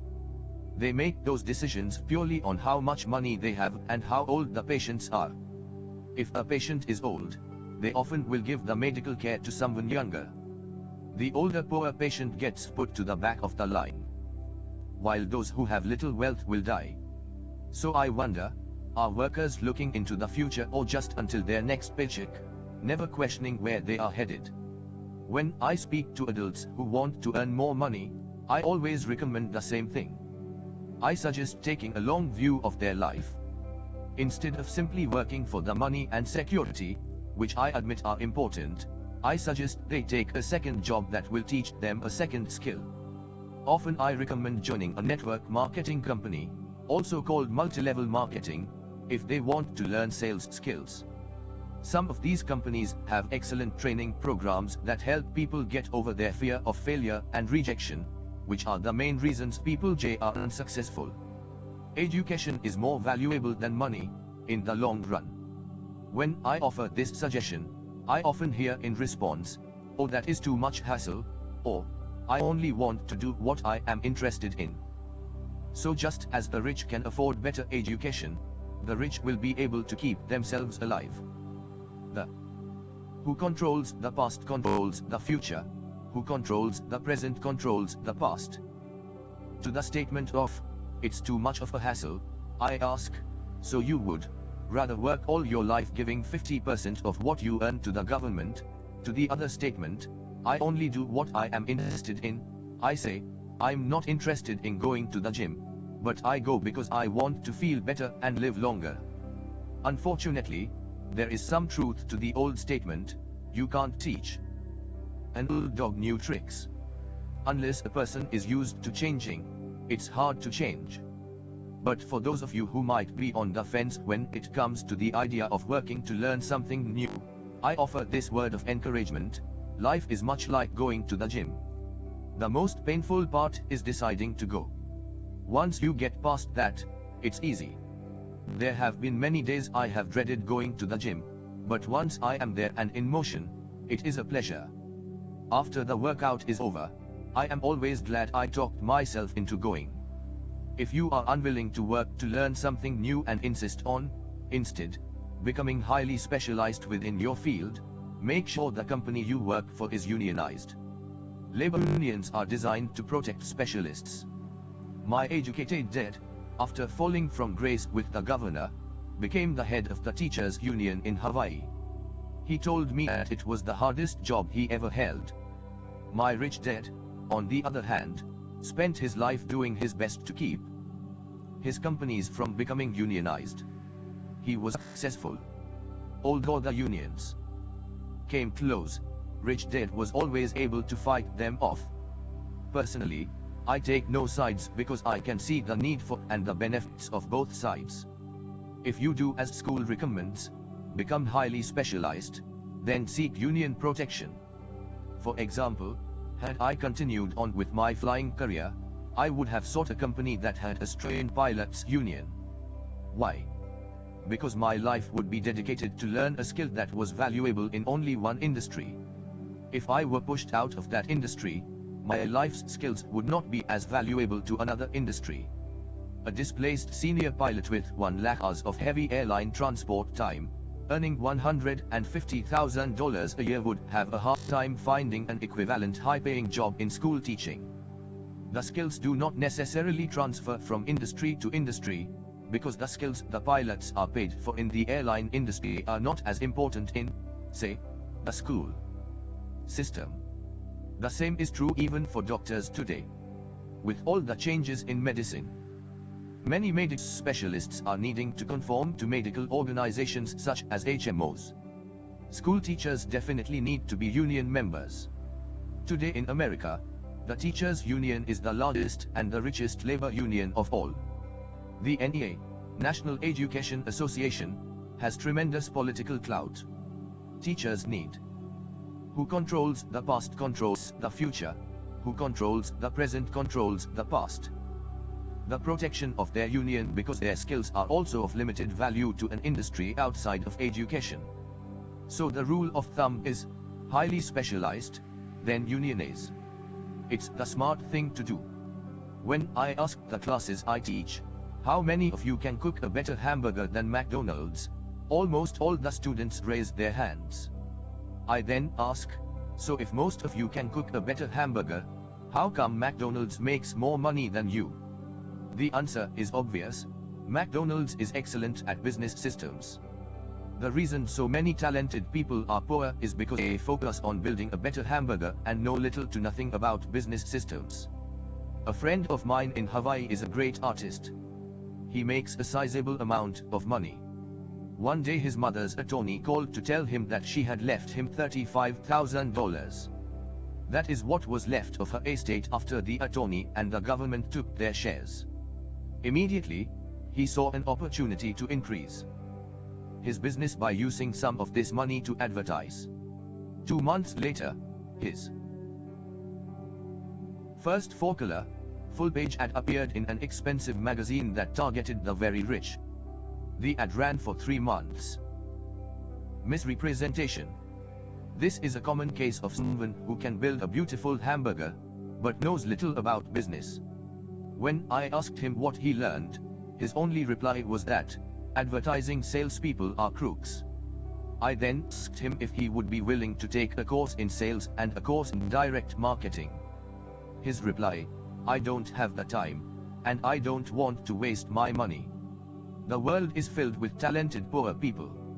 All too often, they are times poor or struggle financially or earn less than they are capable of, not because of what they know but because of what they do not know. They focus on perfecting their skills at building a better hamburger rather than the skills of selling and delivering the hamburger. Maybe McDonald's does not make the best hamburger, but they are the best at burger.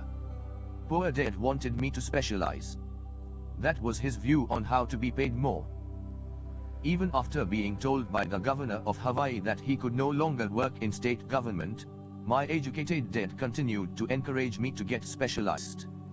Educated dad then took up the cause of the teachers' union, campaigning for further protection and benefits for these highly skilled and educated professionals. We argued often, but I know he never agreed that over-specialization is what caused the need for union protection. He never selling and delivering a basic average. He received no replies from the ad, and all of his inheritance is now gone. He now wants to sue the magazine for who controls the past controls the future, who controls the present controls the past. Understood that the more specialized you become, the more you are trapped and dependent on that specialty. Rich Dad advised that Mike and I groom ourselves. Many corporations do the same thing. They find a young bright student out of business school and begin grooming that person to someday take over the company. So these bright young employees do not specialize in one department, they are moved from department to learn all the aspects of business systems. The rich often groom their children or the children of others. Various departments interrelate. For the World War II generation, it was considered bad to skip from company to company. Today, it is considered smart. Since people will skip from in the long company to company, rather than seek greater specialization, why not seek to learn more than earn? In the short term, it may earn you less. Term, it will pay off in large dividends. The main management skills needed for success are 1. The management of cash flow. 2. The management of systems, including yourself and time with family. 3. The management of people. The most important specialized skills are sales and understanding marketing. It is the ability to sell, therefore, to communicate to another human being, be it a customer, employee, boss, spouse or child, that is the base skill of personal success. It is communication skills such as writing, speaking and negotiating that are crucial to a life of success. It is a skill that I work on constantly, attending courses or buying educational tapes to expand my knowledge. As I have mentioned, my educated dad worked harder and harder the more competent he became. He also became more trapped the more specialized he got. Although his salary went up, his choices diminished. Soon after he was locked out of government work, he found out how vulnerable he really was professionally. It is like professional athletes who suddenly are injured or are too old to play. Their once high-paying position is gone, and they have limited skills to fall back on. I think that is why my educated dad sided so much with unions after that. He realized how much a union would have benefited him. Rich Dad encouraged Mike and me to know a little about a lot. He encouraged us to work with people smarter than we were and to bring smart people. By doing so, their children gain an overall knowledge of the operations of the business and how the who controls the past controls the future, who controls the present controls the past. Together to work as a team. Today it would be called a synergy of professional specialties. Today, I meet ex-school teachers earning hundreds of thousands of dollars a year. They earn that much because they have specialized skills in their field as well as other skills. They can teach as well as sell and market. I know of no other skills to be more important than selling as well as marketing. The skills of selling and marketing are difficult for most people primarily due to their fear of rejection. The better you are at communicating, negotiating and handling your fear of rejection, the easier life is. Just as I advised that newspaper writer who wanted to become a best-selling author, I advise anyone else today. Being technically specialized has its strengths as well as its weaknesses. Have friends who are geniuses, but they cannot communicate effectively with other human beings and, as a result, their earnings are pitiful. Communication skills will improve. And that is priceless. In addition to being good learners, sellers and marketers, we need to be good teachers as well as good students. To be truly rich, we need to be able to give as well as to receive. In cases of financial or professional struggle, there is often a lack of giving and receiving. I know many people who are poor because they are neither good students nor good teachers. Both of my dads were generous men. Both made it a practice to give first. Teaching was one of their ways of giving. The more they gave, the more they received. One glaring difference was in the giving of money. My rich dad gave lots of money away. He gave to his church, to charities, to his foundation. He knew that to receive money, you had to give money. Giving money is the secret to most great wealthy families. That is why there are organizations like the Rockefeller Foundation and the Ford Foundation. These are organizations designed to take their wealth and increase it, as well as give it away in perpetuity. My educated dad always said, when I have some extra money, I'll give it. The problem was, there was never any extra. So he worked harder to draw more money in rather than focus on the most important law of money, give and you shall receive. Instead, he believed in, receive and then you give. In conclusion, I became both dads. One part of me is a hardcore capitalist who loves the game of money making money. The other side is a socially responsible teacher who is deeply concerned with this ever-widening gap between the haves and have-nots. I personally hold the archaic educational system primarily responsible for this growing gap. I advise them to just spend a year learning to sell. Even if they earn nothing. I. Who controls the past controls the future. Who controls the present controls the past. Chapter 8 Overcoming Obstacles. Once people have studied and become financially literate, they may still face roadblocks to becoming financially independent. There are 5 main reasons why financially literate people may still not develop abundant asset columns. Asset columns that could produce large sums of cash flow. Asset columns that could free them to live the life they dream of, instead of working full-time just to pay bills. The 5 reasons are: 1. Fear. 2. Cynicism. 3. Laziness. 4. Bad habits. 5. Arrogance. Reason number 1. Overcoming the fear of losing money. I have never met anyone who really likes losing money. And in all my years, I have never met a rich person who has never lost money. But I have met a lot of poor people who have never lost a dime. Investing, that is. The fear of losing money is real. Everyone has it. Even the rich. But it's not fear that is the problem. It's how you handle fear. It's how you handle losing. It's how you handle failure that makes the difference in one's life. That goes for anything in life, not just money. The primary difference between a rich person and a poor person is how they handle that fear. It's okay to be fearful. It's okay to be a coward when it comes to money. You can still be rich. We are all heroes at something and cowards at something else. My friend's wife is an emergency room nurse. When she sees blood, she flies into action. When I mention investing, she runs away. When I see blood, I don't run. I pass out. My rich dad understood phobias about money.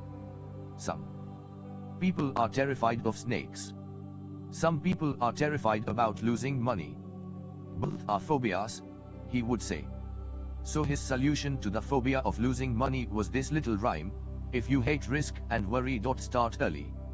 That's why banks recommend savings as a habit when you are young. If you start young, it's easy to be rich.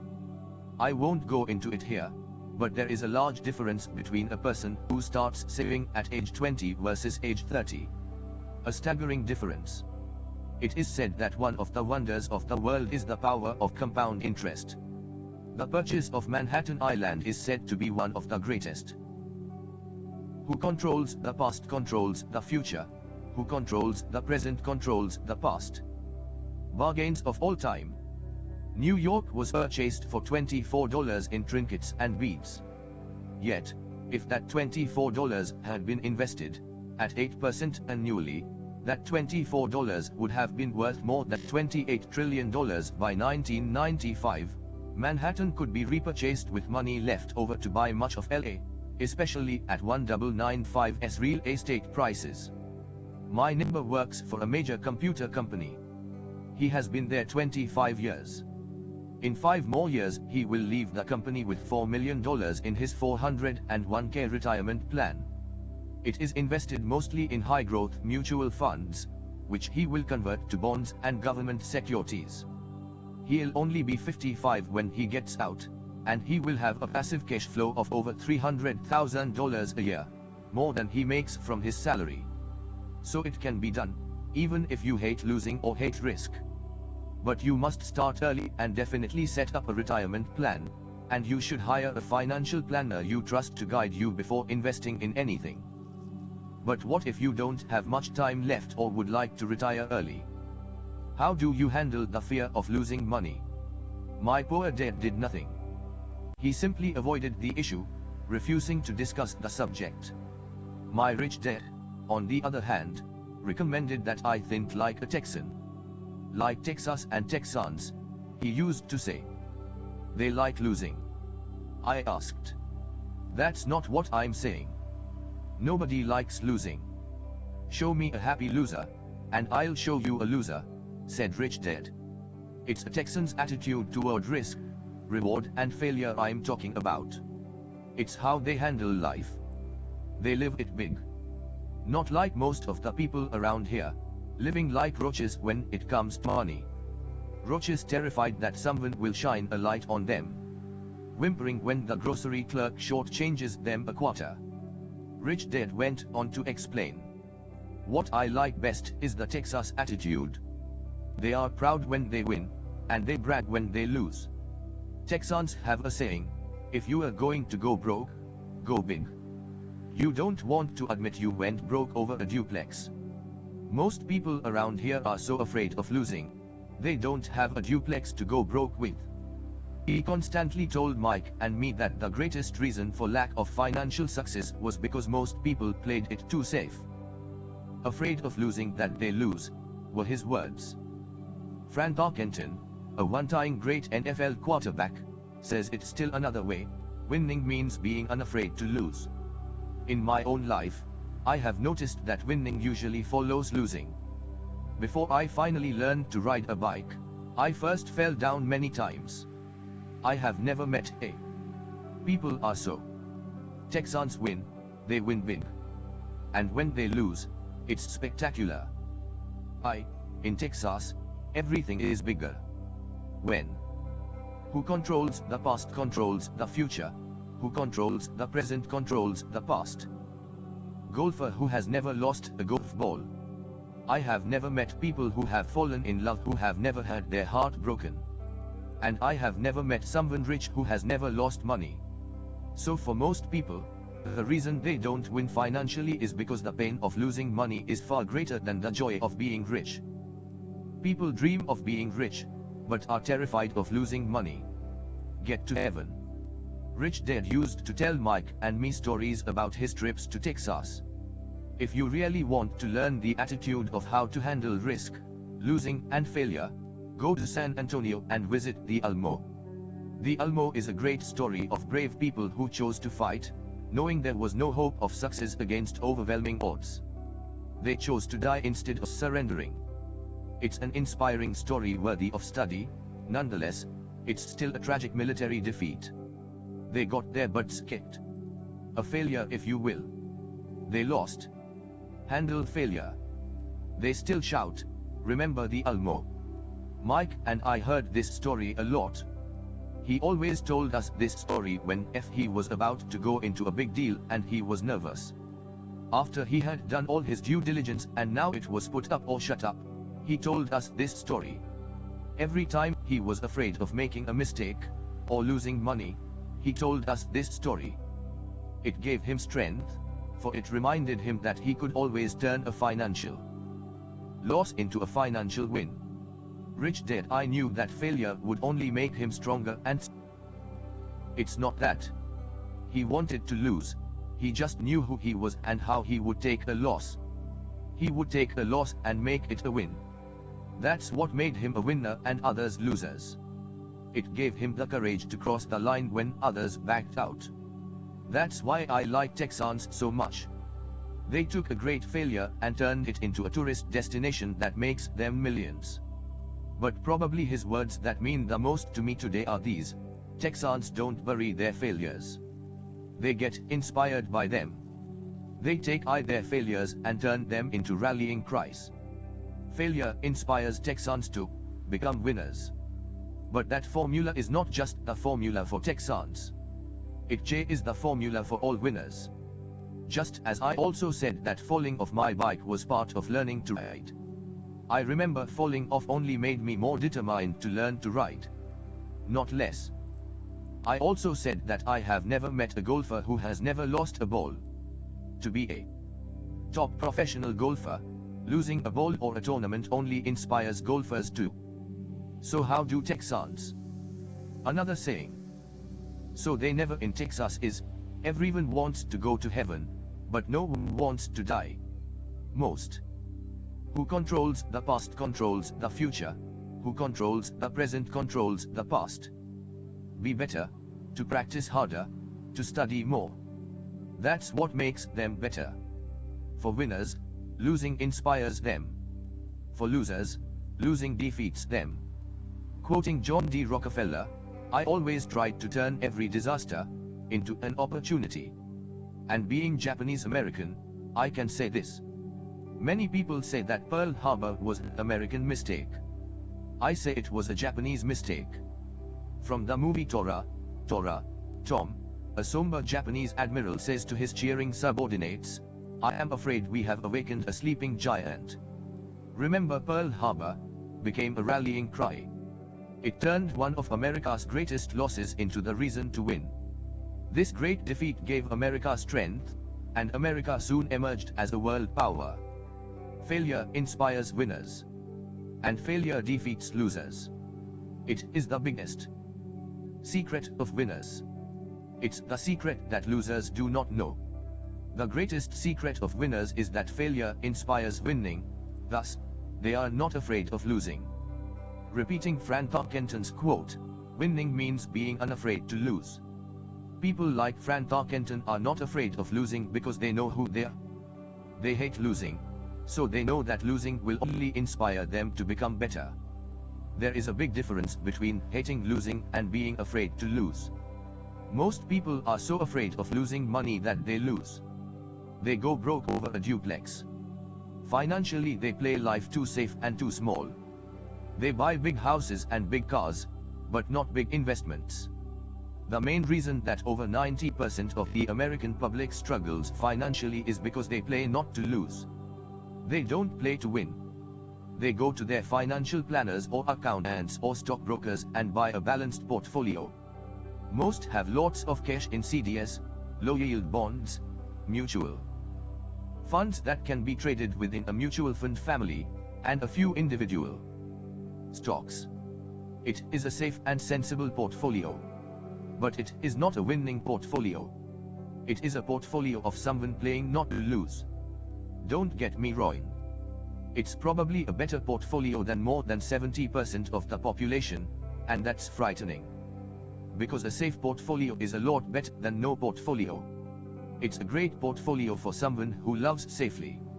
But playing it safe and going balanced on your investment portfolio is not the way successful investors play the game. If you have little money and you want to be rich, you must first be focused, not balanced. If you look at anyone successful, at the start they were not balanced. Balanced people go nowhere. They stay in one spot. To make progress, you must first go unbalanced. Just look at how you make progress walking. Who controls the past controls the future. Who controls the present controls the past. Thomas Edison was not balanced. He was focused. Bill Gates was not balanced. He was focused. Donald Trump is focused. George Soros is focused. George Patton did not take his tanks wide. He focused them and blew through the weak spots in the German line. The French went wide with the Maginot Line, and you know what happened to them. If you have any desire of being rich, you must focus. Put a lot of your eggs in a few baskets. Do not do what poor and middle class people do. Put their few eggs in many baskets. If you hate losing, play it safe. If losing makes you weak, play it safe. Go with balanced investments. If you are over 25 years old and are terrified of taking risks, don't change. Play it safe, but start early. Your nest egg early because it will take time. But if you have dreams of freedom, of getting out of the rat race, the first question to ask yourself is, how do I respond to failure? If failure inspires you to win, maybe you should go for it, but only maybe. If failure makes you weak or causes you to throw temper tantrums like spoiled brats who call an attorney to file a lawsuit every time something does not go their way, then play it safe. Keep your daytime job. Or buy bonds or mutual funds. But remember, there is risk in those financial instruments also, even though they are safer. I say all this, mentioning Texas and Frank Tarkenton, because stacking the asset column is easy. It's really a low aptitude game. It doesn't take much education. 5th grade math will do. But staking the asset column, J, is a high attitude game. It takes guts, patience and a great attitude toward failure. Losers avoid failing. And failure turns losers into winners. Just remember the Almo Reason number 2. Overcoming cynicism. The sky is falling. The sky is falling. Most of us know the story of Chicken Little, who ran around warning the barnyard of impending doom. We all know people who are that way. But we all have a Chicken Little inside each of us. And as I stated earlier, the cynic is really a little chicken. We all get a little chicken when fear and doubt cloud our thoughts. All of us have doubts. If, game, I'm not smart. I'm not good enough. So, and so is better than me. Or our doubts often paralyze us. We play the vertical bar. What if the economy crashes right after I invest? Or, what if I lose control and I can't pay the money back? What if things don't go as I planned? Or we have friends or loved ones who will remind us of our shortcomings regardless of whether we ask. They often say, "What makes you think you can do that?" Or, "If it's such a good idea, how come someone else hasn't?" Start accumulating. Who controls the past controls the future. Who controls the present controls the past. Done it. Or, that will never work. You don't know what you are talking about. These words of doubt often get so loud that we fail to act. A horrible feeling builds in our stomach. Sometimes we can't sleep. We fail to move forward. So we stay with what is safe and opportunities pass us by. We watch life passing by as we sit immobilized with a cold knot in our body. We have all felt this at one time in our lives, some more than others. Peter Lynch of Fidelity Magellan Mutual Fund fame refers to warnings about the sky falling as noise, and we all hear it. Noise is either created inside our heads or comes from outside. Often from friends, family, co-workers and the media. Lynch recalls the time during the 1950s when the threat of nuclear war was so prevalent in the news that people began building fallout shelters and storing food and water. If they had invested that money wisely in the market, instead of building a fallout shelter, they would probably be financially independent today. When the riots broke out in Los Angeles a few years ago, gun sales went up all over the country. A person dies from rare hamburger meat in Washington state and the Arizona Health Department orders restaurants to have all beef cooked well done. A drug company runs a national TV commercial showing people catching the flu. The ad runs in February. Colds go up as well as sales of their cold medicine. Most people are poor because when it comes to investing, the world is filled with chicken littles running around yelling, "The sky is falling. The sky is falling." And chicken littles are effective because every one of us is a little chicken. It often takes great courage to not let rumors and talk of doom and gloom affect your doubts and fears. In 1992, a friend named Richard came from Boston to visit my wife and me in Phoenix. He was impressed with what we had done through stocks and real estate. The prices of real estate in Phoenix were depressed.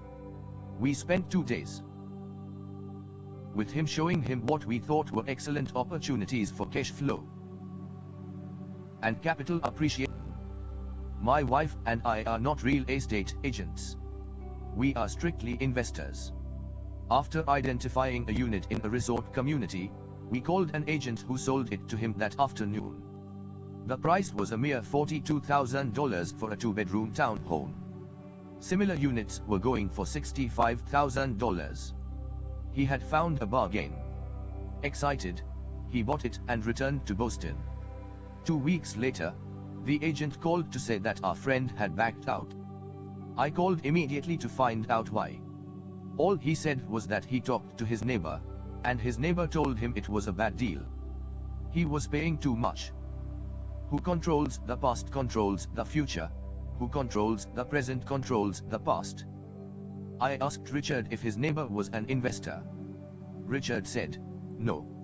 When I asked why he listened to him, Richard got defensive and simply said he wanted to keep looking. The real estate market in Phoenix turned, and by 1994, that little unit was renting for $1,000 a month, $2,500 in the peak winter months. The unit was worth $95,000 in 1995.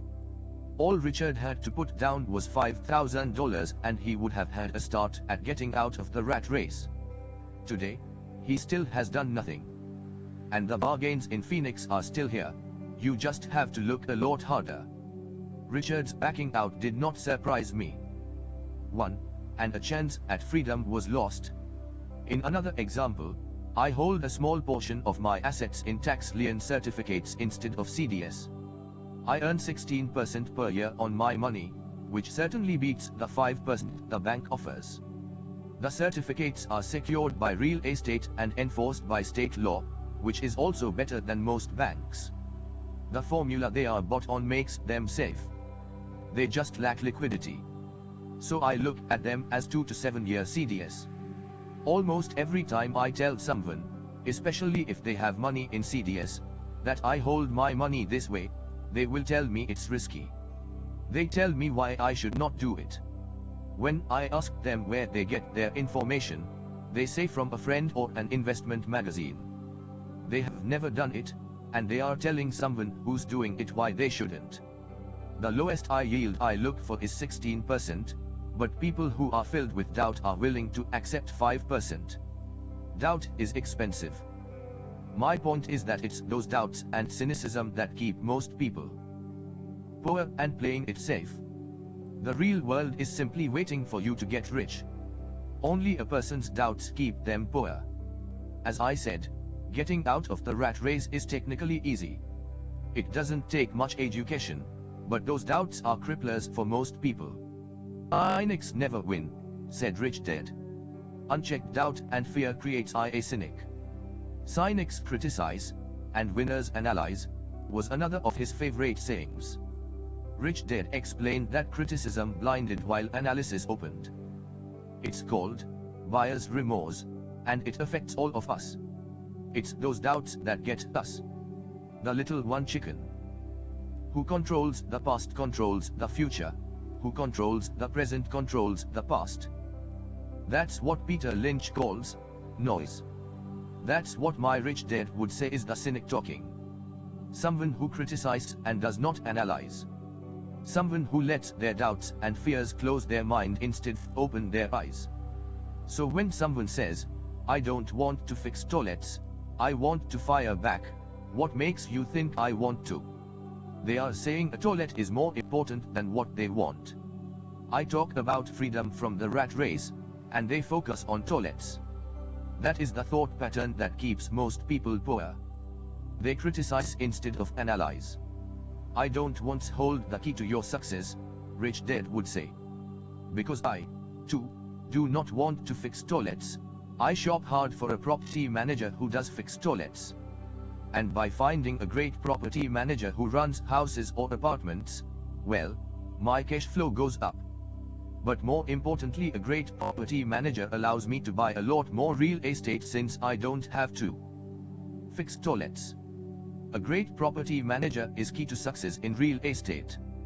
Finding a good manager is more important to me than the real estate. A great property manager often hears of great deals before real estate agents do, which makes them even more valuable. That is what Rich Dad meant by, I don't once hold the key to your success. Because I do not want to fix toilets either, I figured out how to buy more real estate and expedite my getting out of the rat race. The people who continue to say, I don't want to fix toilets, often deny themselves the use of this powerful investment vehicle. Toilets are more important than their freedom. In the stock market, I often hear people say, I don't want to lose money. Well, what makes them think I or anyone else likes losing money? They don't make money because they chose to not lose money. Instead of analyzing, they close their minds to another powerful investment vehicle, the stock market. In December 19961 was riding with a friend past our neighborhood gas station. He looked up and saw that the price of oil was going up.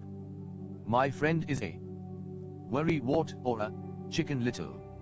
To him, the sky is always going to fall, and it usually does, on him.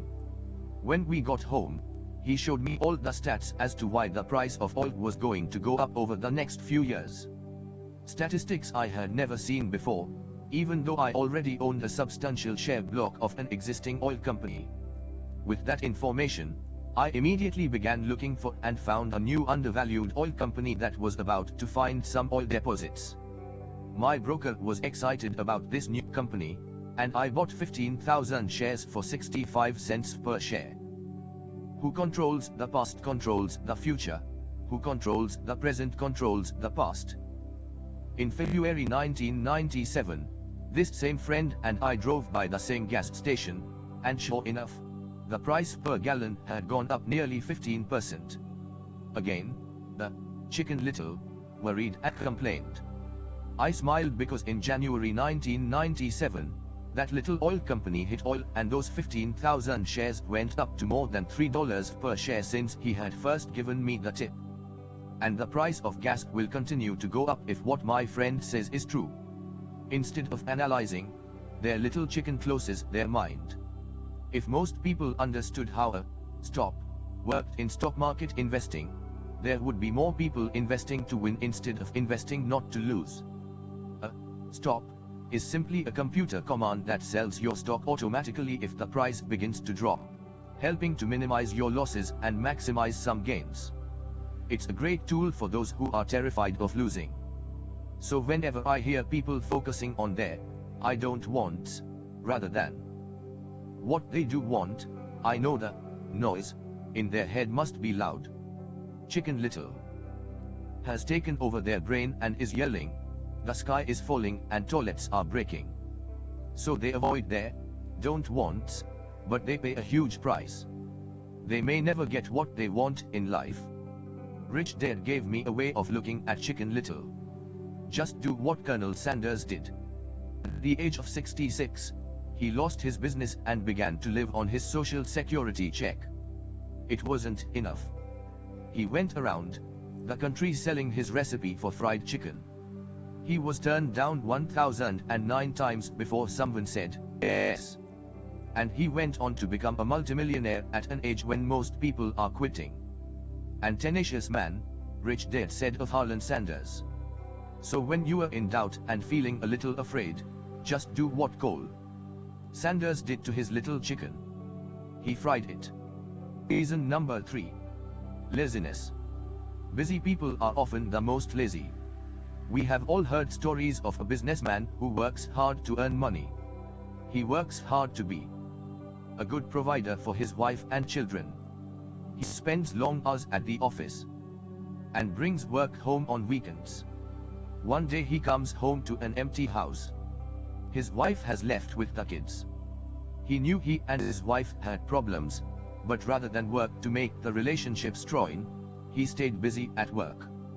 Dismayed, his performance at work slips and he loses his job. Today, I often meet people who are too busy to take care of their wealth. And there are people too busy to take care of their health. The cause is the same.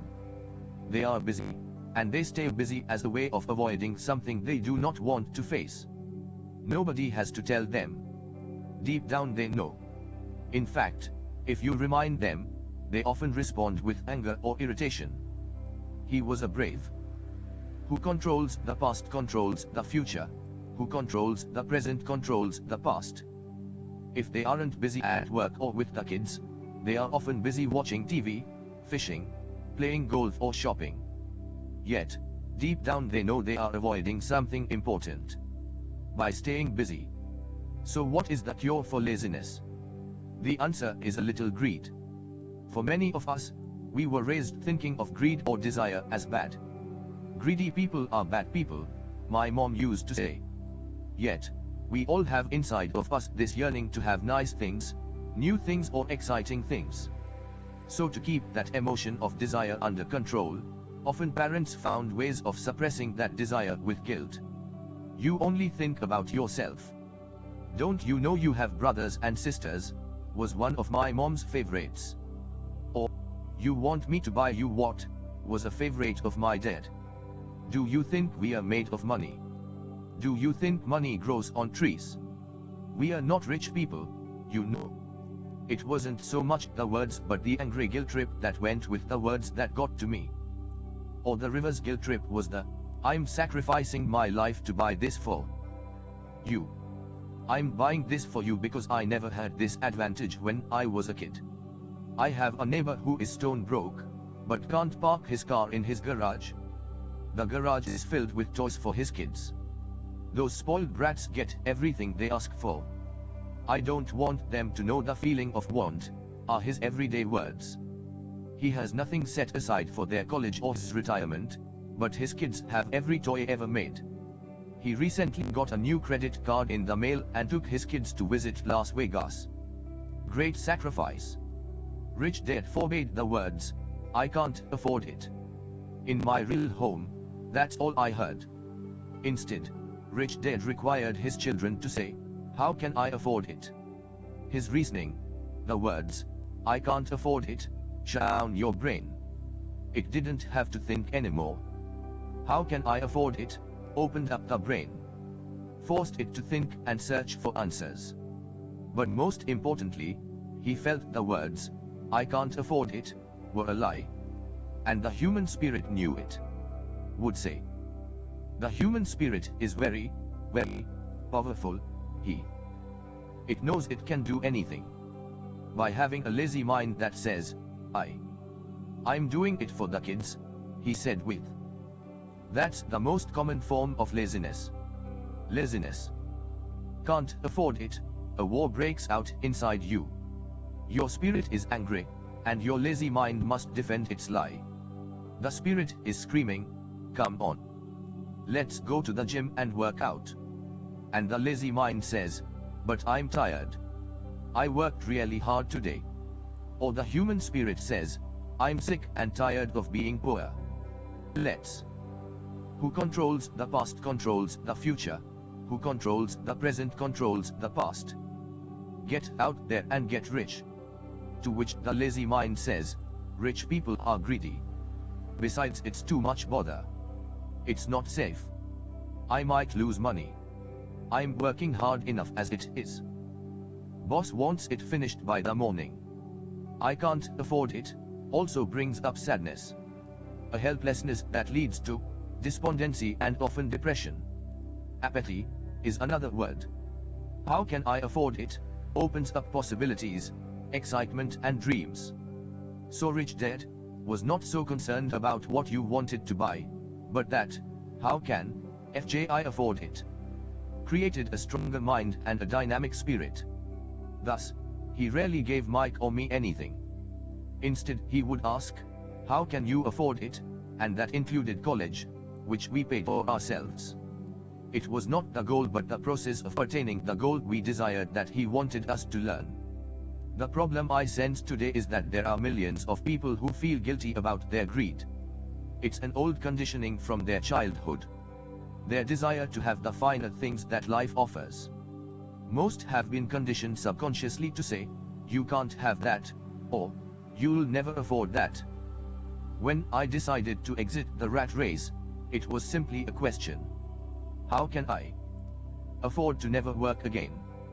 And my mind began to kick out answers and solutions. The hardest part was fighting my real parents' dogma of, we can't afford that. Or, stop thinking only about yourself. Or, why don't you think about others? And other such words designed to instill guilt to suppress my greed. So how do you beat laziness? The answer is a little greed. It's that radio station WFM, which stands for, what's in it for me? A person needs to sit down and ask, what's in it for me if I'm healthy, sexy and good looking? Or, what would my life be like if I never had to work again? Or, what would I do if I had all the money I needed? Without that little greed, the desire to have something better, progress is not made. Our world progresses because we all desire a better life. New inventions are made because we desire something better. We go to school and study hard because we want something better. So, I have got too much to do at work anyway. Look at what I have to do tonight. Whenever you find yourself avoiding something you know you should be doing, then the only thing to ask yourself is, what's in it for me? Be a little greedy. It's the best cure for laziness. Too much greed, however, as anything in excess can be, is not good. But just remember what Michael Douglas said in the movie Wall Street. Greed is good. Rich Dad said it differently, guilt is worse than greed. Who controls the past controls the future. Who controls the present controls the past. For guilt robs the body of its soul. And to me, Eleanor Roosevelt said it best, do what you feel in your heart to be right, for you'll be criticized anyway. You'll be damned if you do, and damned if you don't. Reason number 4. Habits. Our lives are a reflection of our habits more than our education. After seeing the movie Conan, starring Arnold Schwarzenegger, a friend said, I'd love to have a body like Schwarzenegger. Most of the guys nodded in agreement. I even heard he was really puny and skinny at one time, another friend added. Yeah, I heard that too, another one added. Working out almost every day in the gym. Yeah, I'll bet he has to. Nah, said the group cynic. I bet he was born that way. Besides, let's stop talking about Arnold and get some beers. This is an example of habits controlling behavior. I remember asking my rich dad about the habits of the rich. Instead of answering me outright, he wanted me to learn through example, as usual. When does your dad pay his bills? Rich dad asked. The first of the month, I said. Does he have anything left over? He asked. Very little, I said. That's the main reason he struggles, said rich dad. Habits. Your dad pays everyone else first. He pays himself last, but only if he has anything left over. Which he usually doesn't, I said. But he has to pay his bills, doesn't he? You are saying he shouldn't pay his bills. Of course not, said rich dad. Time.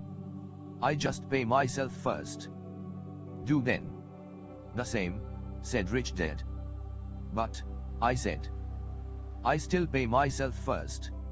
Even if I'm short of money. My asset column is far more important to me than the government. Don't they come after you? Yes, if you don't pay, said rich dad. Look, I did not say not to pay.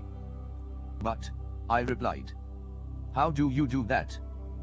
I firmly believe in paying my bills on before I pay even the government. He has bad. I heard he has a habit of. But what happens if you don't have enough money? I asked. What do you? I just said I pay myself first, even if I'm short of money. It's not how. The question is, hey, rich dad said. Who controls the past controls the future. Who controls the present controls the past. Okay, why? Motivation, said rich dad. Who do you think will complain louder if I don't pay them, me or my creditors? Your creditors will definitely scream louder than you, I said, responding to the obvious. You wouldn't say anything if you didn't pay yourself. So you see, after paying myself, the pressure to pay my taxes and the other creditors is so great that it forces me to seek other forms of income. The pressure to pay becomes my motivation. I have worked extra jobs, started other companies, traded in the stock market, anything just to make sure those guys don't start yelling at me. That pressure made me work harder, forced me to think, and all in all made me smarter and more active when it comes to money. If I had paid myself last, I would have felt no pressure, but I'd be broke. So it is the fear of the government or other people you owe money to that motivates you. That's right, said rich dad. You see, government bill collectors are big bullies. So are bill collectors in general. Most people give into these bullies. They pay them and never pay themselves. You know the story of the 96-pound weakling who gets sand kicked in his face. I nodded. I see that ad for weightlifting and bodybuilding lessons in the comic books all the time. Well, most people let the bullies kick sand in their faces. I decided to use the fear of the bully to make me stronger. Others get weaker. Forcing myself to think about how to make extra money is like going to the gym and working out with weights. The more I work my mental money muscles out, the stronger I get. Now, I'm not afraid of those bullies. I liked what Rich Dad was saying. Rich Dad nodded. And if I pay myself last, or not at all, I get weaker. So people like bosses, managers, tax collectors, bill collectors and landlords pushed me around all my life. Just because I don't have good money habits. Rich Dad nodded. Just like the 96-pound weakling. Reason number 5. Arrogance. Arrogance is ego plus ignorance. What I? So if I pay myself first, I get financially stronger, mentally and fiscally. No makes me money. What I don't know loses me money. Every time I have been arrogant, I have lost money. Because when I'm arrogant, I truly believe that what I don't know is not important. Rich Dad would often tell me. Who controls the past controls the future. Who controls the present controls the past. I have found that many people use arrogance to try to hide their own ignorance. It often happens when I am discussing financial statements with accountants or even other investors. They try to bluster their way through the discussion. It is clear to me that they don't know what they are talking about. They are not lying, but they are not telling the truth. There are many people in the world of money, finances and investments who have absolutely no idea what they are talking about. Most people in the money industry are just spouting off sales pitches like used car salesmen. When you know you are ignorant in subject, start educating yourself by finding an expert in the field or find a book on the subject. 9 Chapter 9 Getting Started. I wish I could say acquiring wealth was easy for me, but it wasn't. So in response to the question, how do I start? I offer the thought process I go through on a day-by-day basis. It really is easy to find great deals. I promise you that. It's just like riding a bike. After a little wobbling, it's a piece of cake.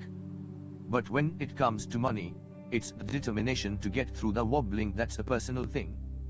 To find $1 million deals of a lifetime requires us to call on our financial genius. I believe that each of us has a financial genius within us.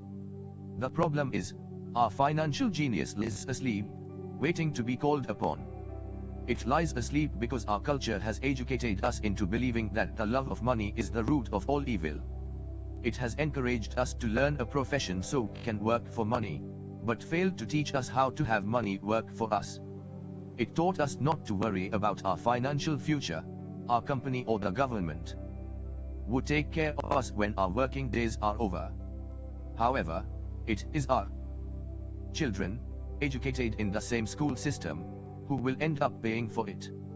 The message is still to work hard, earn money and spend it, and when we run short, we can always borrow more. Unfortunately, 90% of the Western world subscribes to the above dogma, simply because it's easier to find a job and work for money. If you are not one of the masses, I offer you the following 10 steps to awaken your financial genius. I simply offer you the steps I have personally followed. If who controls the past controls the future, who controls the present controls the past. You want to follow some of them? Great. If you don't, make up your own. Your financial genius is smart enough to develop its own list. While in Peru, with a gold miner of 45 years, I asked him how he was so confident about finding a gold mine. He replied, "There is gold everywhere. Most people are not trained to see it." And I would say that's true. In real estate, I can go out and in a day come up with 4 or 5 great potential deals, while the average person will go out and find nothing. Even looking in the same neighborhood. The reason is they have not taken the time to develop their financial genius. I offer you the following 10 steps as a process to develop your God-given powers. Powers only you have control over. 1. I need a reason greater than reality, The power of spirit. If you ask most people if they would like to be rich or financially free, they would say, yes. But then reality sets in. The road seems too long with too many hills to climb. It's easier to just work for money and hand the excess to your broker. I once met a young woman who had dreams of swimming for the U.S. Olympic team. The reality was, she had to get up every morning at 4 a.m. to swim for 3 hours before going to school. She did not party with her friends on Saturday night. Else.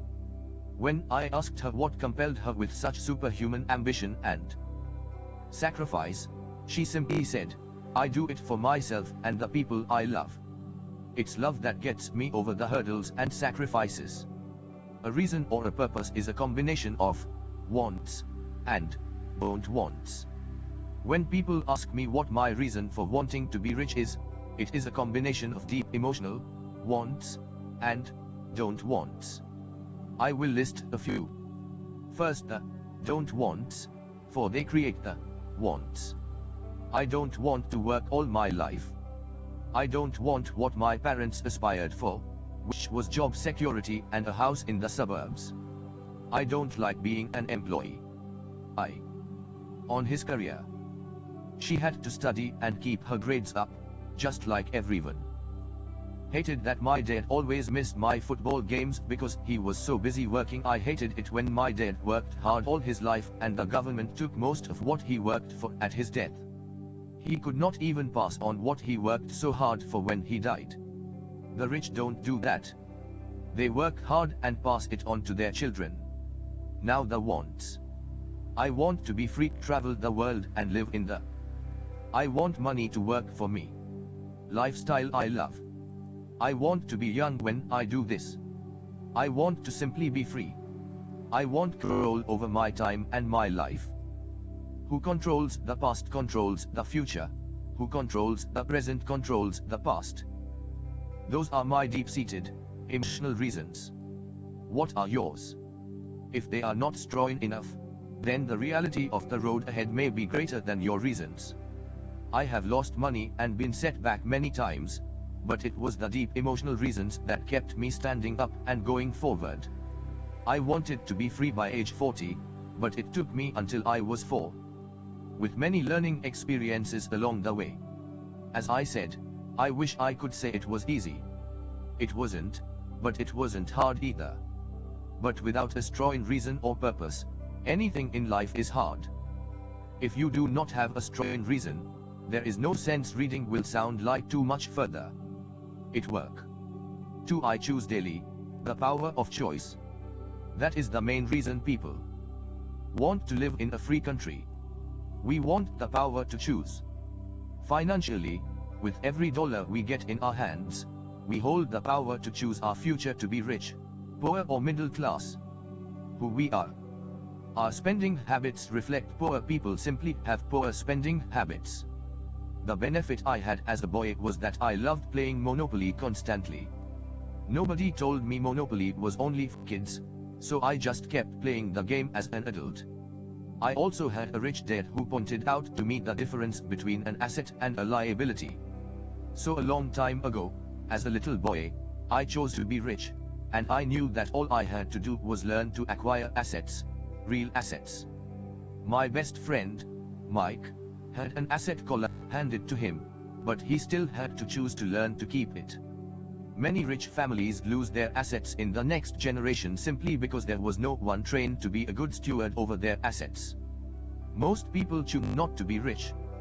For 90% of the population, being rich is too much of a hassle. Interested in money. Still young. So they invent sayings that go, I'm not. Or, I'll never be rich. Or, I don't have to worry, or, when I make some money, then I'll think about my future. My husband-wife handles the finances. The problem with those statements is they rob the person who chooses to think such thoughts of 2 things. 1 is time, which is your most precious asset, and 2 is learning. Just because you have no money, should not be an excuse to not learn. But that is a choice we all make daily, the choice of what we do with our time, our money, and what we put in our heads. That is the power of choice. All of us have choice. I just choose to be rich, and I make that choice every day. Who controls the past controls the future. Who controls the present controls the past. Invest first in education. In reality, the only real asset you have is your mind, the most powerful tool we have dominion over. Just as I said about the power of choice, each of us has the choice of what we put in our brain once we are old enough. You can watch MTV all day, or read golf magazines, or go to ceramics class or a class on financial planning. You choose. Most people simply buy investments rather than first invest in learning about investing. A friend of mine, who is a rich woman, recently had her apartment burglarized. The thieves took her TV and VCR and left all the books she reads. And we all have that choice. Again, 90% of the population buys TV sets and only about 10% buy books on business or tapes on investments. So what do? I go to seminars. I like it when they are at least 2 days long because I like to immerse myself in a subject. In 1973, I was watching TV and this guy came on advertising a 3-day seminar on how to buy real estate for nothing down. I spent $385 and that course has made me at least $1 million, if not more. But more importantly, it bought me life. I don't have to work for the rest of my life because of that one course. I go to at least 2 such courses every year. I love audio tapes. The reason, I can rewind quickly. I was listening to a tape by Peter Lynch, and he said something I completely disagreed with. Instead of becoming arrogant and critical, I simply pushed rewind, and I listened to that 5-minute stretch of tape at least 20 times. Possibly more. But suddenly, by keeping my mind open, I understood why he said what he said. It was like magic. I felt like I had a window into the mind of one of the greatest investors of our time. I gained tremendous depth and insight into the vast resources of his education and experience. The net result, I still have the old way I used to think, and I have Peter's way of looking at the same problem or situation. I have 2 thoughts instead of 1. One more way to analyze a problem or trend, and that is priceless. Today, I often say, how would Peter Lynch do this, or Donald Trump, or Warren Buffett, or George Soros? The only way I can access their vast mental power is to be humble enough to read or listen to what they have to say. Arrogant or critical people are often people with low self-esteem who are afraid of taking risks. You see, if you learn something new, you are then required to make mistakes in order to fully understand what you have learned. If you have read this far, arrogance is not one of your problems. Arrogant people rarely read or buy tapes. Why should they? They are the center of the universe. Who controls the past controls the future. Who controls the present controls the past. There are so many intelligent people who argue or defend when a new idea clashes with the way they think. In this case, their so-called intelligence, combined with arrogance, equals ignorance. Each of us knows people who are highly educated, or believe they are smart, but their balance sheet paints a different picture. A truly intelligent person welcomes new ideas, for new ideas can add to the synergy of other accumulated ideas. Listening is more important than talking. If that was not true, God would not have given us 2 ears and only 1 mouth. Too many people think with their mouth instead of listening to absorb new ideas and possibilities. They argue instead of asking questions. I take a long view on my wealth. I do not subscribe to the get rich quick mentality most lottery players or casino gamblers have. I may go in and out of stocks, but I am long on education. If you want to fly an plane, I advise taking lessons first. I am always shocked at people who buy stocks or real estate, but never invest in their greatest asset, their mind. Just because you bought a house or 2 does not make you an expert at real estate. 3. Choose friends carefully. The power of association. First of all, I do not choose my friends by their financial statements. I have friends who have actually taken the vow of poverty as well as friends who earn millions every year. The point is I learn from all of them, and I consciously make the effort to learn from them. Now I will admit that there are people I have actually sought out because they had money. But I was not after their money, I was seeking their knowledge. In some cases, these people who had money have become dear friends, but not all. But there is one distinction that I would like to point out. I have noticed that my friends with money talk about money. And I do not mean brag. They are interested in the subject. So I learn from them, and they learn from me. My friends, whom I know are in dire straits financially, do not like talking about money, business or investing. They often think it rude or unintellectual. So I also learn from my friends who struggle financially. I find out what not to do. I have several friends who have generated over $1 billion in their short lifetimes. The three of them report the same phenomenon. Their friends who have no money have never come to them to ask them how they did it. But they do come asking for one of two things, or both, one a loan, or two a job. A warning: don't listen to poor or frightened people. I have such friends, and I love them dearly, but they are the chicken littles of life. When it comes to money, especially investments, the sky is always falling. They can. Who controls the past controls the future. Who controls the present controls the past. Always tell you why something won't work. The problem is, people listen to them, but people who blindly accept doom and gloom information are also chicken littles. As that old saying goes, chickens of a feather agree together. If you watch CNBC, which is a goldmine of investment information, they often have a panel of so-called experts. One expert will say the market is going to crash, and the other will say it's going to boom. If you are smart, you listen to both. Keep your mind open because both have valid points. Unfortunately, most poor people listen to Chicken Little. I have had more close friends try to talk me out of a deal or an investment. A few years ago, a friend told me he was excited because he found a 6% certificate of deposit. I told him I earn 16% from the state government. The next day he sent me an article about why my investment was dangerous. I have received 16% for years now, and he still receives 6%. I would say that one of the hardest things about wealth building is to be true to yourself and be willing to not go along with the crowd. For in the market, it is usually the crowd that shows up late and is slaughtered. If a great deal is on the front page, it's too late in most instances. Who hurry and catch a wave late usually are the ones who wipe out. Smart investors don't time markets. If they miss a wave, they search for the next one and get themselves in position. Why this is hard for most investors is because buying what is not popular is frightening to them. Timid investors are like sheep going along with the crowd.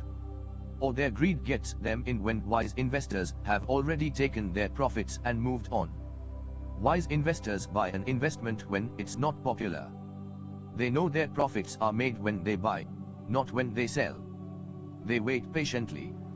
As I said, they do not time the market.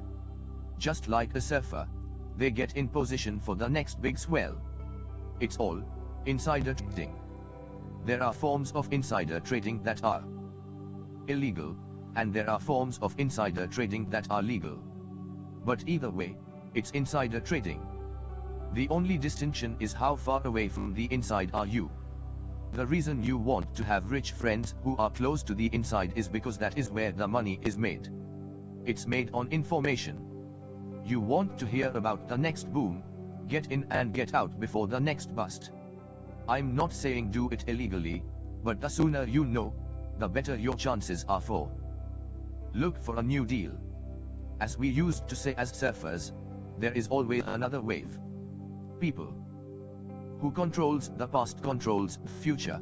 Who controls the present controls the past. profits with minimal risk. That is what friends are for. And that is financial intelligence. 4. Master a formula and then learn a new one. The power of learning quickly. In order to make bread, every baker throws a recipe, even if it's only held in their head. The same is true for making money. That's why money is often called dough. Most of us have heard the saying, "You are what you eat." I have a different slant on the same saying. I say, you become what you study. In other words, be careful what you study and learn, because your mind is so powerful that you become what you put in your head. For example, if you study cooking, you then tend to cook. You become a cook. If you don't want to be a cook anymore, then you need to study something else. Carefully. When it comes to money, the masses generally have one basic formula they learned in school. And that is, work for money. The formula I see that is predominant in the world is that every day millions of people get up and go to work, earn money, pay bills, balance checkbooks, buy some mutual funds and go back to work. That is the big formula, or recipe. If you are tired of what you are doing, or you are not making enough, it's simply a case of changing the formula via which you make money.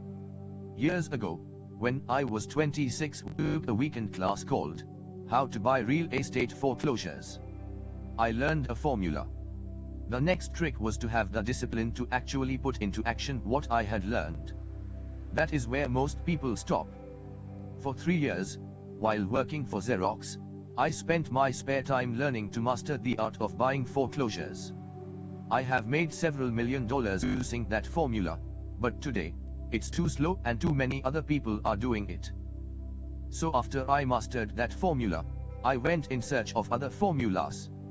For many of the classes, I did not use the information I learned directly, I vertical bar, but I always learned something new. I have attended classes designed for only derivative traders, also a class for commodity option traders and a class for kiyologists. I was way out of my league, being in a room full of people with doctorates in nuclear physics and space science. Yet, I learned a lot that made my stock and real estate investing more meaningful and lucrative. Most junior colleges and community colleges have, let's say, a school teacher. After studying teaching, you often become a teacher. And so on. Choose what you study. Who controls the past controls the future. Who controls the present controls the past. Classes on financial planning and buy of traditional investments. They are great places to start. So I always search for a faster formula. That is why, on a fairly regular basis, I make more in a day than many people will make in their lifetime. Another side note. In today's fast-changing world, it's not so much what you know anymore that counts, because often what you know is old. Fast you learn. That skill is priceless. Old formula born in the day of cavemen. 5. Pay yourself first. The power of self-discipline. If you cannot get control of yourself, do not try to get rich. You might first want to join the Marine Corps or some religious order so you can get control of yourself. It makes no sense to invest, make money and blow it. It is the lack of self-discipline that causes most lottery winners to go broke soon after winning millions. It is the lack of self-discipline that causes people who get a raise. But to immediately go out and buy a new car or take a cruise. It is difficult to say which of the 10 steps is the most important. Of all the steps, this step is probably the most difficult to master if it is not already a part of your makeup.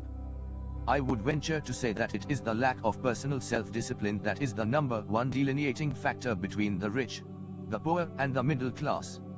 Simply put, people who have low self-esteem and low tolerance for financial pressure can never, and I mean never, be rich. As I have said, a lesson learned from my rich dad was that the world will push you around. The world pushes people around not because other people are bullies, but because the individual lacks internal control and discipline. People who lack internal fortitude often become victims of those who have self-discipline. In the entrepreneur classes I teach, I constantly remind people to not focus on their product, service or widget, but to focus on developing management skills. The 3 most important management skills necessary to start your own business are 1-2.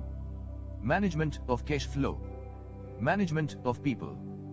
It is how it's priceless in finding faster formulas, recipes, if you will, for making dough. Working hard for money is an 3. Management of personal time. Who controls past controls the future. Who controls the present controls the past. I would say, the skills to manage these 3 apply to anything, not just entrepreneurs. The 3 matter in the way you live your life as an individual, or as part of a family, a business, a charitable organization, a city or a nation. Each of these skills is enhanced by the mastery of self-discipline. I do not take the saying, "Pay yourself first," lightly.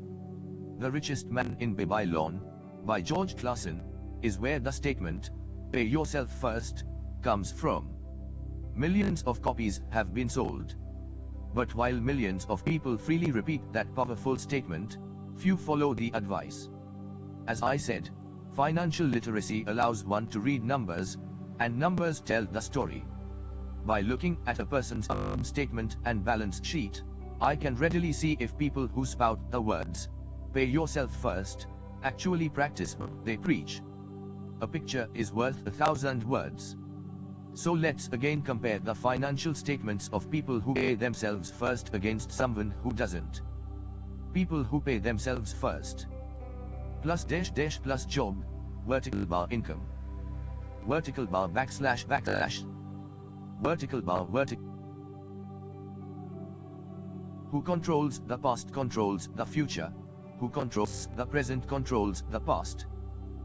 Vertical bar vertical bar vertical bar vertical bar underscore underscore underscore underscore underscore underscore underscore. Vertical bar vertical bar vertical bar underscore underscore underscore underscore underscore underscore underscore underscore underscore vertical bar underscore underscore underscore underscore underscore underscore underscore underscore underscore underscore underscore underscore vertical bar. Study the diagrams and notice if you can pick up some distinctions. Again, it has to do with understanding cash flow, which tells the story. Most people look at the numbers and miss the story. If you can truly begin to understand the power of cash flow, you will soon realize what is wrong with the picture on the next page, or why 90% of most people work hard all their lives and need government support like Social Security when they are no longer able to work. Do you see it? The diagram above reflects the actions of an individual who chooses to pay himself first. Each month, they allocate money to their asset column before they pay their monthly expenses. Although millions of people have read Clason's book and understand the words, "Pay yourself first," in reality they pay themselves last. Now I can hear the howls from those of you who sincerely believe in paying your bills first. And I can hear all the responsible people who pay their bills on time. I am not saying be irresponsible and not pay your bills. All I am saying is do what the book says, which is, pay yourself first. And the diagram above is the correct accounting picture of that action, not the one that follows. My wife and I have had many bookkeepers and accountants and bankers who have had a major problem with this way of looking at pay yourself first. The reason is that these financial professionals actually do what the masses do, which is pay themselves last. They pay everyone else first. There have been months in my life when, for whatever reason, cash flow was far less than my bills. I still paid myself first. My accountant and bookkeeper screamed in panic, "You in jail. They are going to come after you. The IRS is going to put, you are going to ruin your credit rating. They'll cut off the electricity." I still paid myself first. Why, you ask? Because that's what the story The Richest Man in Babylon was all about. The power of self-discipline and the power of internal fortitude. Guts, in less elegant terms. As my rich dad taught me the first month I worked for him, most people allow the world to push them around. A bill collector calls and you pay or else. So you pay and not pay yourself. A sales clerk says, "Oh, just put it on your charge card." Your real estate agent tells you to, "Go ahead, the government allows you a tax deduction on your home." That is what the book is really about. Having the guts to go against the tide and get rich. You may not be weak, but when it comes to money, many people get wimpy. Who controls the past controls the future. Who controls the present controls the past.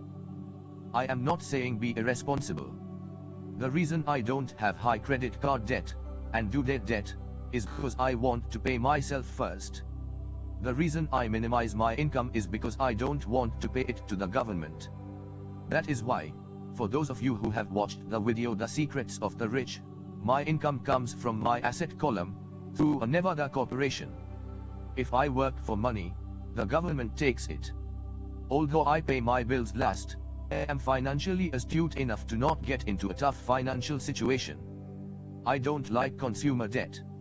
I actually have liabilities that are higher than 99% of the population, but I don't pay for them, other people pay for my liabilities. They are called tenants. So rule number 1 in paying yourself first is don't get into debt in the first place. Although I pay my bills last, I set it up to have only small unimportant bills that I will have to pay. Secondly, when I occasionally come up short, I still pay myself first. I let the creditors and even the government scream. I like it when they get tough. Why? Because those guys do me a favor. They inspire me to go out and create more money. So I pay myself first, invest money, and let the creditors yell. I generally pay them right away anyway. My wife and I have excellent credit.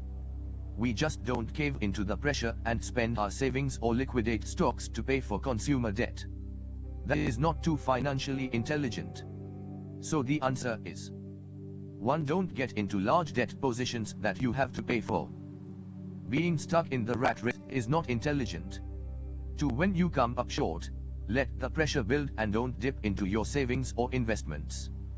Use the pressure to inspire your financial genius to come up with new ways of making more money and then pay your bills.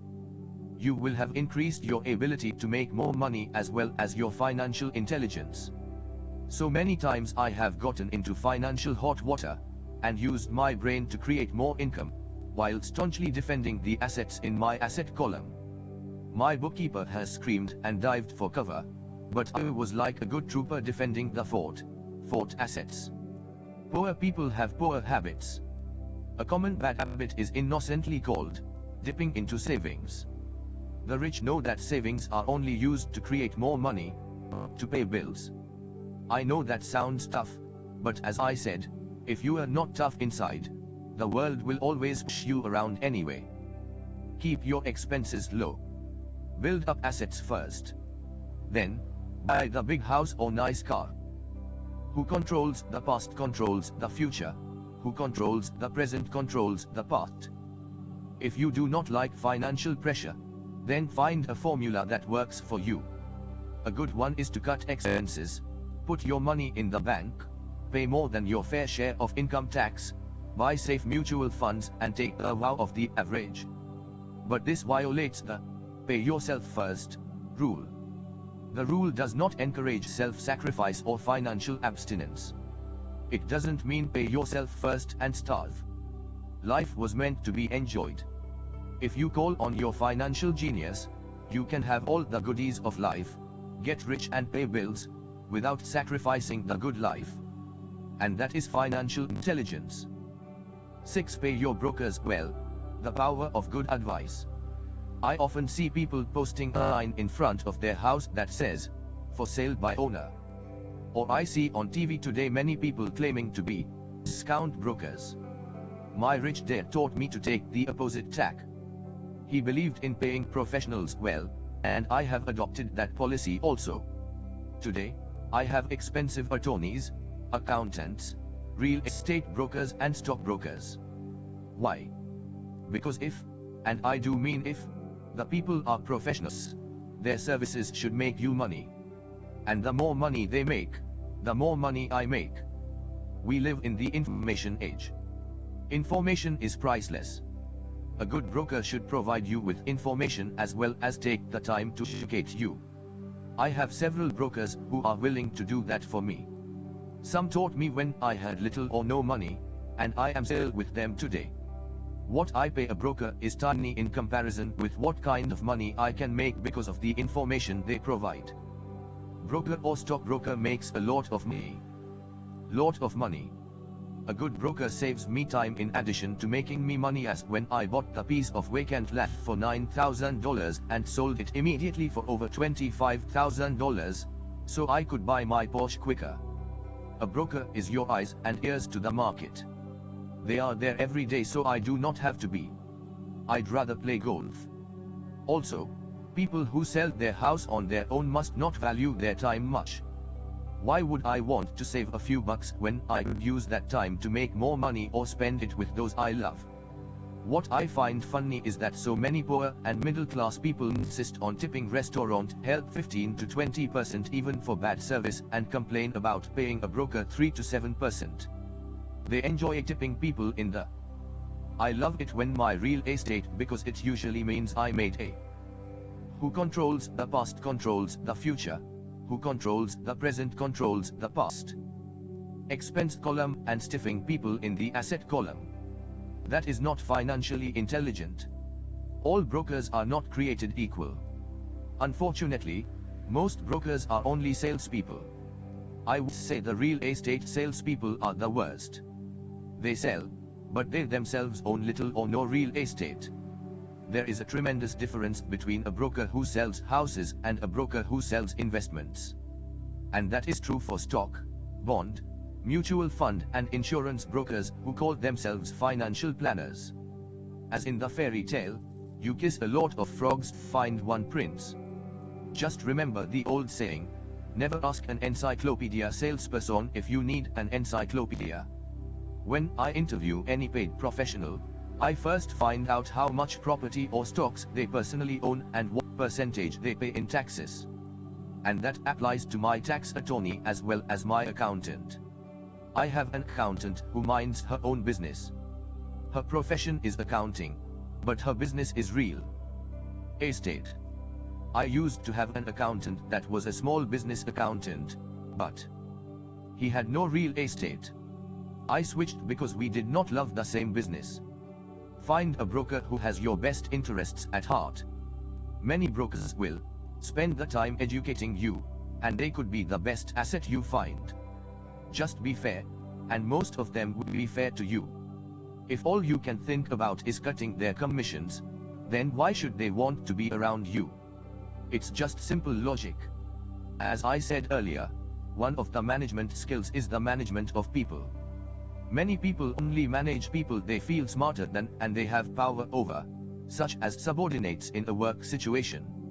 Many middle managers remain middle managers, failing to get promoted because they know how to work with people below them, but not with people above them. The real skill is to manage and pay well the people who are smarter than you in some technical area. That is why companies have a board of directors. You should have one, too. And that is financial intelligence. 7. An Indian giver. This is the power of getting something for nothing. When the first white settlers came to America, they were taken aback by a cultural practice some American Indians had. For example, if a settler was cold, the Indian would give the person a blanket. Mistaking it for a gift, the settler was often offended when the Indian asked for it back. The Indians also got upset when they realized the settlers did not want to give it back. That is where the term, Indian giver, came from. A simple cultural misunderstanding. Who controls the past controls the future. Who controls the present controls the past. In the world of the asset column, being an Indian giver is vital to wealth. The sophisticated investor's first question is, how fast do I get my money back? They also want to know what they get for free, also called a piece of the action. That is why the ROI, or return of and on investment, is so important. For example, I found a small condominium, a few blocks from where I live, that was in foreclosure. The bank wanted $60,000, and I submitted bid for $50,000, which they took, simply because, along with my bid, was a cashier's check for $50,000. They realized I was serious. Most investors would say, "Aren't you tying up a lot of cash? Would it not be better to get a loan on it?" The answer is, not in this case. My investment company uses this as a vacation rental in the winter months, when the snowbirds come to Arizona, and rent it for $2,500 a month for 4 months out of the year. For rental during the off-season, it rents for only $1,000 a month. I had my money back in about 3 years. Out. The same is done with stocks. Frequently, my broker will call me and recommend I move a sizable amount of money into the stock of a company that he feels is just about to make a move that will add value to the stock, like announcing a new product. I will move my money in for a week to a month while the stock moves up. Then, I pull my initial dollar amount out, and stop worrying about the fluctuations of the market, because my initial money is back and ready to work on another asset. So my money goes in, and then it comes out, and I own an asset that was technically free. True, I have lost money on many occasions. But I only play with money I can afford to lose. I would say, on an average 10 investments, I hit home runs on 2 or 3, while 5 or 6 do nothing, and I lose on 2 or 3. But I limit my losses to only the money I have in at that time. For people who hate risk, they put their money in the bank. And in the long run, savings are better than no savings. But it takes a long time to get your money back, and, in most instances, you don't get anything for free with it. They used to hand out toasters, but they rarely do that these days. On every one of my investments, there must be an upside, something for free. A condominium, a mini storage, a piece of free land, a house, stock shares, office building. And there must be limited risk, or a low-risk idea. There are books devoted entirely to this subject that I will not get into here. Ray Kroc, of McDonald's fame, sold hamburger franchises, not because he loved hamburgers, but because he wanted the real estate under the franchise for free. Now I own this asset, which pumps money out for me, month in and month. Who controls the past controls the future. Who controls the present controls the past. So wise investors must look at more than ROI. It's the assets you get for free once you get your money back. That is financial intelligence. 8 assets buy luxuries. The power of focus. A friend's child has been developing a nasty habit of burning a hole in his pocket. Just 16, he naturally wanted his own car. The excuse: all his friends' parents gave their kids cars. The child wanted to go into vertical by his savings and use it for a down payment. That was when his father called me. "Do you think I should let him do it, or should I just do as other parents do and just buy him a car?" To which I answered, "It might relieve the pressure in the short term, but what have you taught him in the long term? Can you use this desire to own a car and inspire your son to learn something?" Suddenly the lights went on, and he hurried home. 2 months later I ran into my friend again. "Car?" I asked. "No, he doesn't." But I went and handed him $3,000 for the car. I told him to use my money instead of his college money. "Well, that's generous of you," I said. "Not really. The money came with a hitch." "So what was the hitch?" I asked. "Well, first we broke out your game again, cash flow. We played it and had a long discussion about the wise use of money." "Then what?" I asked. I then gave him a subscription to the Wall Street Journal, and a few books on the stock market. What was the catch? I told him the $3,000 was his, but he could not directly buy a car with it. He could use it to buy and sell stocks, find his stockbroker, and once he had made $6,000 with the $3,000, the money would be his for the car, and the $3,000 would go into his college fund. And what are the results? I asked. Well, he got lucky early in his trading, but lost all he gained a few days later. Then, he really got interested. Today, I would say he is down $2,000, but his interest is up. He has read all the books I bought him and he is gone to the library to get more. He reads the Wall Street Journal voraciously, watching for indicators, and he watches CNBC instead of MTV. He has got only $1,000 left, but his interest in learning are sky high. He knows that if he loses that money. I took your advice of using his strong desire to buy a car and use that energy so he could learn something. Does your son have his new? Who controls the past controls the future. Who controlled the present controls the past. He walks for 2 more years. But he does not seem to care. He even seems uninterested in getting a car because he has found a game that is more fun. What happens if he loses all the money? I asked. We'll cross that bridge when we get to it. I'd rather have him lose everything now rather than wait till he is our age to risk losing everything. And besides, that is the best $3,000 I have ever spent on his education. What he is learning will serve him for life, and he seems to have gained a new respect for the power of money. I think he stopped the burning of holes in his pockets. As I said in the section, pay yourself first. If a person cannot master the power of self-discipline, it is best not to try to get rich. For while the process of developing cash flow from an asset column in theory is easy, it is the mental fortitude of directing money that is hard. Due to external temptations, it is much easier in today's consumer world to simply blow it out. The expense column. Because of weak mental fortitude, that money flows into the paths of least resistance. That is the cause of poverty and financial struggle. I gave this numerical example of financial intelligence, in this case the ability to direct money to make more money. If we gave 100 people $10,000 at the start of the year, I gave my opinion that at the end of the year, 80 would have nothing left. In fact, many would have created greater debt by making a down payment on a new car, refrigerator, TV, VCR or a holiday. 16 would have increased that $10,000 by 5% to 10%.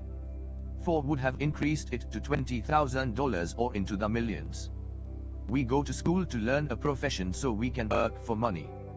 It is my opinion that it is also important to learn how to have money work for you. I love my luxuries as much as anyone else. The difference is, some people buy their luxuries on credit. It's the keep up with Jones's trap. When I wanted to buy a Porsche, the easy road would have been to call my banker and get a loan. Instead of choosing to focus in the liability column, I chose to focus in the asset column. As a habit, I used my desire to consume to inspire and motivate my financial genius to invest. Too often today, we focus to borrowing money to get the things we want instead of focusing on creating money. One's easier in the short term, but harder in the long term. It's a bad habit that we as individuals and as a nation have gotten into. Remember, the easy road often becomes hard, and the hard road often becomes easy. Who controls the past controls the future. Who controls the present controls the past. The earlier you can train yourself and those you love to be masters of money, the better. Money is a powerful force. Unfortunately, people use the power of money against them. If your financial intelligence is low, money will run all over you. It will be smarter than you. If money is smarter than you will work for it all your life. To be the master of money, you need to be smarter than it. Then money will do as it is told. It will obey you. Instead of being a slave to it, you will be the master of it. That is financial intelligence. 9. The need for heroes. The power of myth. When I was a kid, I greatly admired Willie Mays, Hank Aaron, Yogi Berra. They were my heroes. As a kid playing Little League, I wanted to be just like them. I treasured their baseball cards. I wanted to know everything about them. I knew the stats, the RBI, the eras, their batting averages, how much they got paid, and how they came up. Them. Every time, as a 9 or 10-year-old kid, when I stepped up to bat or played first base or catcher, I wasn't me. I was Yogi or Hank. Nay wait. Today, I watch young kids playing basketball near my home. On the court they are not little Johnny, they are Michael Jordan, Sir Charles or Clyde. Copying or emulating heroes is true power learning. And that is why when someone like O.J. Simpson falls from grace, there is such a huge outcry. There is more than just a courtroom trial. It is the loss of a hero. Someone people grew up with, looked up to, and wanted to be like. Suddenly we need to rid ourselves of that person. I have new heroes as I grow older. I have golf heroes such as Peter Jacobsen, Fred Couples and Tiger Woods. I copy their swings and do my best to read everything I can about them. I also have heroes such as Donald Trump, Warren Buffett, Peter Lynch, George Soros and Jim Rogers. In my older years, I know their stats just like I knew the eras and RBI of my baseball heroes. I follow what Warren Buffett invests in, and read anything I can about his point of view on the market. I read Peter Lynch's book to understand how he chooses stocks. And I read about Donald Trump, trying to find out how he negotiates and puts deals together. Just as I was not me when I was up to bat, when I'm in the market or I'm negotiating a deal, I am subconsciously acting with the bravado of Trump. Or it's one of the most powerful ways we learn that we often lose as adults. We lose our heroes. We lose one from the minors. I wanted to know everything because I wanted to be just like. Who controls the past controls the future. Who controls the present controls the past. When analyzing a trend, I look at it as though Peter Lynch were doing it. Having heroes, we tap into a tremendous source of raw genius. But heroes do more than simply inspire us. Heroes make things look easy. It's the making it look easy that convinces us to want to be just like them. If they can do it, so can I. When it comes to investing, too many people make it sound hard. Instead, find heroes who make it look easy. 10 Teach and you shall receive the power of giving. Both of my dads were teachers. My rich dad taught me a lesson I have carried all my life, and that was the necessity of being charitable or giving. My educated dad gave a lot by the way of time and knowledge, but almost never gave away money. There was rarely any extra. My rich dad gave money as well as education. He believed firmly in tithing. If you want something, you first need to give, he would always say. When he was short of money, he simply gave money to his church or to his favorite charity. If I could leave one single idea with you, it is that idea. Whenever you feel short or in need of something, give what you want first and it will come back in buckets. That is true for money, a smile, love, friendship. I know it is often the last thing a person may want to do, but it has always worked for me. I just trust that the principle of reciprocity it is true, and I give what I want. I want money, so I give money, and it comes back in multiples. I want sales, so I help someone else sell something, as sales come to me. I want contacts and I help someone else get contacts, and like magic, contacts come to me. I heard a saying years ago that went, God does not need to receive, but humans need to give. My rich dad would often say, poor people are more greedy than rich people. He would explain that if a person was rich, that person was providing something that other people wanted. In my life, over all these years, whenever I have felt needy or short of money or short of help, I simply went out or found in my heart what I wanted, and decided to give it first. And when I gave, it always came back. It reminds me of the story of the guy sitting with firewood in his arms on a cold freezing night, and he is yelling at the pot-bellied stove, "You give me some heat, then I'll put some wood in. And when it comes to money, love, happiness, sales and contacts, all one needs to remember is first to give what. As I said, he usually said that he would give when he had some extra money. Of course. Who controls the past controls the future. Who controls the present controls the past. You want and it will come back in droves. Often just the process of thinking of what I want, and how could I give what I want to someone else, breaks free a torrent of bounty. Whenever I feel that people aren't smiling at me, I simply begin smiling and saying hello, and like magic, there are suddenly more smiling people around me. It is true that your world is only a mirror of you. So that's why I say, teach and you shall receive. I have found that the more I sincerely teach those who want to learn, the more I learn. If you want to learn about money, teach it to someone else. A torrent of new ideas and finer distinctions will come in. There are times when I have given and nothing has come back, or what I have received is not what I wanted. But upon closer inspection and soul searching, my rich dad was often giving to receive in those instances, instead of giving to give. My dad taught teachers, and he became a master teacher. Always taught young people his way of doing business. In retrospect, it was their generosity with what they knew that made them smarter. There are powers in this world that are much smarter than we are. You get there on your own, but it's easier with the help of the powers that be. All you need to be is generous with what you have, and the powers will be generous with you. 10 Chapter 10 Still want more. Here are some to-dos. Many people may not be satisfied with my 10 steps. They see them more as philosophies than actions. I think understanding the philosophy is just as important as the action. There are many people who want to do, instead of think, and then there are people who think but do not do. I would say that I am both. I love new ideas and I love action. So for those who want to DOS on how to get started, I will share with you some of the things I do, in abbreviated form. Times stop doing what you are doing. In other words, take a break and assess what is working and what is not working. The definition of insanity is doing the same thing and expecting a different result.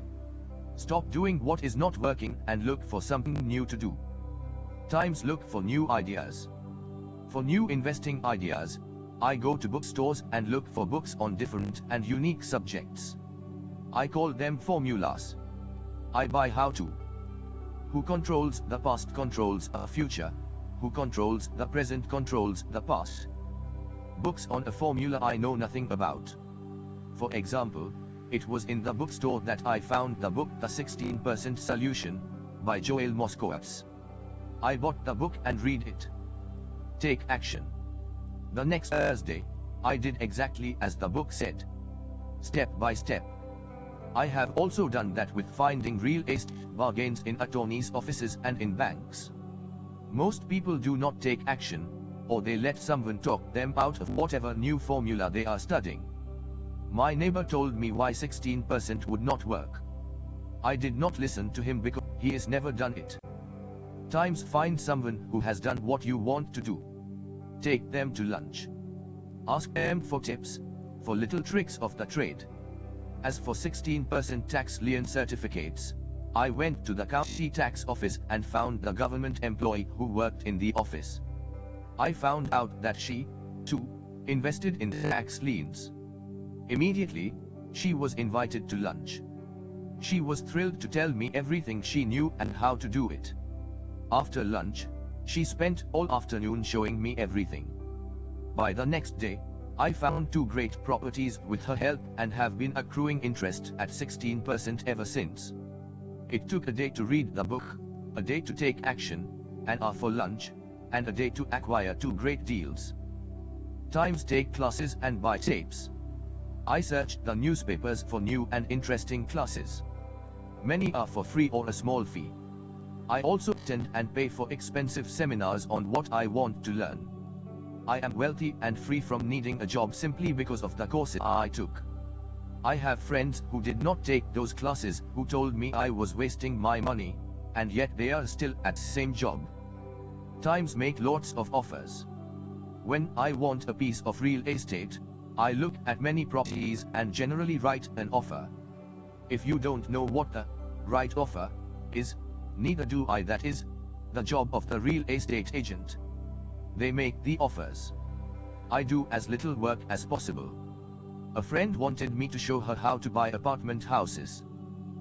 Were those, but two were good, of what the owners asked for. So one Saturday she, her agent and I went and looked at 6 apartment houses. For I said to write offers on all 6, offering half. She and the agent nearly had heart attacks. So they did nothing and went on. Thought it would be rude, that I might offend the sellers, but I really don't think the agent wanted to work that hard. Looking for a better deal. Who controls the past controls the future. Who controls the present controls the past. No offers were ever made, and that person is still looking for the right deal at the right price. Well, you don't know what the right price is until you have a second party who wants to deal. Most sellers ask too much. It is rare that the seller will actually ask a price that is less than something is worth. Moral of the story: make offers. People who are not investors have no idea what it feels like to be trying to sell something. I have had a piece of real estate that I wanted to sell for months. I would have welcomed anything. I would not care how low the price. They could have offered me 10 pigs and I would have been happy. Not at the offer, but just because someone was interested. I would have countered, maybe for a pig farm in exchange. But that's how the game works. The game of buying and selling is fun. Keep that in mind. It's fun and only a game. Make offers. Someone might say, yes. And I always make offers with escape clauses. In real estate, I make an offer with the words, subject to approval of business partner. I never specify who the business partner is. Most people do not know my partner is my cat. If they accept the offer, and I don't want the deal, I call my home and speak to my cat. I make this absurd statement to illustrate how absurdly easy and simple the game is. So many people make things too difficult and take them too seriously. Finding a good deal, the right business, the right people, the right investors, or whatever is just like dating.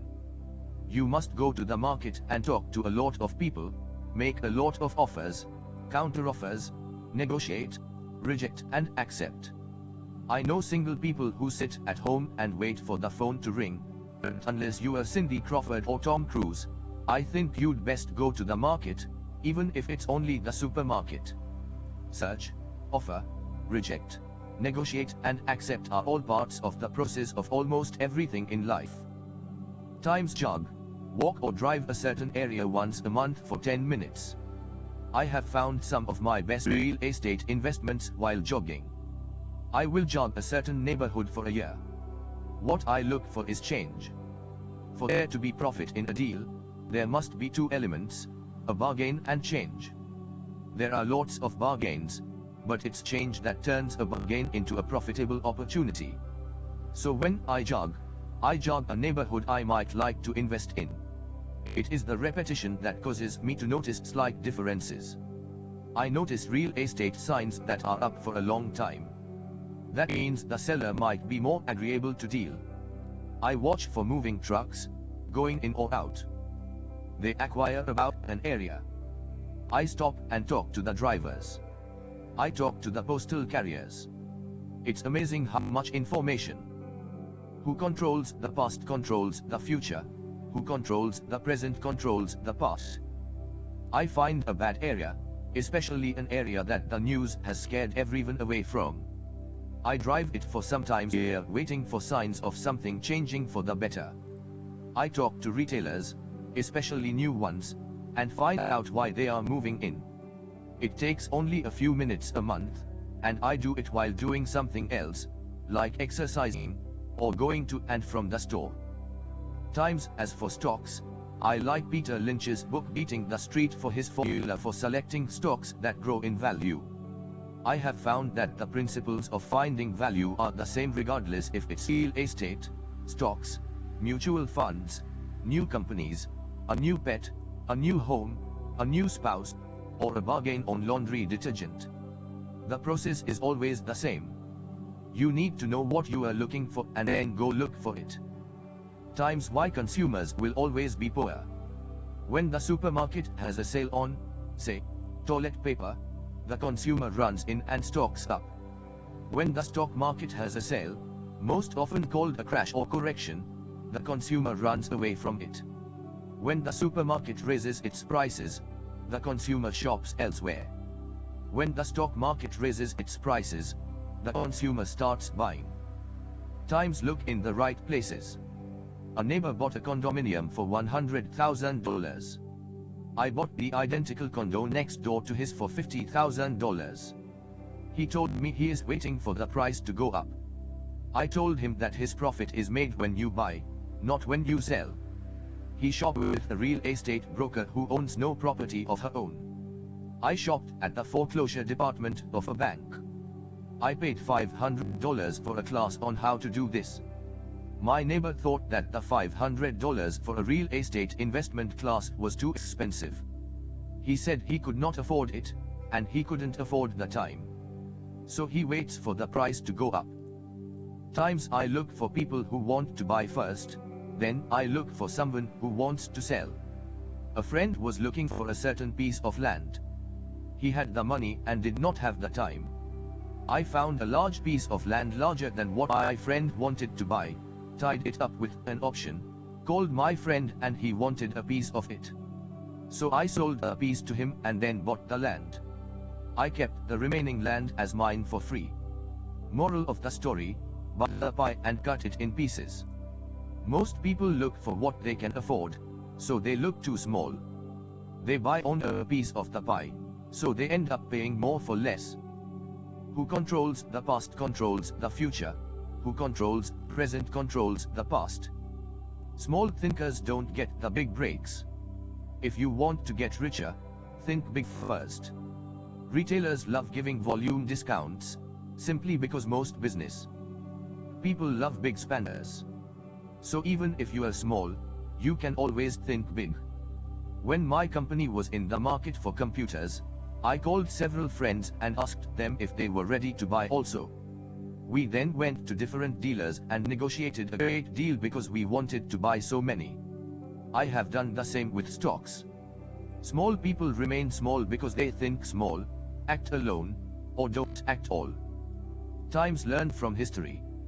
All the big companies on the stock exchange started out as small companies. Everything in his 60s. Before he was 30. Times action always beats inaction. These are just a few of the things I have done and continue to do to recognize opportunities. The important words being done and do. As repeated many times throughout the book, you must take action before you can receive the financial rewards. Act now. Colonel Sanders did not get rich until after he lost Bill Gates was one of the richest men in the world. Epilogue. How to pay for a child's college education for $7,000. As the book draws to a close and approaches publication, I would like to share a final thought with you. The main reason I wrote this book was to share insights into how increased financial intelligence can be used to solve many of life's common problems. Without financial training, we all too often use the standard formulas to get through life, such as to work hard, save, borrow and pay excessive taxes. Today we need better information. I use the following story as a final example of a financial problem that confronts many young families today. How do you afford a good education for your children and provide for your own retirement? It is an example of using financial intelligence instead of hard work to achieve the same goal. A friend of mine was griping one day about how hard it was to save money for his 4 children's college education. He was putting $300 away in a mutual. Who controls the past controls the future. Who controls the present controls the past. Fund each month and had so far accumulated about $12,000 for it, since his oldest child was then 6 years of age. The year was 1991, and the real estate market in Phoenix was terrible. People were giving houses away. I suggested to my classmate that he buy a house with some of the money in his mutual fund. The idea intrigued him and we began to discuss the possibility. His primary concern was that he did not have the credit with the bank to buy another house, since he was so overextended. I assured him that there were other ways to finance the property other than through the bank. We looked for a house for 2 weeks, a house that would fit all the criteria we were looking for. There were a lot to choose from, so the shopping was kind of fun. Finally, we found a 3-bedroom 2-bath home in a prime neighborhood. The owner had been downsized and needed to sell that day because he and his family were moving to California where another job waited. He wanted $102,000, but we offered only $79,000. He took it immediately. The home had on it what is called a non-qualifying loan, which means even a bum without a job could buy it without a banker's approval. The owner owed $72,000, so all my friend had to come up with was $7,000, the difference in price between what was owed and what it sold for. As soon as the owner moved, my friend put the house up for rent. After all expenses were paid, including the mortgage, he put about $125 in his pocket each month. His plan was to keep the house for 12 years and let the mortgage get paid down faster by applying the extra $125 to the principal each month. We figured that in 12 years, a large portion of the mortgage would be paid off and he could possibly be clearing $800 a month by the time his first child went to college. He could also sell the house if it had appreciated in value. In 1994, the real estate market suddenly changed in Phoenix and he was offered $156,000 for the same house by the tenant who lived in it and loved it. Again, he asked me what I thought, and I naturally said sell, on a $1,031 tax-deferred exchange. Suddenly, he had nearly $80,000 to operate with. I called another friend in Austin, Texas, who then moved this tax-deferred money into a mini storage facility. Within 3 months, he began receiving checks for a little less than $1,000 a month in income, which he then poured back into the college mutual fund that was now building much faster. In 1996, the mini warehouse sold and he received a check for nearly $330,000 as proceeds from the sale, which was again rolled into a new project that would now throw off over $3,000 a month in income.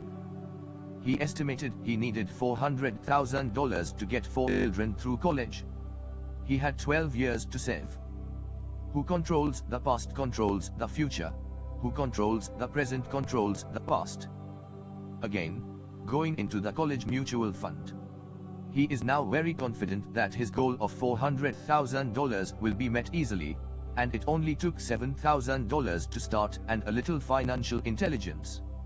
His children will be able to afford the education that they want, and he will then use the underlying asset, wrapped in his C corporation, to pay for his retirement.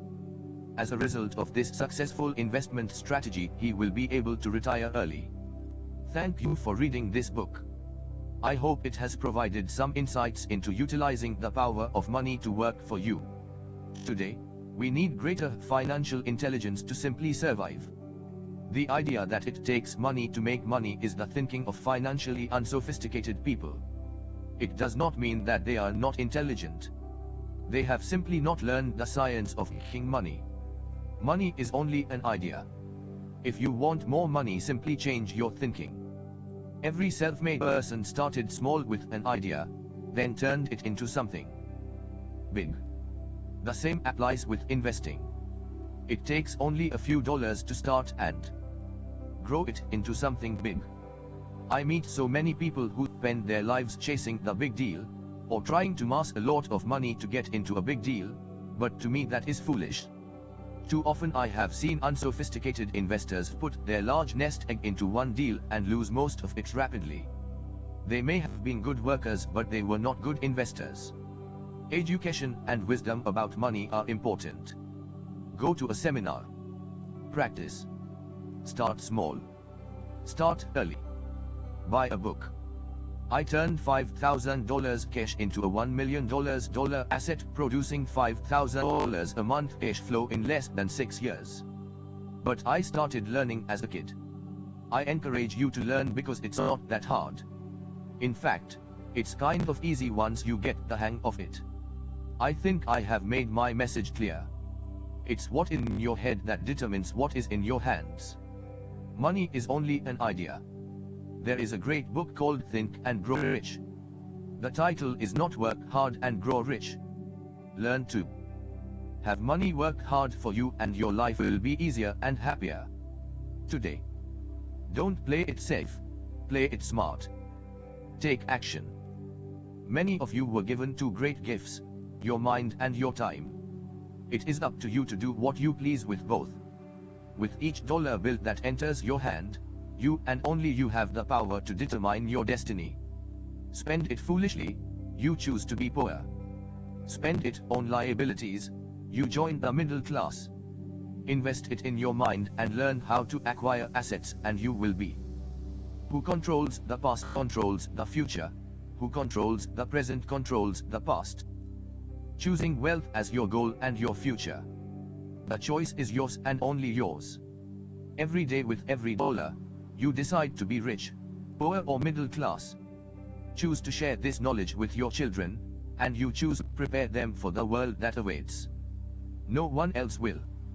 You and your children's future will be determined by choices you make today, not tomorrow. We wish you great wealth and much happiness with this fabulous gift called life. Robert Kiyosaki, Sharon Lecter. About the authors Robert T. Kiyosaki. The main reason people struggle financially is because they spent years in school but learned nothing about money. The result is, people learn to work for money, but never learn to have money work for them, says Robert. Born and raised in Hawaii, Robert is fourth-generation Japanese American. He comes from a prominent family of educators. His father was the head of education for the state of Hawaii. After high school, Robert was educated in New York and upon graduation, he joined the U.S. Marine Corps and went to Vietnam as an officer and a helicopter gunship pilot. Returning from the war, Robert's business career began. In 1977, he founded a company that brought to the market the first nylon and Velcro, surfer, wallets, which grew into a multi-million-dollar worldwide product. He and his products were featured in Runner's World, Gentleman's Quarterly, Success Magazine, Newsweek, and even Playboy. Leaving the business world, he co-founded in 1985, an international education company that operated in 7 countries, teaching business and investing to tens of thousands of graduates. Retiring at age 47, Robert does what he enjoys most, investing. Concerned about the growing gap between the haves and have-nots, Robert created the board game Cash Flow, which teaches the game of money, here before only known by the rich. Although Robert's business is real estate and developing small-cap companies, his true love and passion is teaching. He has shared the speaking stage with such greats as Og Mandino, Zig Ziglar, and Anthony Robbins. Robert. Who controls the past controls the future. Who controls the present controls the past. Kiyosaki's message is clear. Take responsibility for your finances or take orders all your life. You are either a master of money or a slave to it. Robert holds classes that last from 1 hour to 3 days teaching people about the secret of the rich. Although his subjects run from investing for high returns and low risk, to teaching your children to be rich, to starting companies and selling them, he has one solid earth-shaking message. And that message is, awaken the financial genius that lies within you. Your genius is waiting to come out. This is what world-famous speaker and author Anthony Robbins says about Robert's work. Robert Kiyosaki's work in education is powerful, profound, and life-changing. I salute his efforts and recommend him highly. During this time of great economic change, Robert's message is priceless. About the authors Sharon L. Lecter. Wife and mother of 3, CPA, consultant to the toy and publishing industries and business owner. Sharon Lecter has dedicated her professional efforts to the field of education. She graduated with honors from Florida State University with a degree in accounting. She joined the ranks of what was then one of the Big 8 accounting firms, and went on to become the CFO of a turnaround company in the computer industry, tax director for a national insurance company, and founder and associate publisher of the first regional women's magazine in Wisconsin, all while maintaining her professional credentials as a CPA. Her focus quickly changed to education as she watched her own 3 children grow. It was a struggle to get them to read. They would rather watch TV. So she was delighted to join forces with the inventor of the first electronic talking book, and help expand the electronic book industry to a multi-million-dollar international market. Today, she remains a pioneer in developing new technologies to bring the book back into children's lives. As her own children grew, she was keenly involved in their education. She became a vocal activist in the areas of mathematics, computers, reading and writing education. Our current educational system has not been able to keep pace with the global and technological changes in the world today. We must teach our young. Who controls the past controls the future. Who controls the present controls the past. People the skills, both scholastic and financial, that they will need not only to survive, but to flourish in the world they face. As co-author of Rich Dad, Poor Dad and the Cash Flow Quadrant, she now focuses her efforts in helping to create educational tools for anyone interested in bettering their own financial education.